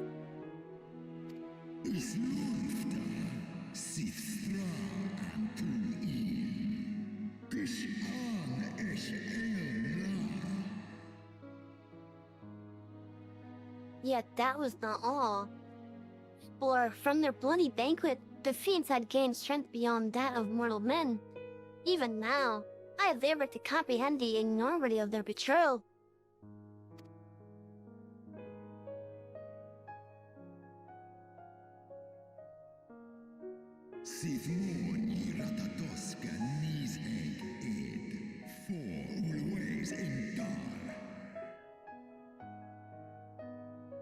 Denhog was the first to learn of the atrocity, and he took to the skies, hungry for vengeance.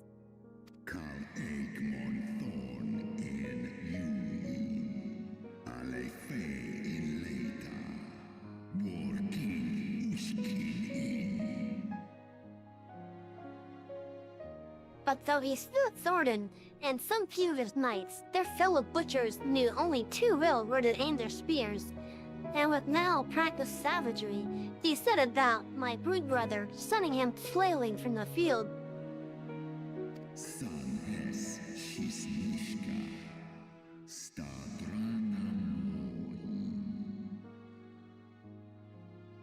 Such as the truthfully Holy See would keep hidden, such was the beginning of the Dragonsong War.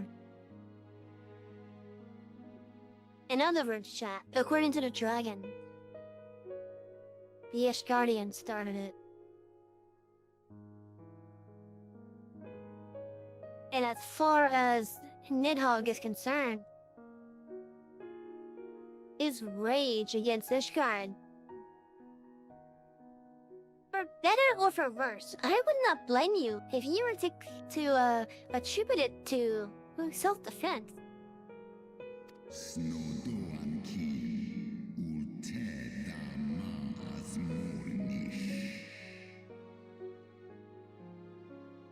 Tis a song my kind shall ne'er forget, and should 10,000 years pass and Ishgard crumble into dust.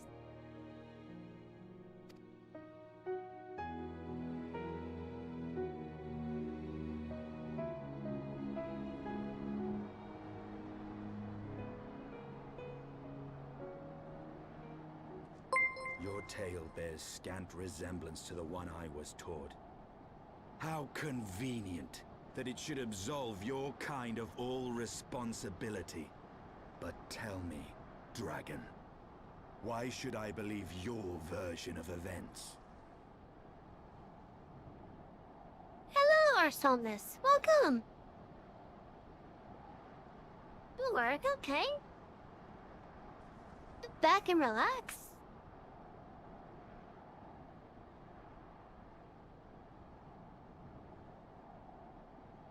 And thank you for the follow as well.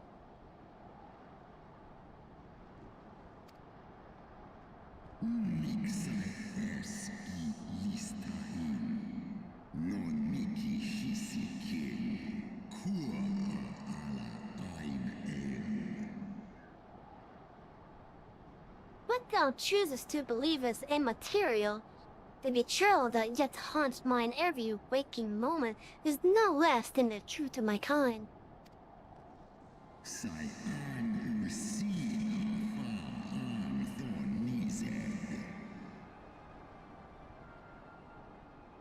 And Nidhogg meaneth for Thornton's people to suffer for this sin till the end of days.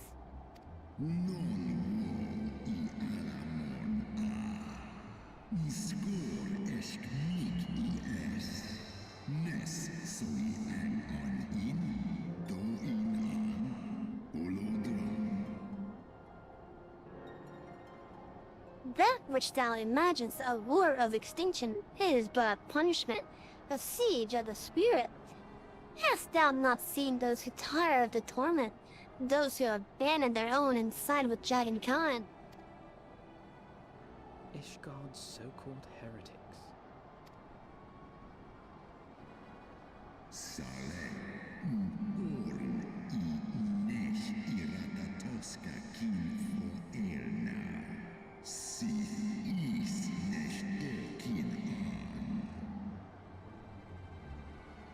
Know that all the traitor's progeny bear trace of Rastikar's essence, but a single step of our blood is enough to awaken it.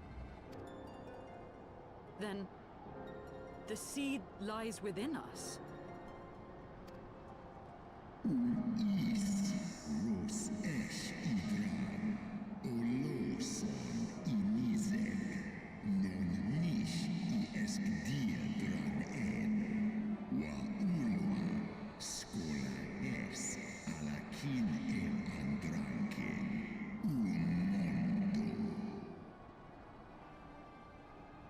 Tis for this reason that those who abandon their loyalties are rewarded with a drink, and thus are they transformed to join the ranks of Nidhogg's ever-growing army as newborn dragons.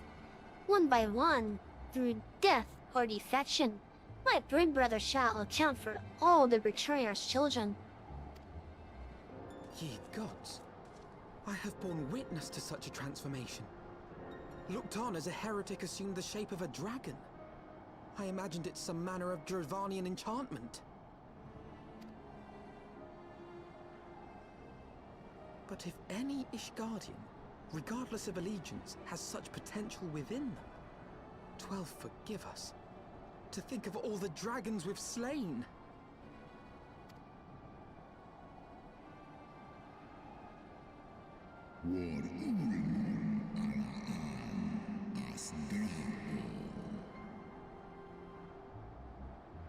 There will always be some, of course, who choose to fight until the bitter end, like thee, Dragon.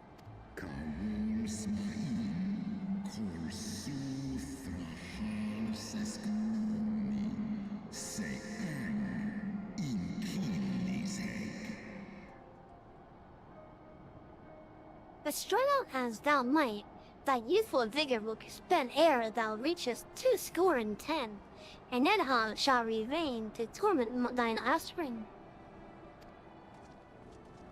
Oft have I wondered why Nidhogg did not simply raze Ishgard to the ground.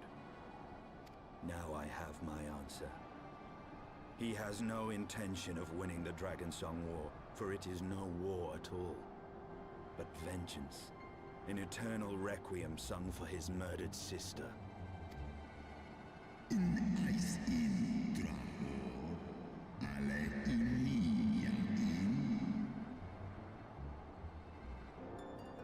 Thou hast the right of a dragon's flare.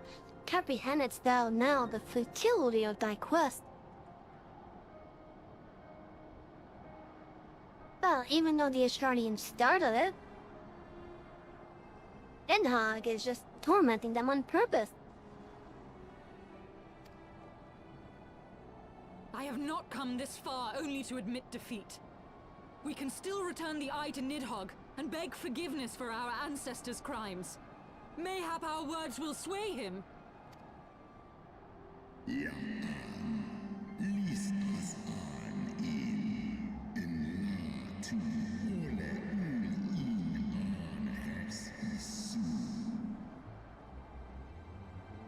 Stubborn child, thou thinkest in immortal terms. Our perception of time is too broad for thee to grasp. Now, chat, for those of you that aren't aware, what Freysagard means here is, what could have been easily a couple of decades ago for us is basically like yesterday for them. That's basically what he means.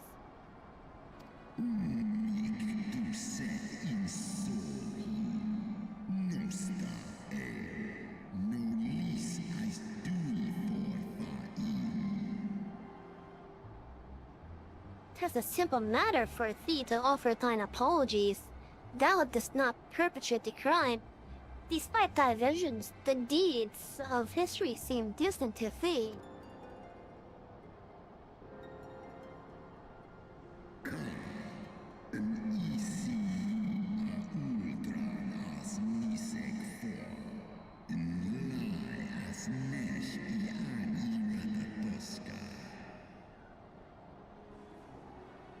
For worms such as Deadhog, however, that history is yet part of his present. As fresh as the blood that did gush from Rastiko's wounds. How could he not be driven mad?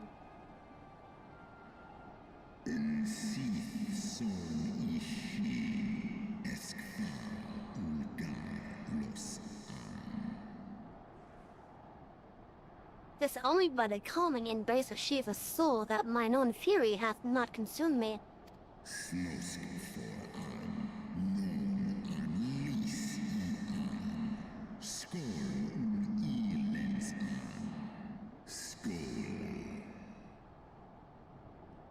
But let us speak no more of what is done. My faith in your kind is spent, and I would be alone.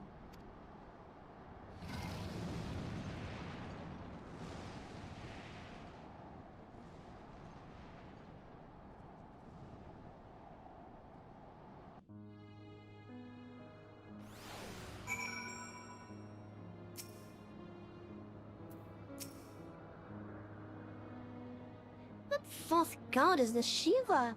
What manner of phantom have I welcomed into my heart?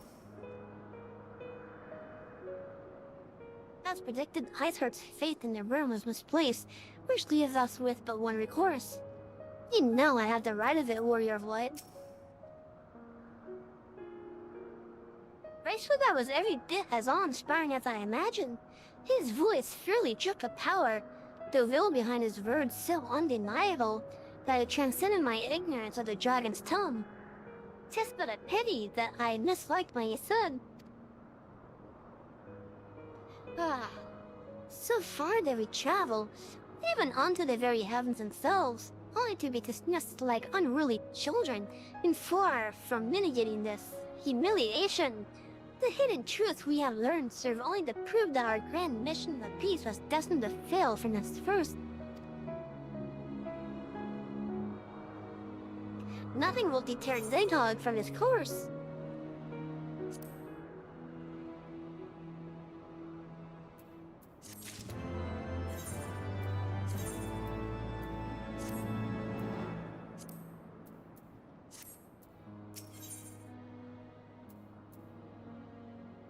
The worm's lair.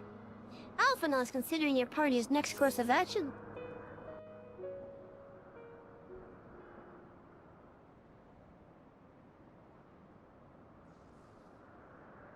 Well, what do you propose we do now?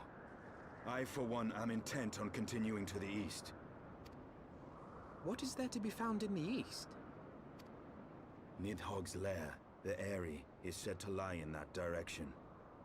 And the eye tells me he is near. You cannot still mean to slay him. You cannot still mean to stop me. I have been true to my word, and aided you in this fool's errand with Hraesvelgr. But your efforts at parley have come to naught, Lady Iceheart. I would see Ishgard saved, and for that, Nidhogg must die. With the tale of our ancestors' vile betrayal yet ringing in your ears, you speak of continuing this war? Nay, lady. I would but pierce its vengeful heart. When Nidhogg dies, this war shall die with him. A moment, Estinian. You yourself spoke of the Great Worm's strength, that you believed him powerful enough to raise your city to the ground. How then are we few to challenge him? Even behind the stout walls of Ishgard, with an army of knights manning the defenses, our victory would be hard won. Yet you propose to contend with the beast in his own lair. In close combat, this will afford us an advantage. And if the tales are true, the Warrior of Light has bested many an invincible foe. But such speculation is meaningless if we cannot even find the worm. Our first task must be to seek out Nidhogg's lair. The story of this nation grows bloodier by the moment. Must death always be answered with more of the same? Such is the way of things, I fear. Unfortunately. I shall consider it a miracle if mine armor is not stained crimson ere this conflict is ended.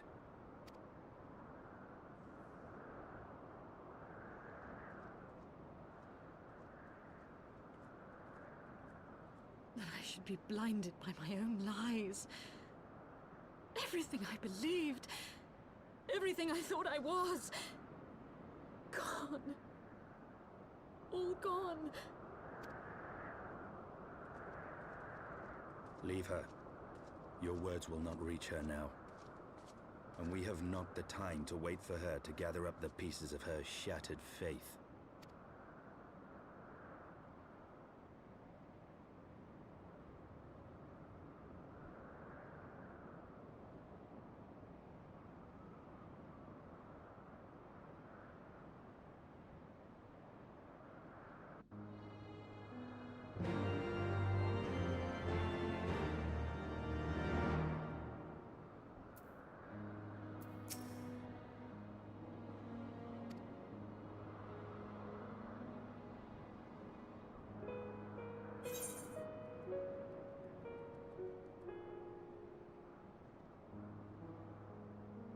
Oh, there's a blue quest over there.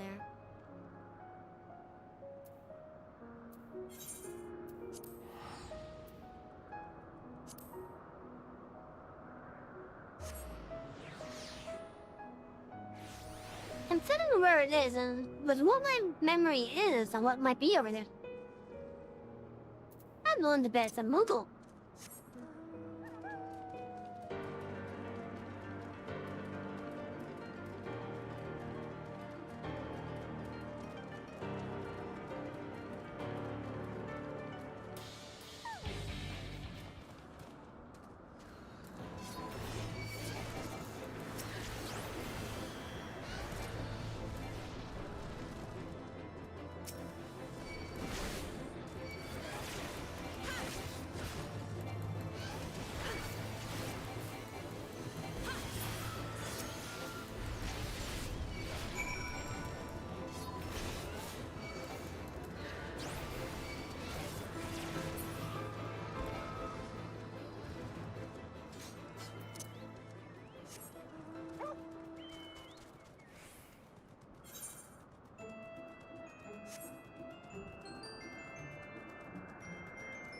Now, chat, for those of you that are here for the first time watching my playthrough here,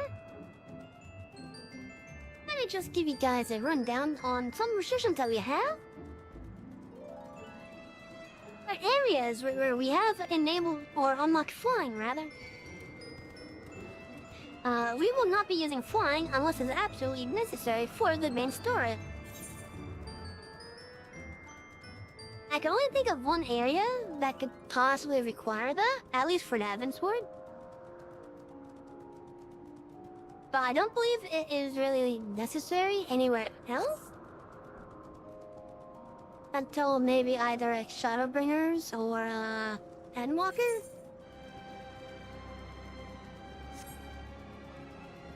But with what I'm saying is that unless the main story absolutely requires it,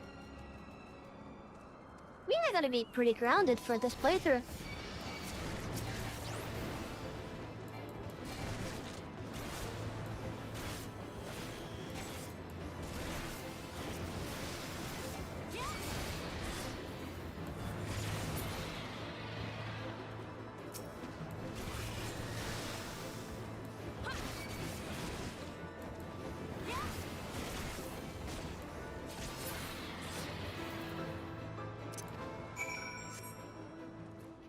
Another thing that we're doing is we are sticking to one type of job until we get all those jobs up to next level. And we started that with tanking jobs.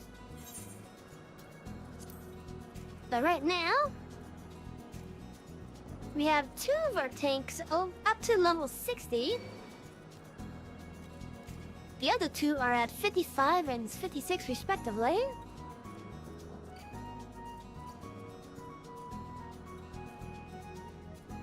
I'm trying to determine which job type to do next. You're here mainly for the enemies and background noise? Alright, no worries.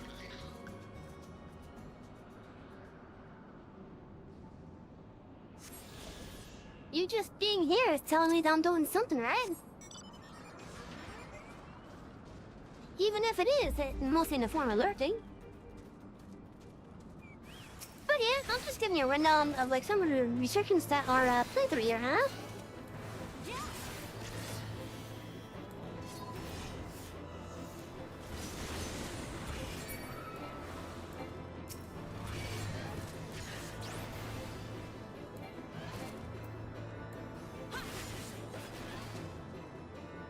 What was the other one? Alright, we are not using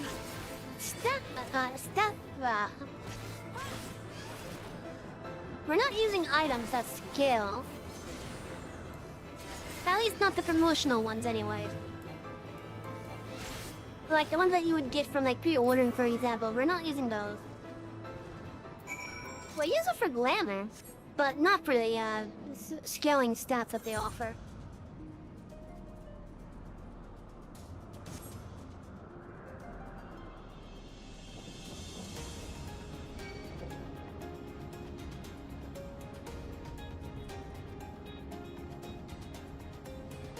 Yep, it's a Moogle.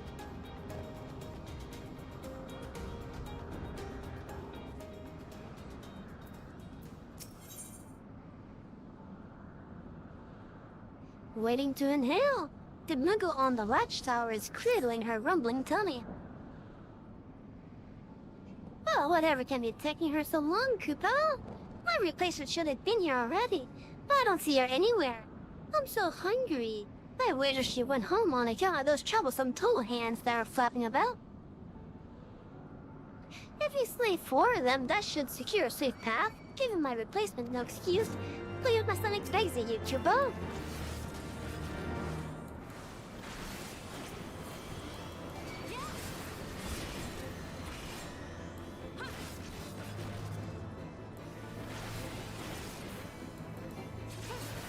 So that is pretty much our restrictions, though.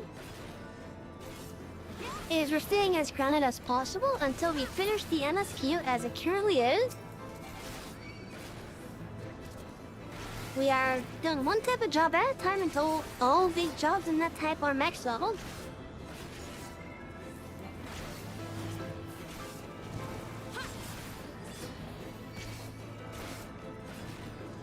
What was that for the job that's share the same gear?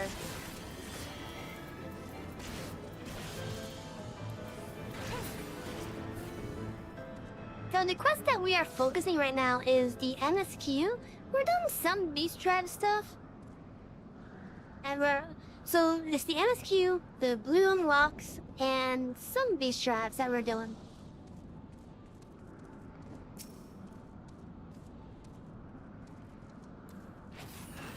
We only did like one actual side quest, and that was because I was curious on something. I don't remember what it was now.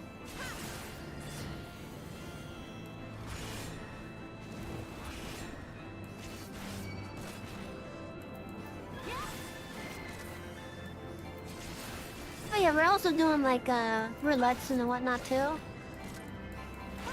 But tonight I want it to be mostly MSQ.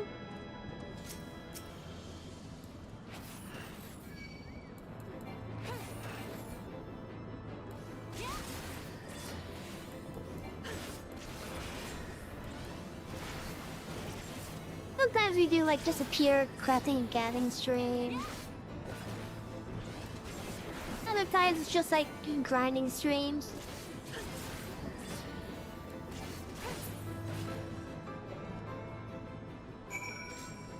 Like for example, getting the Dark Knight up to 50 was one such a grinding stream type of deal.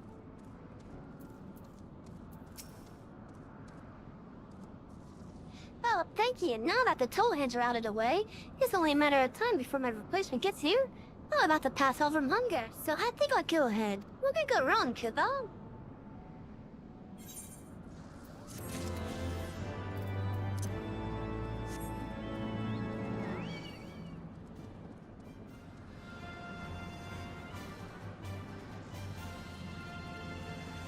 actually do gotta be up there, okay.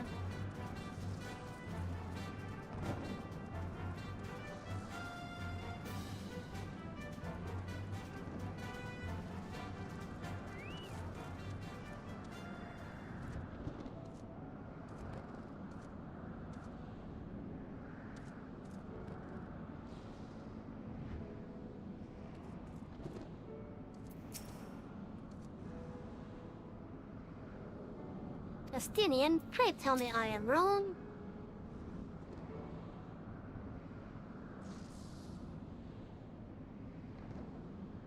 Is that it?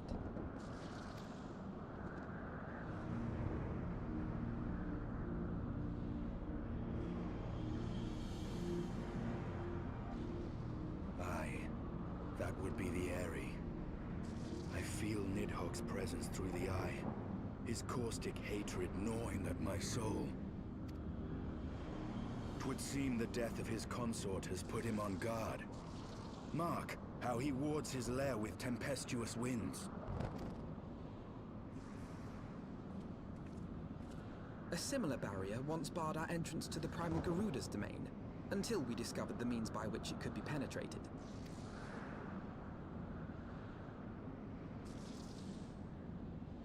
Mayhap it is time there's a we called smug. upon Master Garland. It will be just like the good old days, no?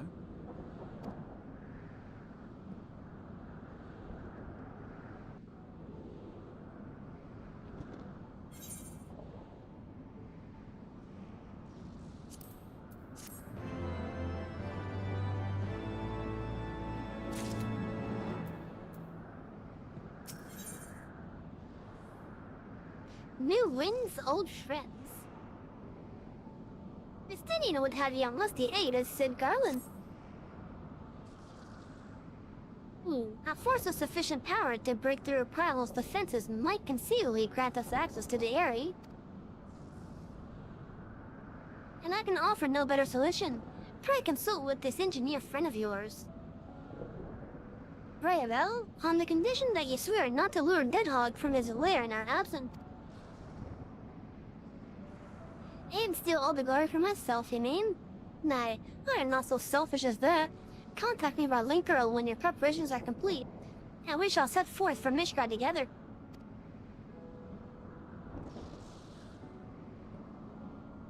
I suggest we rendezvous back at St. Renee's Forum, savvy? From what I glean of the Holy Sea's decidedly ambitious airship project, Sid will still be in Ishgard.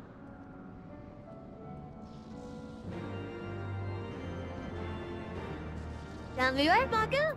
Down we are.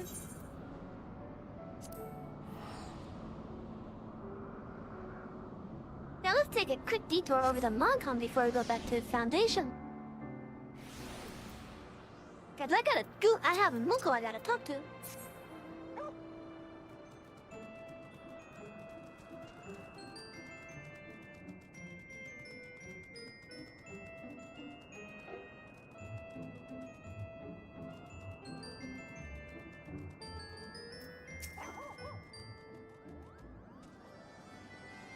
Many thanks, Spirit of Adventure. Finally, I can enjoy a bath without the smell of raw dragonfish assaulting my senses. God damn it, Anne.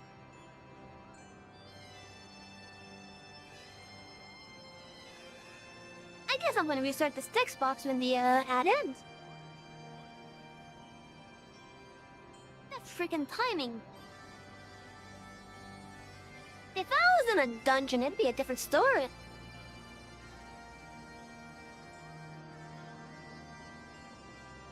Or at least a dungeon with, letters, that is.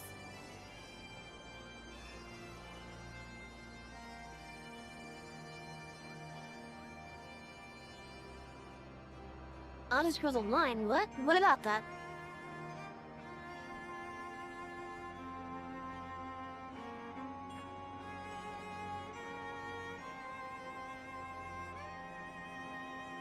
I didn't really say I played that one.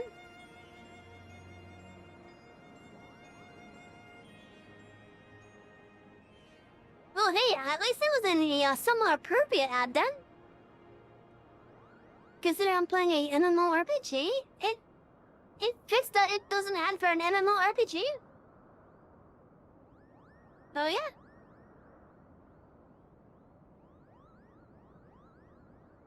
At least it fits it.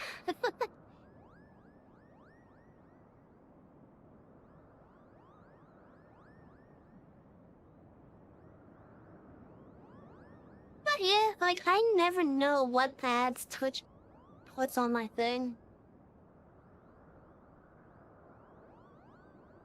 Don't forget that ESL exists. Yeah, I do too. I do too.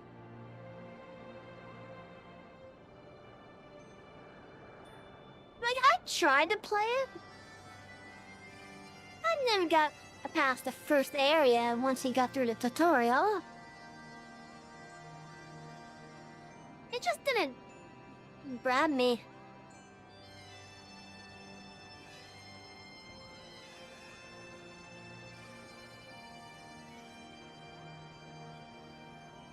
I never played any of the Elder Scrolls games, but I've heard cool things about the game and the mods associated with it. I don't know about Elder Scrolls Online, but I know with the other Elder Scrolls games, some of the mods are really silly. Some of them are pretty lewd. And some of them are just awesome. And there's the, type of ads. Yeah, so it was just underwhelming? Yeah, at the beginning, yeah, doesn't do a good job trying to grab your attention. Guild Wars 2. I like Guild Wars 2, but it never kept me story-wise. Like, don't get me wrong, I spent quite a few hours playing it to the point where I managed to get unbreakable tools at least. They're just playing a game. Thanks to their, exchange gold for gems system.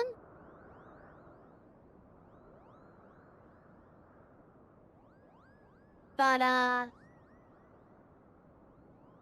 think I got up to like level 40 at most.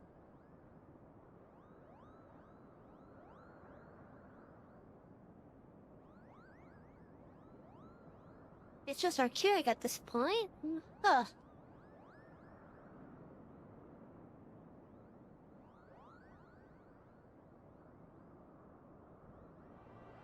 I haven't played Guild Wars 1 in ages, and I don't even remember how far I even got in it. All I remember really with it is buying the, at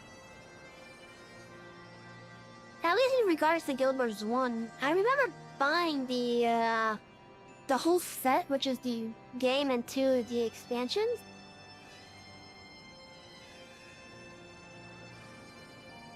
I know I bought one of the editions for Guild Wars 2. Like, I actually have a physical copy of Guild Wars 2 somewhere. I think that copy might be in storage, though.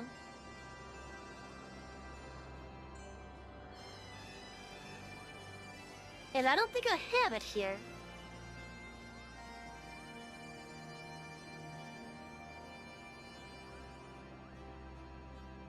Two standalone expansions and one other expansion?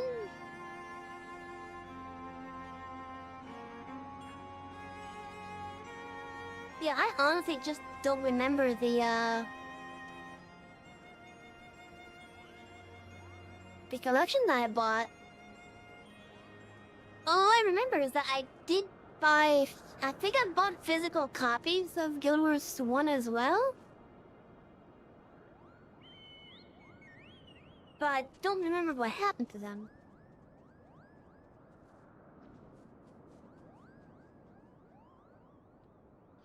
You know, that sounds about right. I think that was the collection that I bought.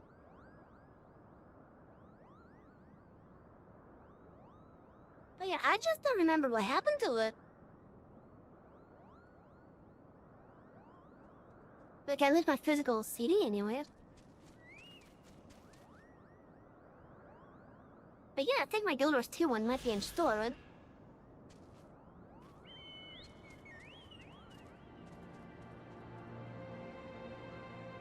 Yeah. But yeah, like, when I played Guild Wars 2, I actually liked it.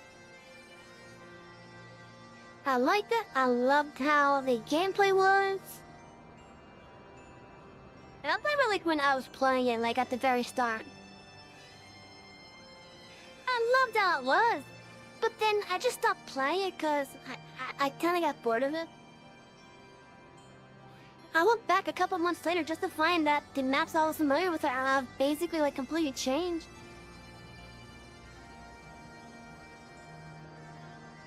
So like when I first played Guild Wars 2, there wasn't all that losing roads type of stuff that was happening to it.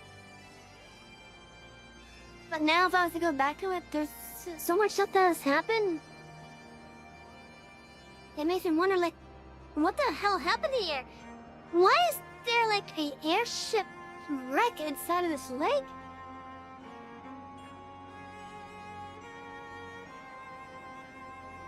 And that lake didn't even have it before.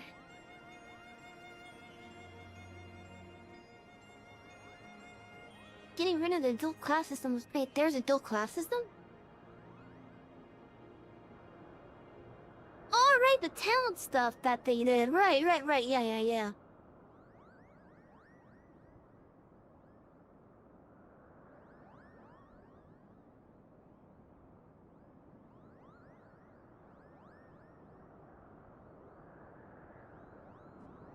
I was thinking of the talent stuff in Guild Wars 2, my bad.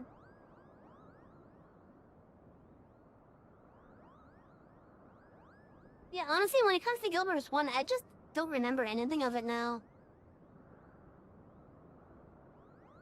Like, if anything, it's probably been... I want to say 15 to 17 years since I played it last?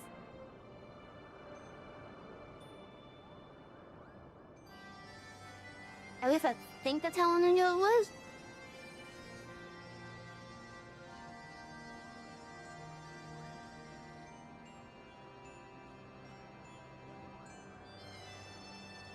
And last time I tried to play Guild Wars 2 was a couple years ago. I know I think I got Guild Wars 2 when it first came out.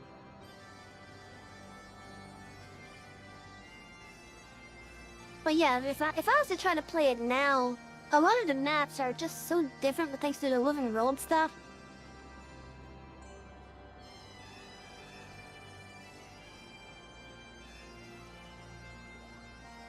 Yeah, like for me, the thing that really hurts it for me is the living road stuff that they're doing.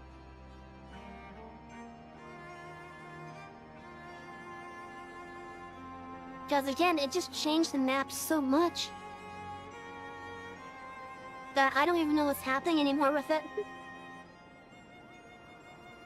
I wouldn't mind it as much if they made it so that you could opt into seeing those changes happen. Or maybe have it where when the character first starts, it's the normal story.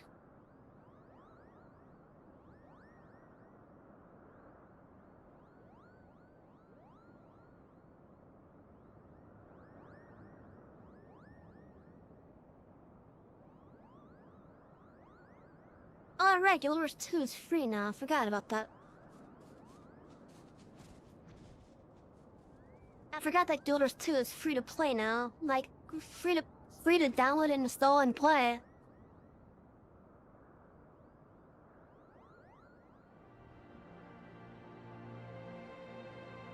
Guild Wars is the only MMO that I'm aware of that actually allowed you to buy it and then you don't have to pay for time.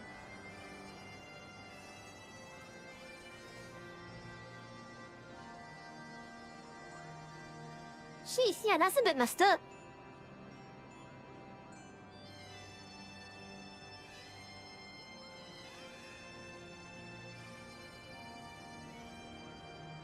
Man, I hope those chunks are reasonable in size then, but still, that's messed up.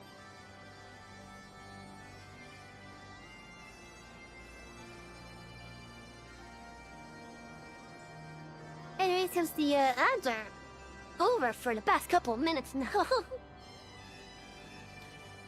I can restart with this text box here. Many thanks, brave adventurer. Finally, I can enjoy a bath without the smell of those raw dragonfish assaulting my senses. Faye, the dip in the waters might serve to, freshen you up as well, Kupo. Not very arse on this. Being able to chat with you guys actually helps make my nights a good amount of time. Like, trust me, there's been times where I would be playing... Time to get high! Go stretch! Jaded! A stretch and a hydrate. Okay, give me just a moment to get out of here.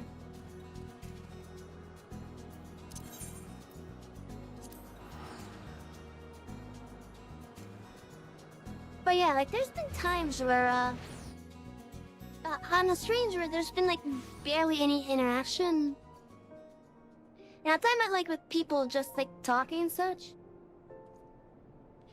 I think, if I remember correctly, this mostly applies to my checking streams? Yeah, like I try to bait chat into talking sometimes.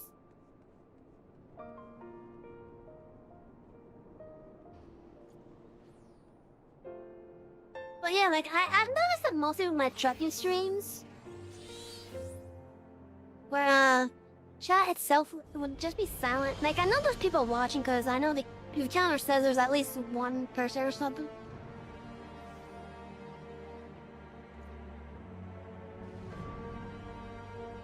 I'm getting a hydrate in now, don't worry.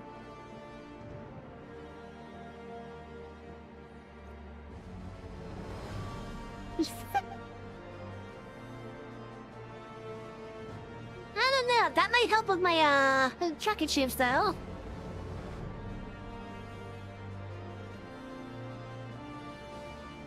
I just don't know what to say at the thing. Yeah, I know that feeling.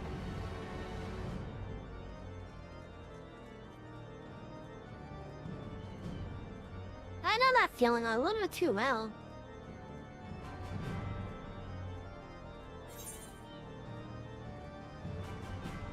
Yeah, I got a blue quest over there.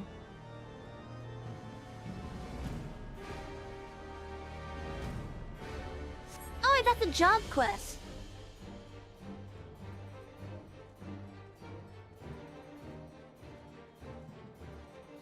I forgot, I leveled up enough to do the job quest. But yeah, like with my checking streams, those are the ones that I think I struggle the most in terms of like chatting or trying to keep people's attention.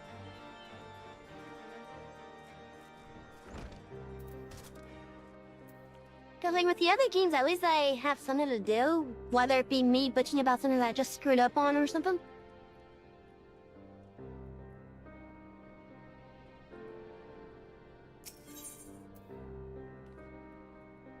Kindred spirits. The words of the vanished shaman yet trouble Sid girl. The Durgu, whatever.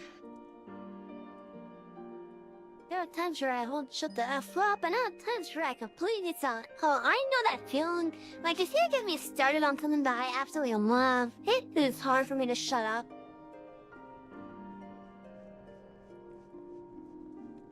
Like, for me, it could be like various games. It could be World of Warcraft. Speaking of Warcraft, I could probably do the Warcraft GeoGuessr and get everything within a couple yards. For every area except for probably the Dragonflight and onwards.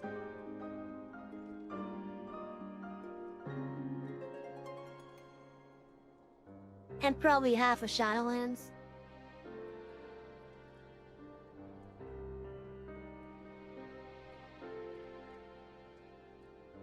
But like for all the stuff that's like the first half of Shadowlands, like before, I could probably get the location like within a couple yards.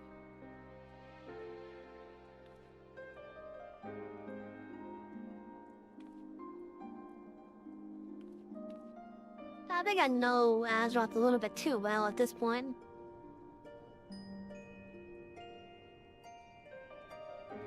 Doesn't help that, I'm not gonna lie, I actually modified the old game clients for it. Well, not through the EXE, but like through like using the MPQ patch files. So like I actually like playing around with the game files of World of Warcraft. To the point where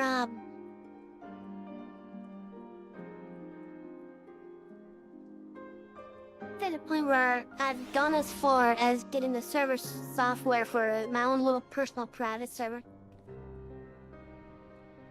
I haven't played WoW in so long. Mr. Pandaria, I believe, is the last time I played, and somewhat regularly. Okay. A lot of people hate Mr. Pandaria, but a lot of people also love it. I love it, but the thing about Mr. Pandaria that pisses me off is that was the expansion where Blizzard first started closing off legendary quest chains.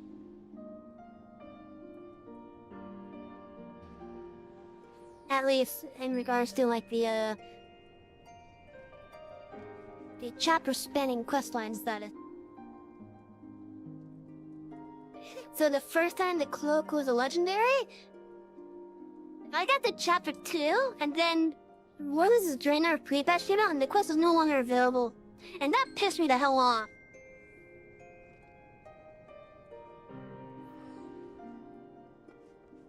And then they did it again for the stupid ring.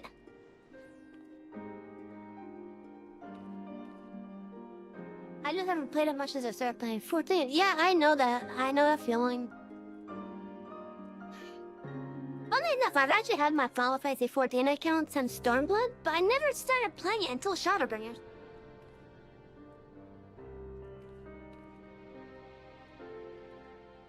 Oh, that sucks. I know that feeling though.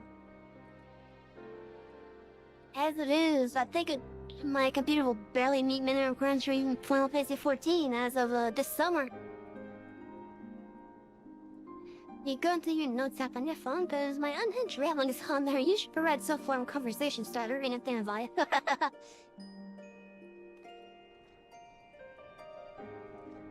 But yeah, like as it is, I think my computer is just gonna barely meet the minimum for Dawntrail.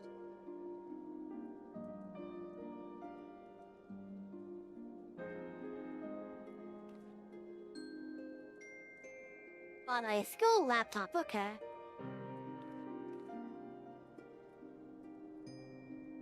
Hey, oh,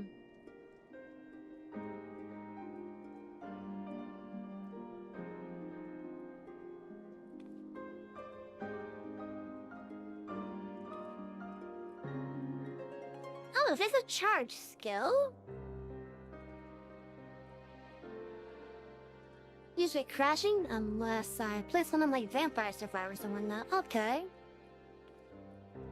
I don't have Vampire Survivors, sadly. I've seen the gameplay of it. I've even watched Asmongold playing it. But the game in that style that I do have is the free one for Holocure. Oh, here we go. Here's something good for my notes app. Peer pressured to VTuber to eating microphone. No content required.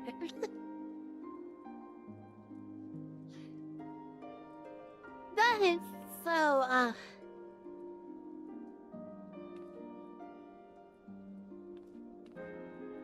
will never do that. As it is, I don't even think I can even do ASMR that well.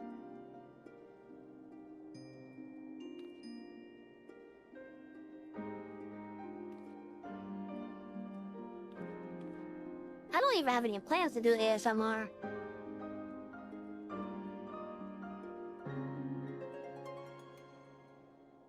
Wait, there's DLC for the game? Is that like the soundtrack?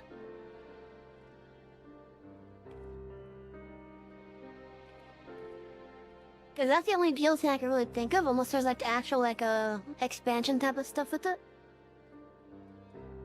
They said microphone may be tasty. I don't want to hear. Oh god.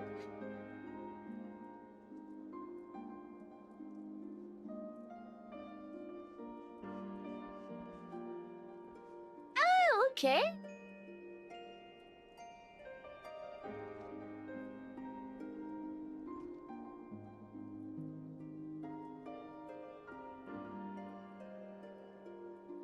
That's a bit sus, not gonna lie. Now I gotta look this up out of curiosity.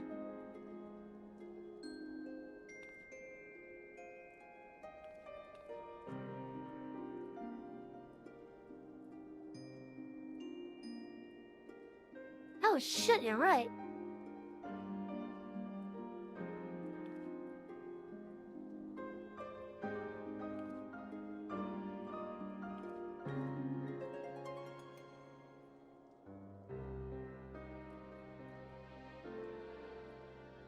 Well, among the survivors.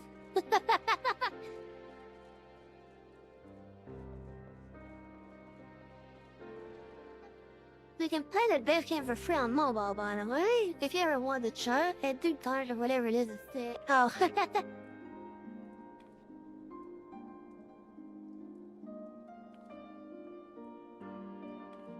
Well, considering that I have played Hollow Tier, I think there's probably a good chance I'll like the original game that made the genre popular.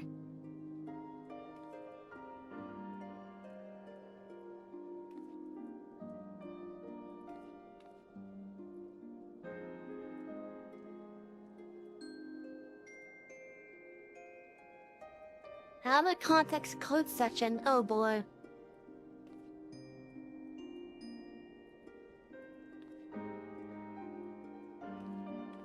Oh, holy shit! That's a deal for that game.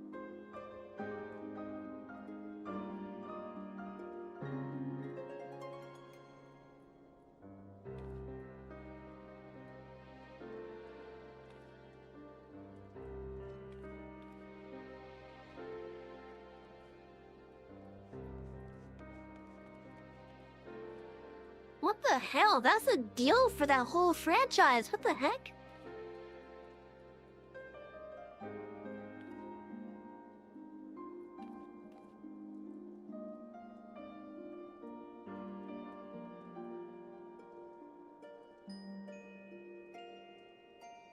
Jeez, I'm tempted on getting that now.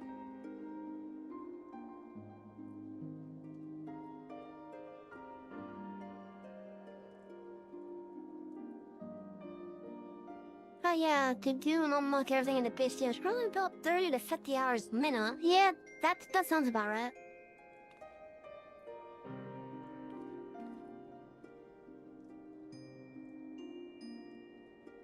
Hey chat, I have a question for you guys.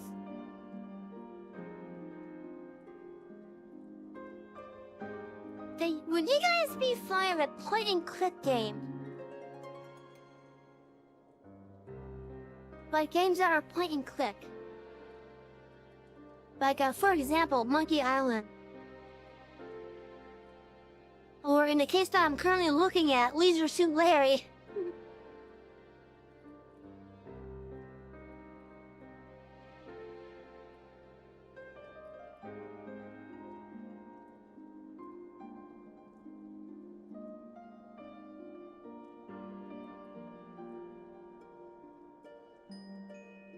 I think I even have full throttle somewhere.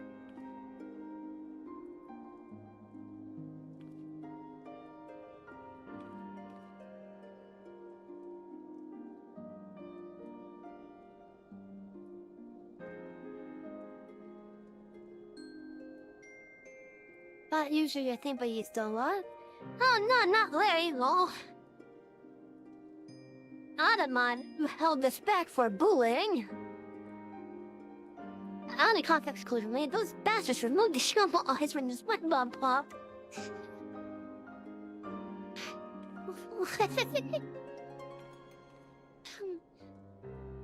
Wait, why the... Oh wait, we're talking about the, we're talking about the, yeah, the ice cream pop. Yeah. Like, what was it, just a, colored section then?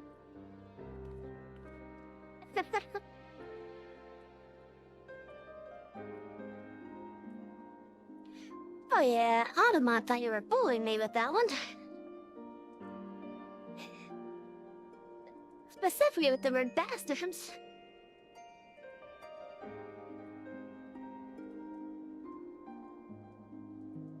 I wish Automon knew context.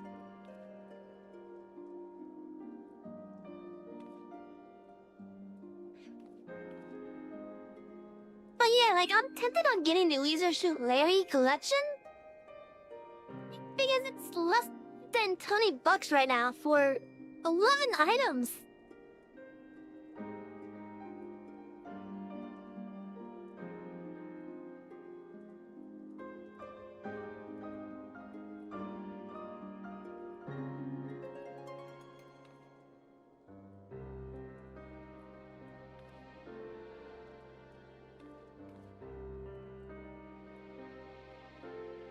You know, that's a good question. Let me go to Twitch's a log games thing.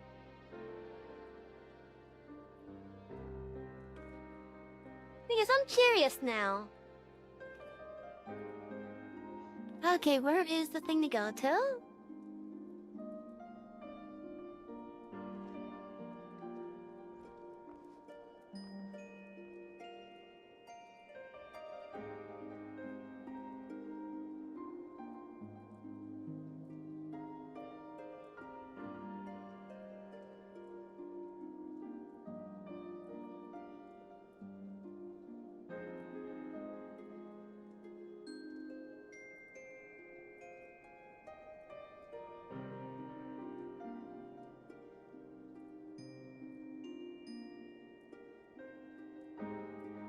Let's see, list of prohibited games.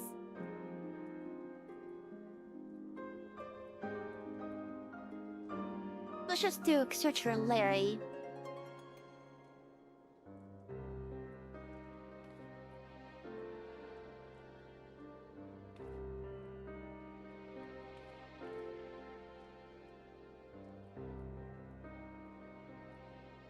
What if they're rating a loser to Larry anyways?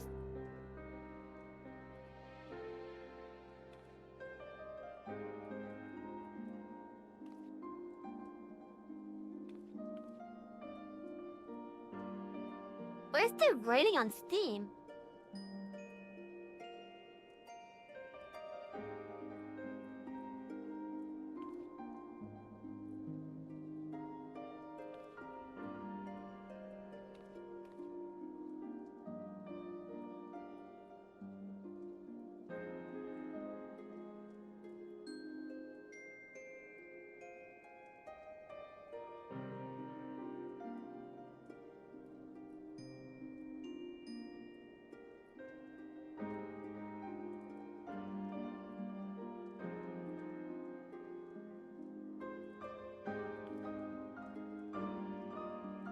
I thought it would be like on the side.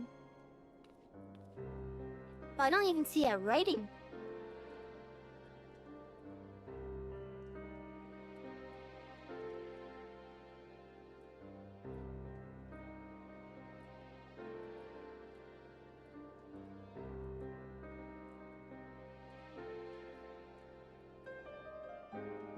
Valley is a fascist. This is one of the previous other Gothic species that I have written down. But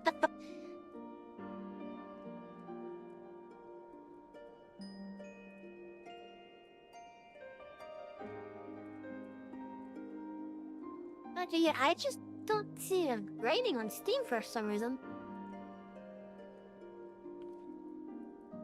Okay, what if I go to the standard one? Is there a rating here?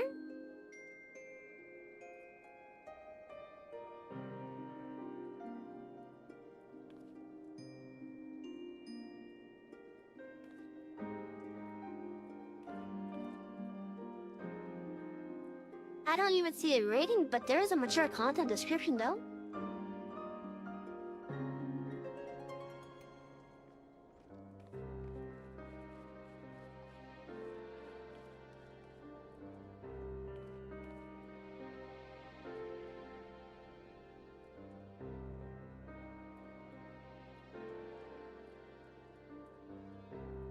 Yeah, I think with Twitch, as long as it's not the focus, it should be fine. And I don't think the main focus that we just shoot Larry is the lewd scenes of it.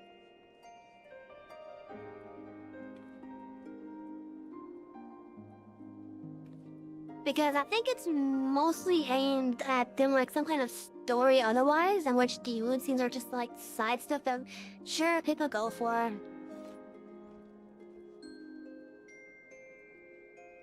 Wait, I don't see Leadership Larry on the prohibited games without adults only rating.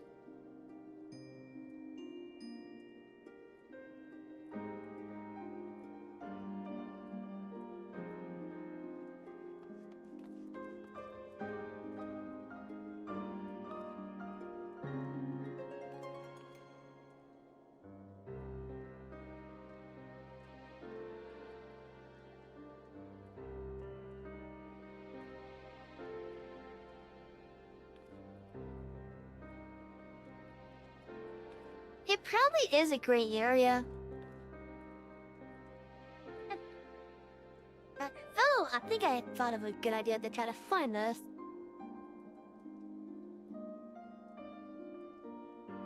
Okay, what if I just put in Larry on the touch search bar?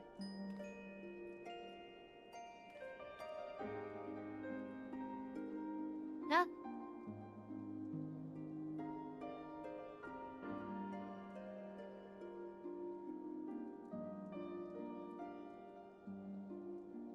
Is an actual category on Twitch.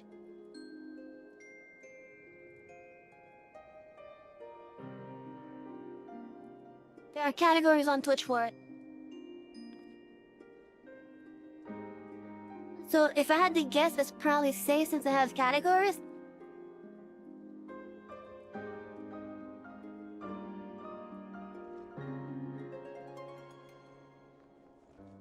But I might have to stick to the categories that they actually have shown.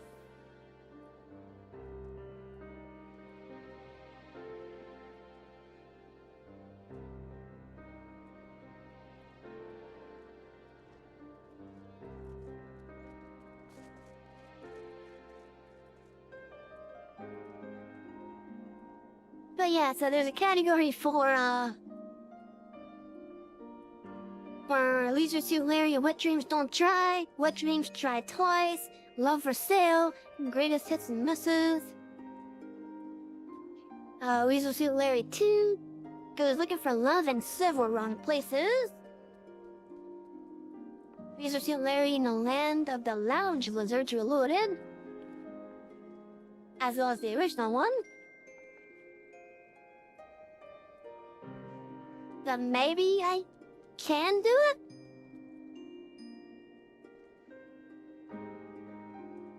Oh boy, this is gonna be interesting if I decide to get this. You know what? I'll get it on my Steam account at least, and we'll do it eventually.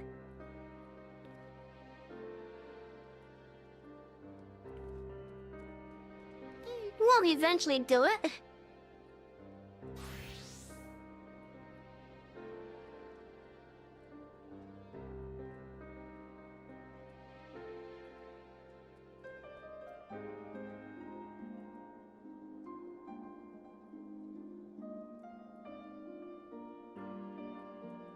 Okay, so what's in this bundle?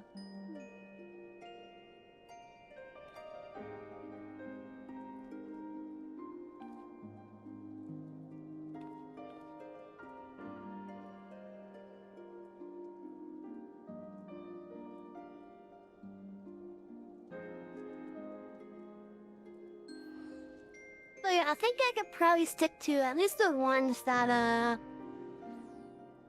have a category on Twitch at least.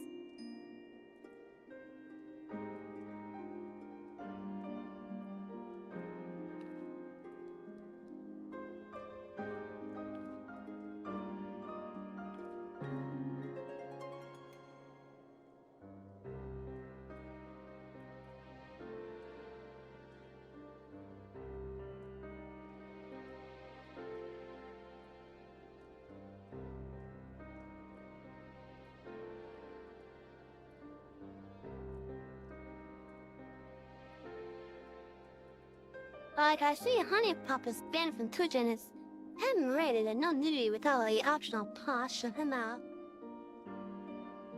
That might be why though, because of the optional patch.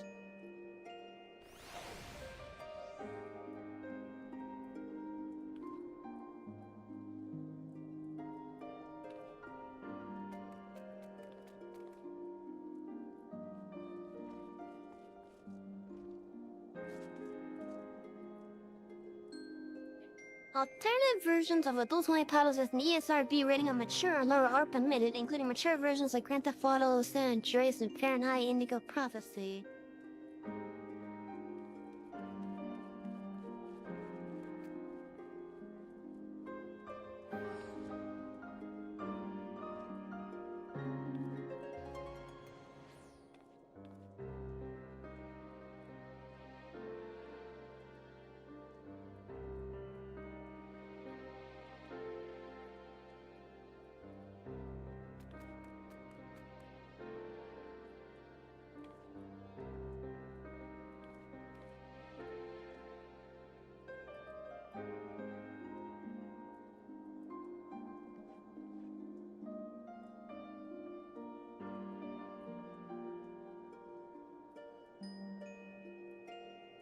Yeah, I think it might be because of how the game might be set up, maybe. No, though. But still, it looks like we could do Leisure to Larry at least. I've never played the franchise, but I've been interested in it at least. Who knows? One of these days, we'll have it on a stream. Don't know when. Probably a couple months down the line. Anyways, let's get back to the game. Yeah, I spent too much time talking about point and clicks.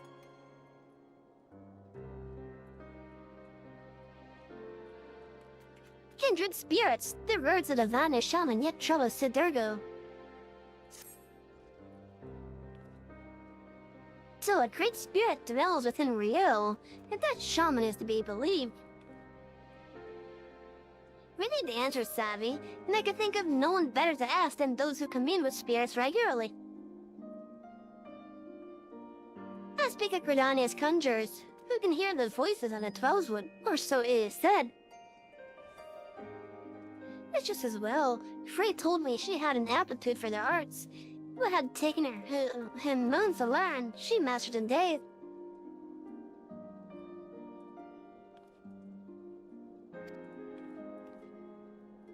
Sometimes these talents run in the family, he said. Mayhap her ancestors were conjurers after a fashion. Whatever the reason, there's no guarantee it is related to what the shaman said, or what the temple knights wish her dead. If past experience is any indication, they will be tracking us the moment we leave the city. It's not a question of if they will attack us, but when.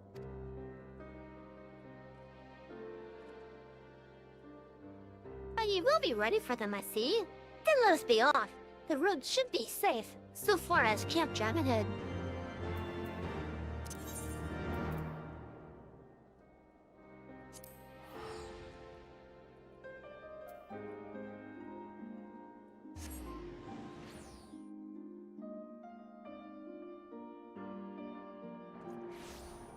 Yeah, we're doing kind of a late stream tonight.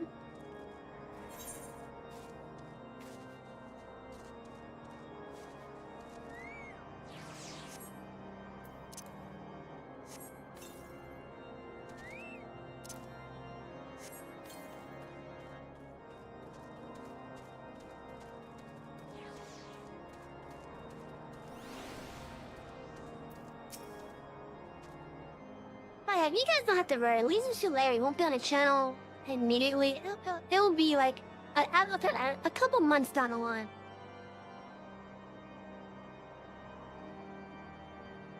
How much further is it to Gridania? I've never been. They're close. I can feel it. Was that to load up some Left 4 Dead 2 again? Of course, featuring trans icon Bahaj as much yet.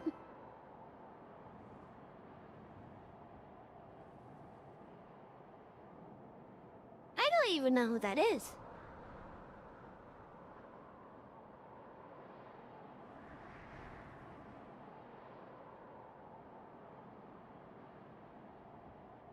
But Left 4 Dead 2 is a fun game though.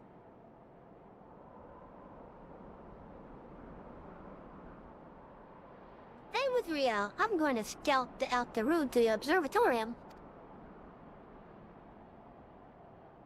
It's the IKEA shark plush. Oh.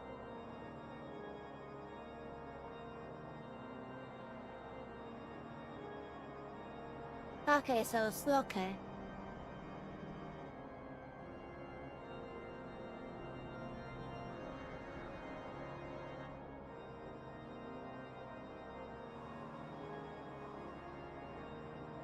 Okay. Why is there a trans icon if you don't mind me asking?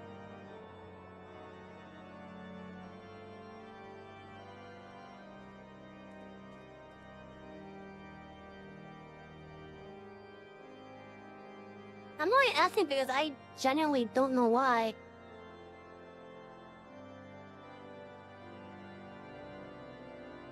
Mostly because I don't fully pay attention to that community, really.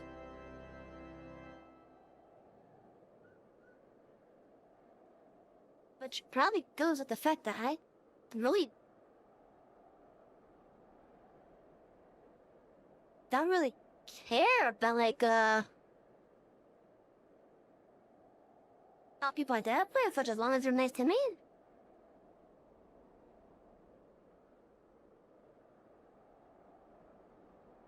I don't know, from what I've seen, they just really look sharp. Okay. I mean, I used to have a little shark puppet myself that I got from, oh, where did I get it from, I don't even remember, but as a kid, I called it Sharky.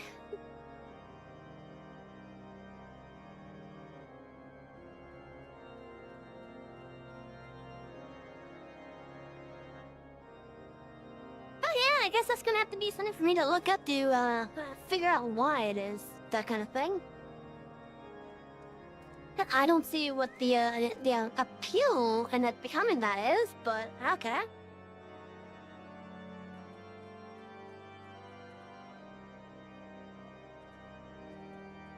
Follow at a distance if they come, do whatever it takes to see her safely inside a wall. Yeah, that's a promise.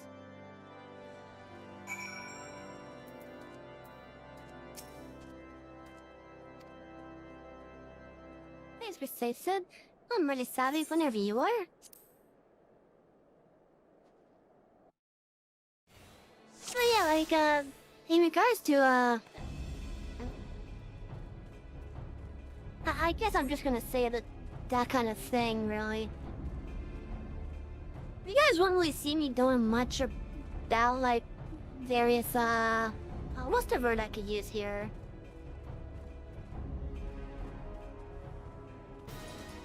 Like, well, I don't know what word to use properly without sounding bad, maybe? I don't really know.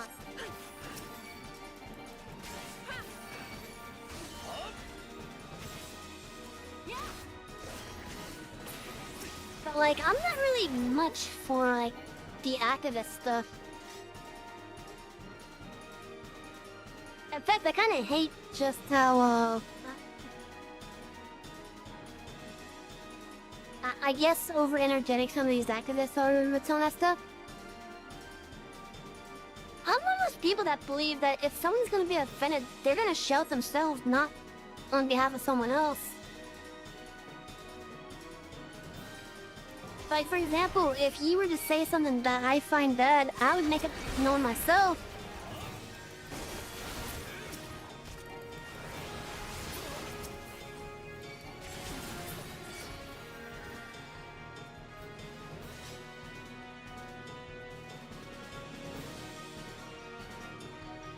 If anything, I guess it's really the people that get offended on others' behalf that I have issues with.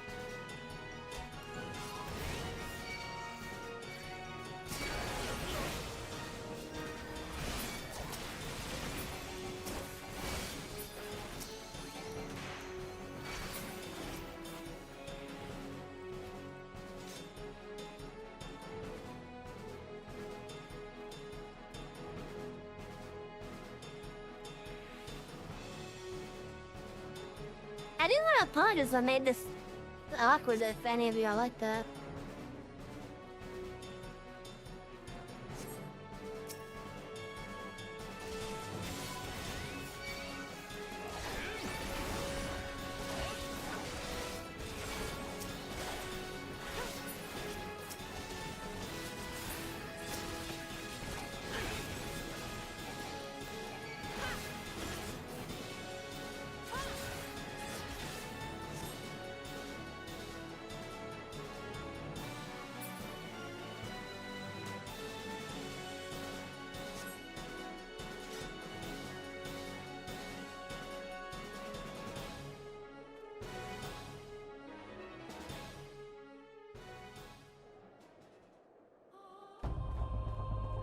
was a simple duty.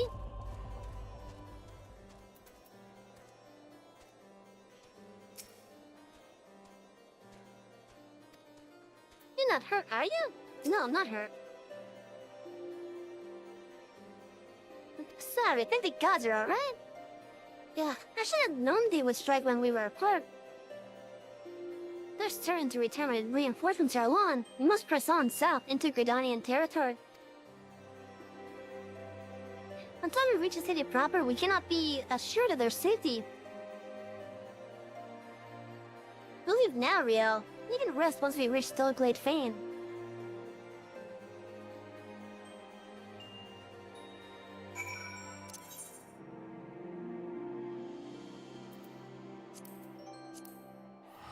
Gridania itself, okay.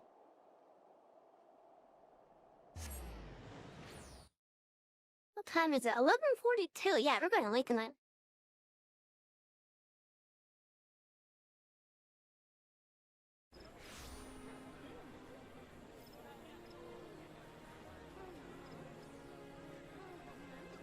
Now, for those that are not familiar with Final Fantasy XIV, there's another feature in the game which you guys might be able to see at the moment. And this feature is, bands.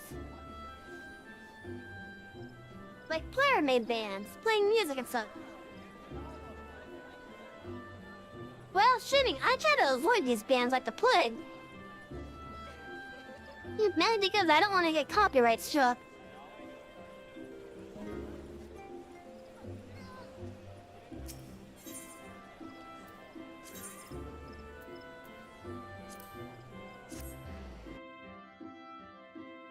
But if you were to play Final Fantasy XIV, there's a really high chance that at one of the 3 starting cities, you'll often see a collection of NPCs. Well, not, I mean, maybe not NPCs, but it may as well be.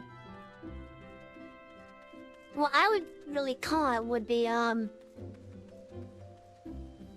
person just multi-boxing multiple accounts and using either a script or,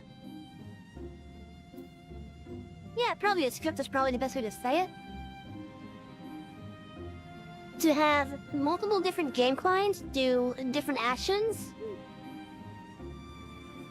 Essentially botting, but in the form of music composition. At least, that's how I think they're doing it. And since you are able to play for free up to level 70 now, it's not too far-fetched that, to just get a bunch of free accounts, make an archer, level them all up to level 30, and boom, you have a band. One for each instrument, basically.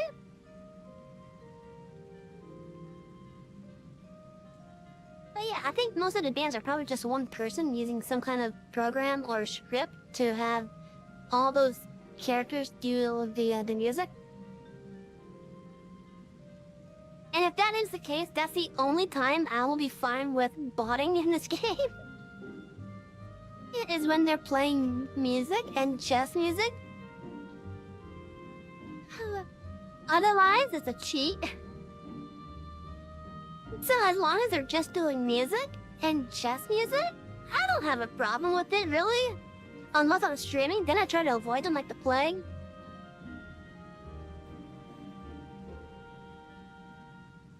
But yeah, copyright law is a hellscape for sure. Then I wanted to click the NPC and instead I clicked the cat. Hey, now savvy, you're come to continue your studies? Not exactly. My great spirit, is it? If it please, I would examine this girl myself. It was the very least I can do for one who has ever been a friend at a Toeswood. Ah, but where are they?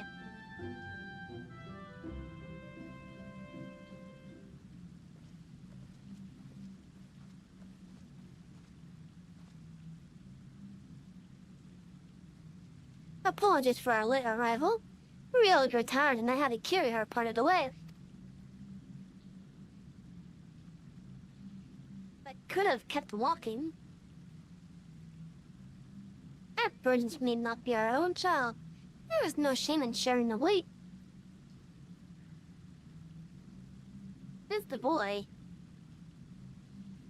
That's the guild master here. Haha, I am Brother Isumiyan, master of this guild. And though you will labor to believe it, young man, I am several times your age.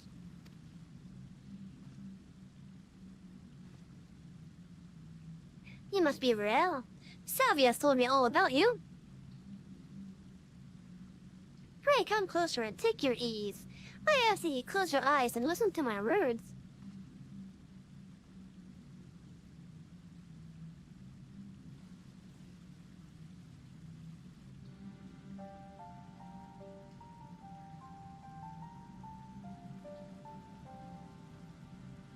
Breathe deep. Feel the myriad life around you. Be as one with the world. Well? The Venice shaman spoke true after a fashion. Her spiritual presence belies her years.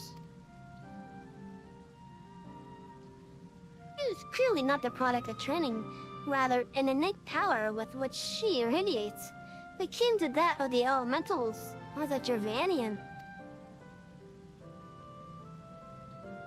It can't be serious. She's just a girl. Yes, she is. A very special girl. Mayhap you're familiar with the tale of the boy and the dragon gay? No? Really surprising. The Archbishop declared it a heretics too. A wicked cause.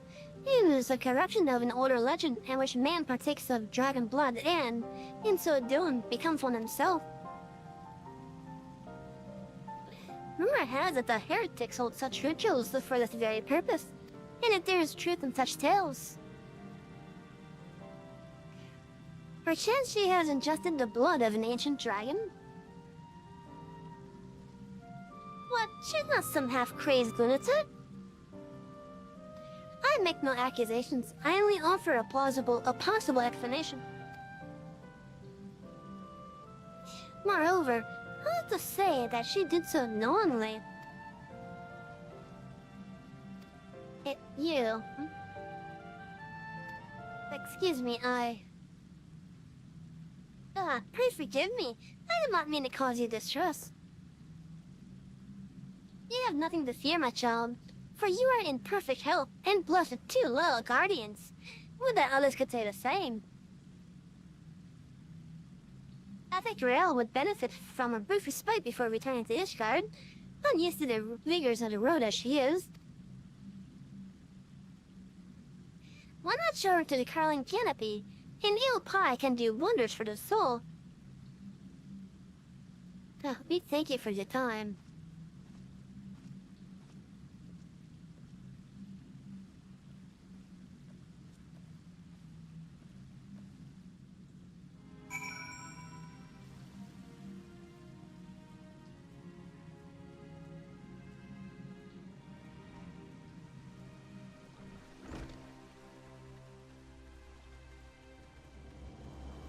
So once I do get the tank jobs up to 90, I need to figure out which armor sets I want to get up to 90 next.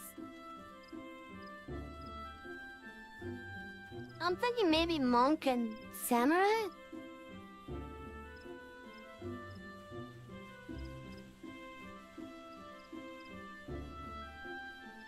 They just share the same gear, don't they?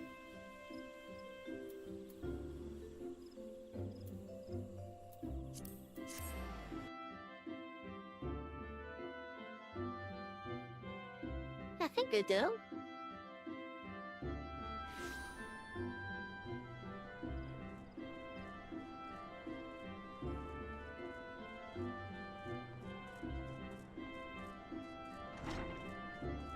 In all honesty, I think I want to do the more annoying jobs next.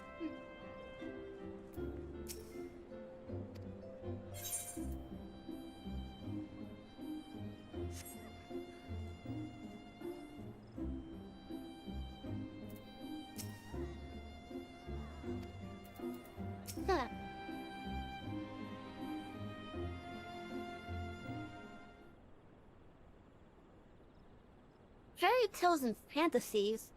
This is what he has to offer us? Heretics I understand, but I expect a better from the bloody head of the Conjurers Guild. And you, why didn't you speak up for yourself? She's just an idiot thing. Real.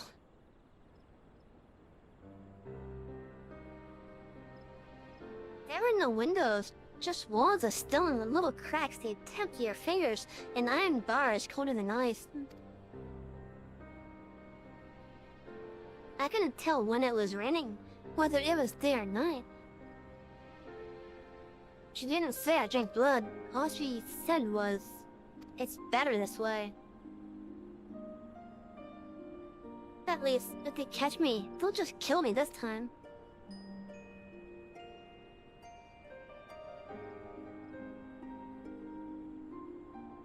Can I finish my apple?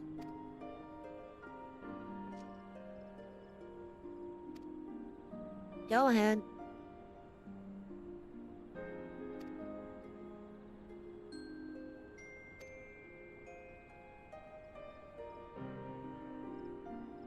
It's not as soon as someone made you do it. I didn't. I won't let them hurt you. I know.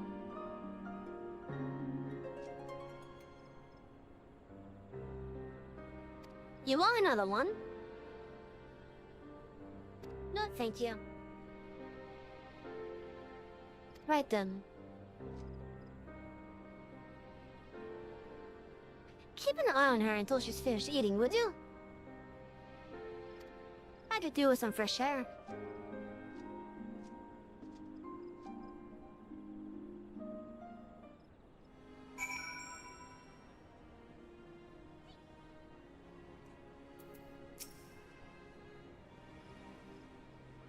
Thank you for waiting with me, Sabi. Shall we go and find Sid after these ad break? Ugh.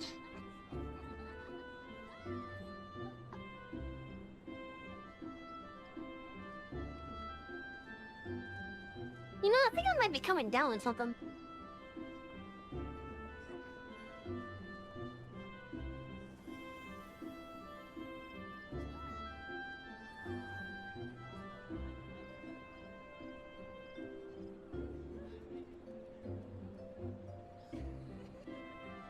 What it is, I don't know yet, though.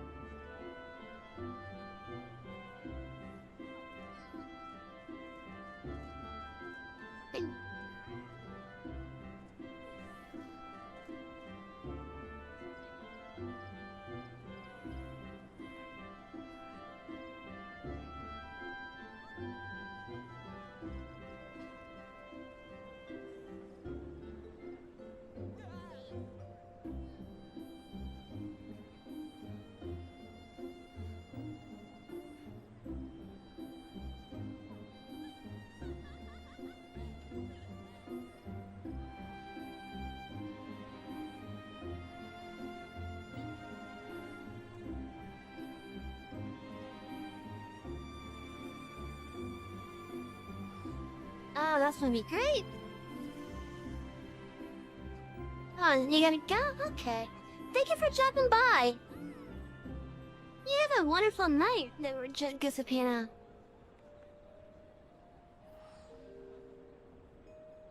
I think I may have pronounced her name wrong. I'm sorry.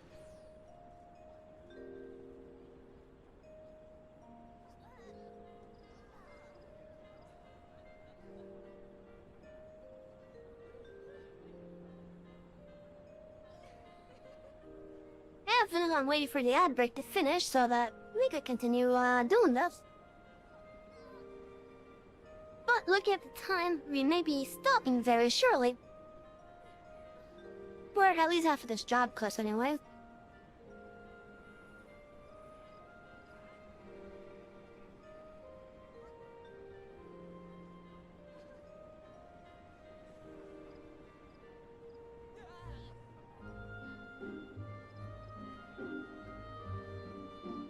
"20 seconds to go with that still. Sheesh.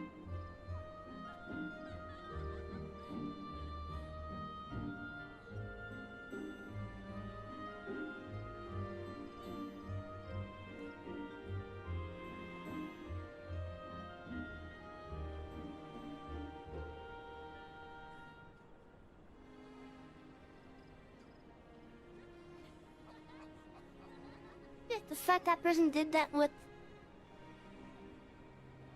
the keyboard and mouse.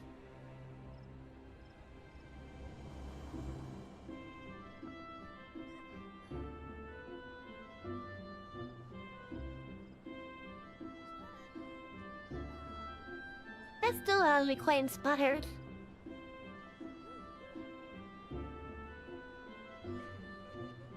Oh, are we back now? Wait. Thank you for waiting with me, Savvy. Shall we go find Sid?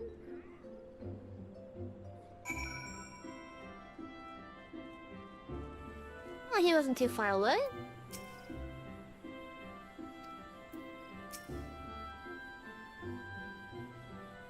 Well, I've had my fill of the forest. Back to Istvad then. I think Rael and I can manage on our own for now. Shall we?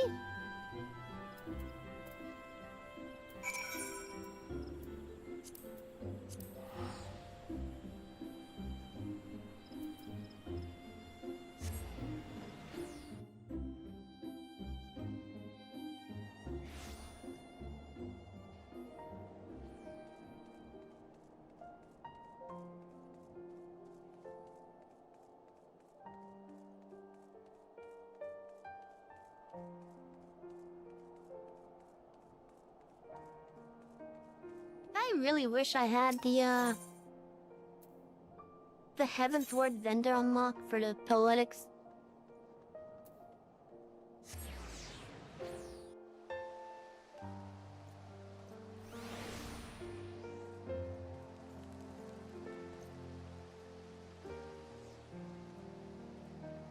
But yeah, look at the time. We will be ending once we get this quest completed.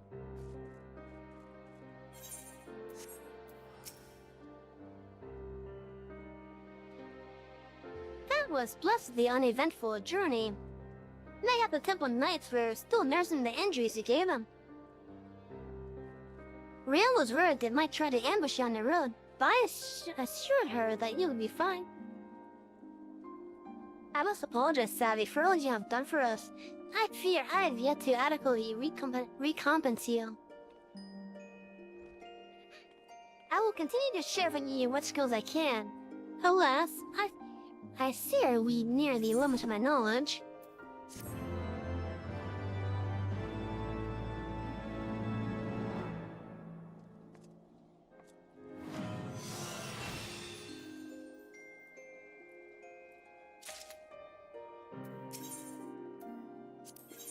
And the next job quest is available at 56, which is very shortly away. Level life.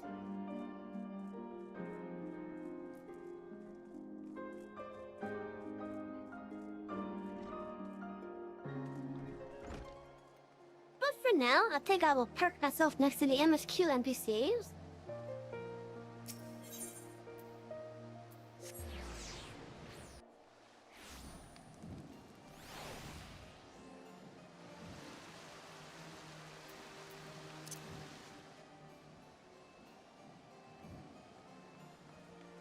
And I think we should go into the wrap-up now.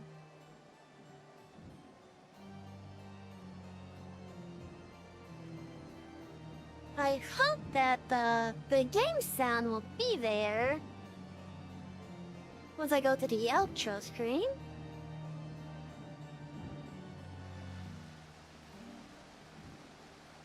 Anyways, good chat. I hope you all have had a wonderful night, whether you've been here for a couple minutes, a couple seconds, a couple hours, or the whole thing. Regardless of how long you've been here, I hope that you have had a wonderful night here in the library with me. Tomorrow, we will be going live at our usual time of 6 p.m. Though possibly maybe a little bit earlier. Or at the earliest. And tomorrow we are going to be continuing our playthrough of Final Fantasy XIV. Afterwards, I hope... Okay, I don't even have to say afterwards. But yeah, so tomorrow, possibly starting early as 4 in the afternoon, we will be doing Final Fantasy XIV. So, if you want to see Final Fantasy VIII, feel free to join us tomorrow in the library. Now down below, under the video player, you can find a follow button. If you're not following and you feel that you've earned it, click it. It may look like a hollow heart. Once it's filled in, Twitch will let you know whenever the library opens up. And further down in the info panels, as well as the About section, you can find links to our socials, such as our X account, our YouTube VOD archive, and the Discord community. I hope to see you all on all those platforms. In the meantime, I'm Savvy. I'm the head librarian here at the Artist Library, and I thank each and every one of you for coming by and hanging out. Just even one of you hanging out shows that I'm doing something right, and I really appreciate it. You guys just being there helps out more than you think, even if you're not chatting much. Just being there helps out more than you guys think it does. In the meantime, it's time for me to wrap up and head to bed. So, everyone, have a wonderful night and sleep well when you do. Good night, my bookies. I love you.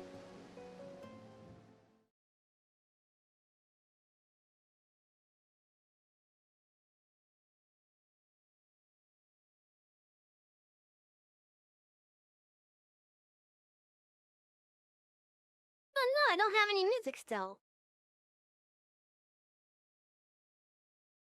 Okay, enjoy this.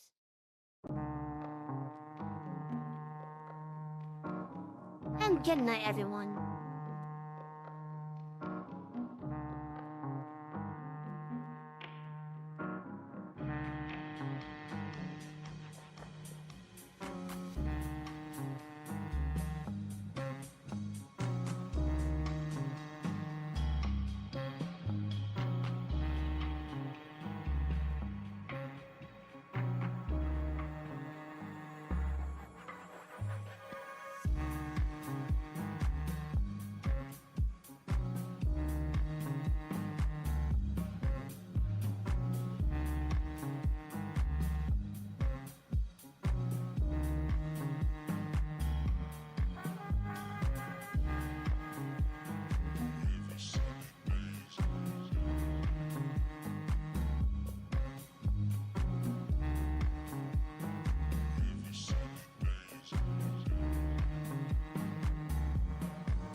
my soul.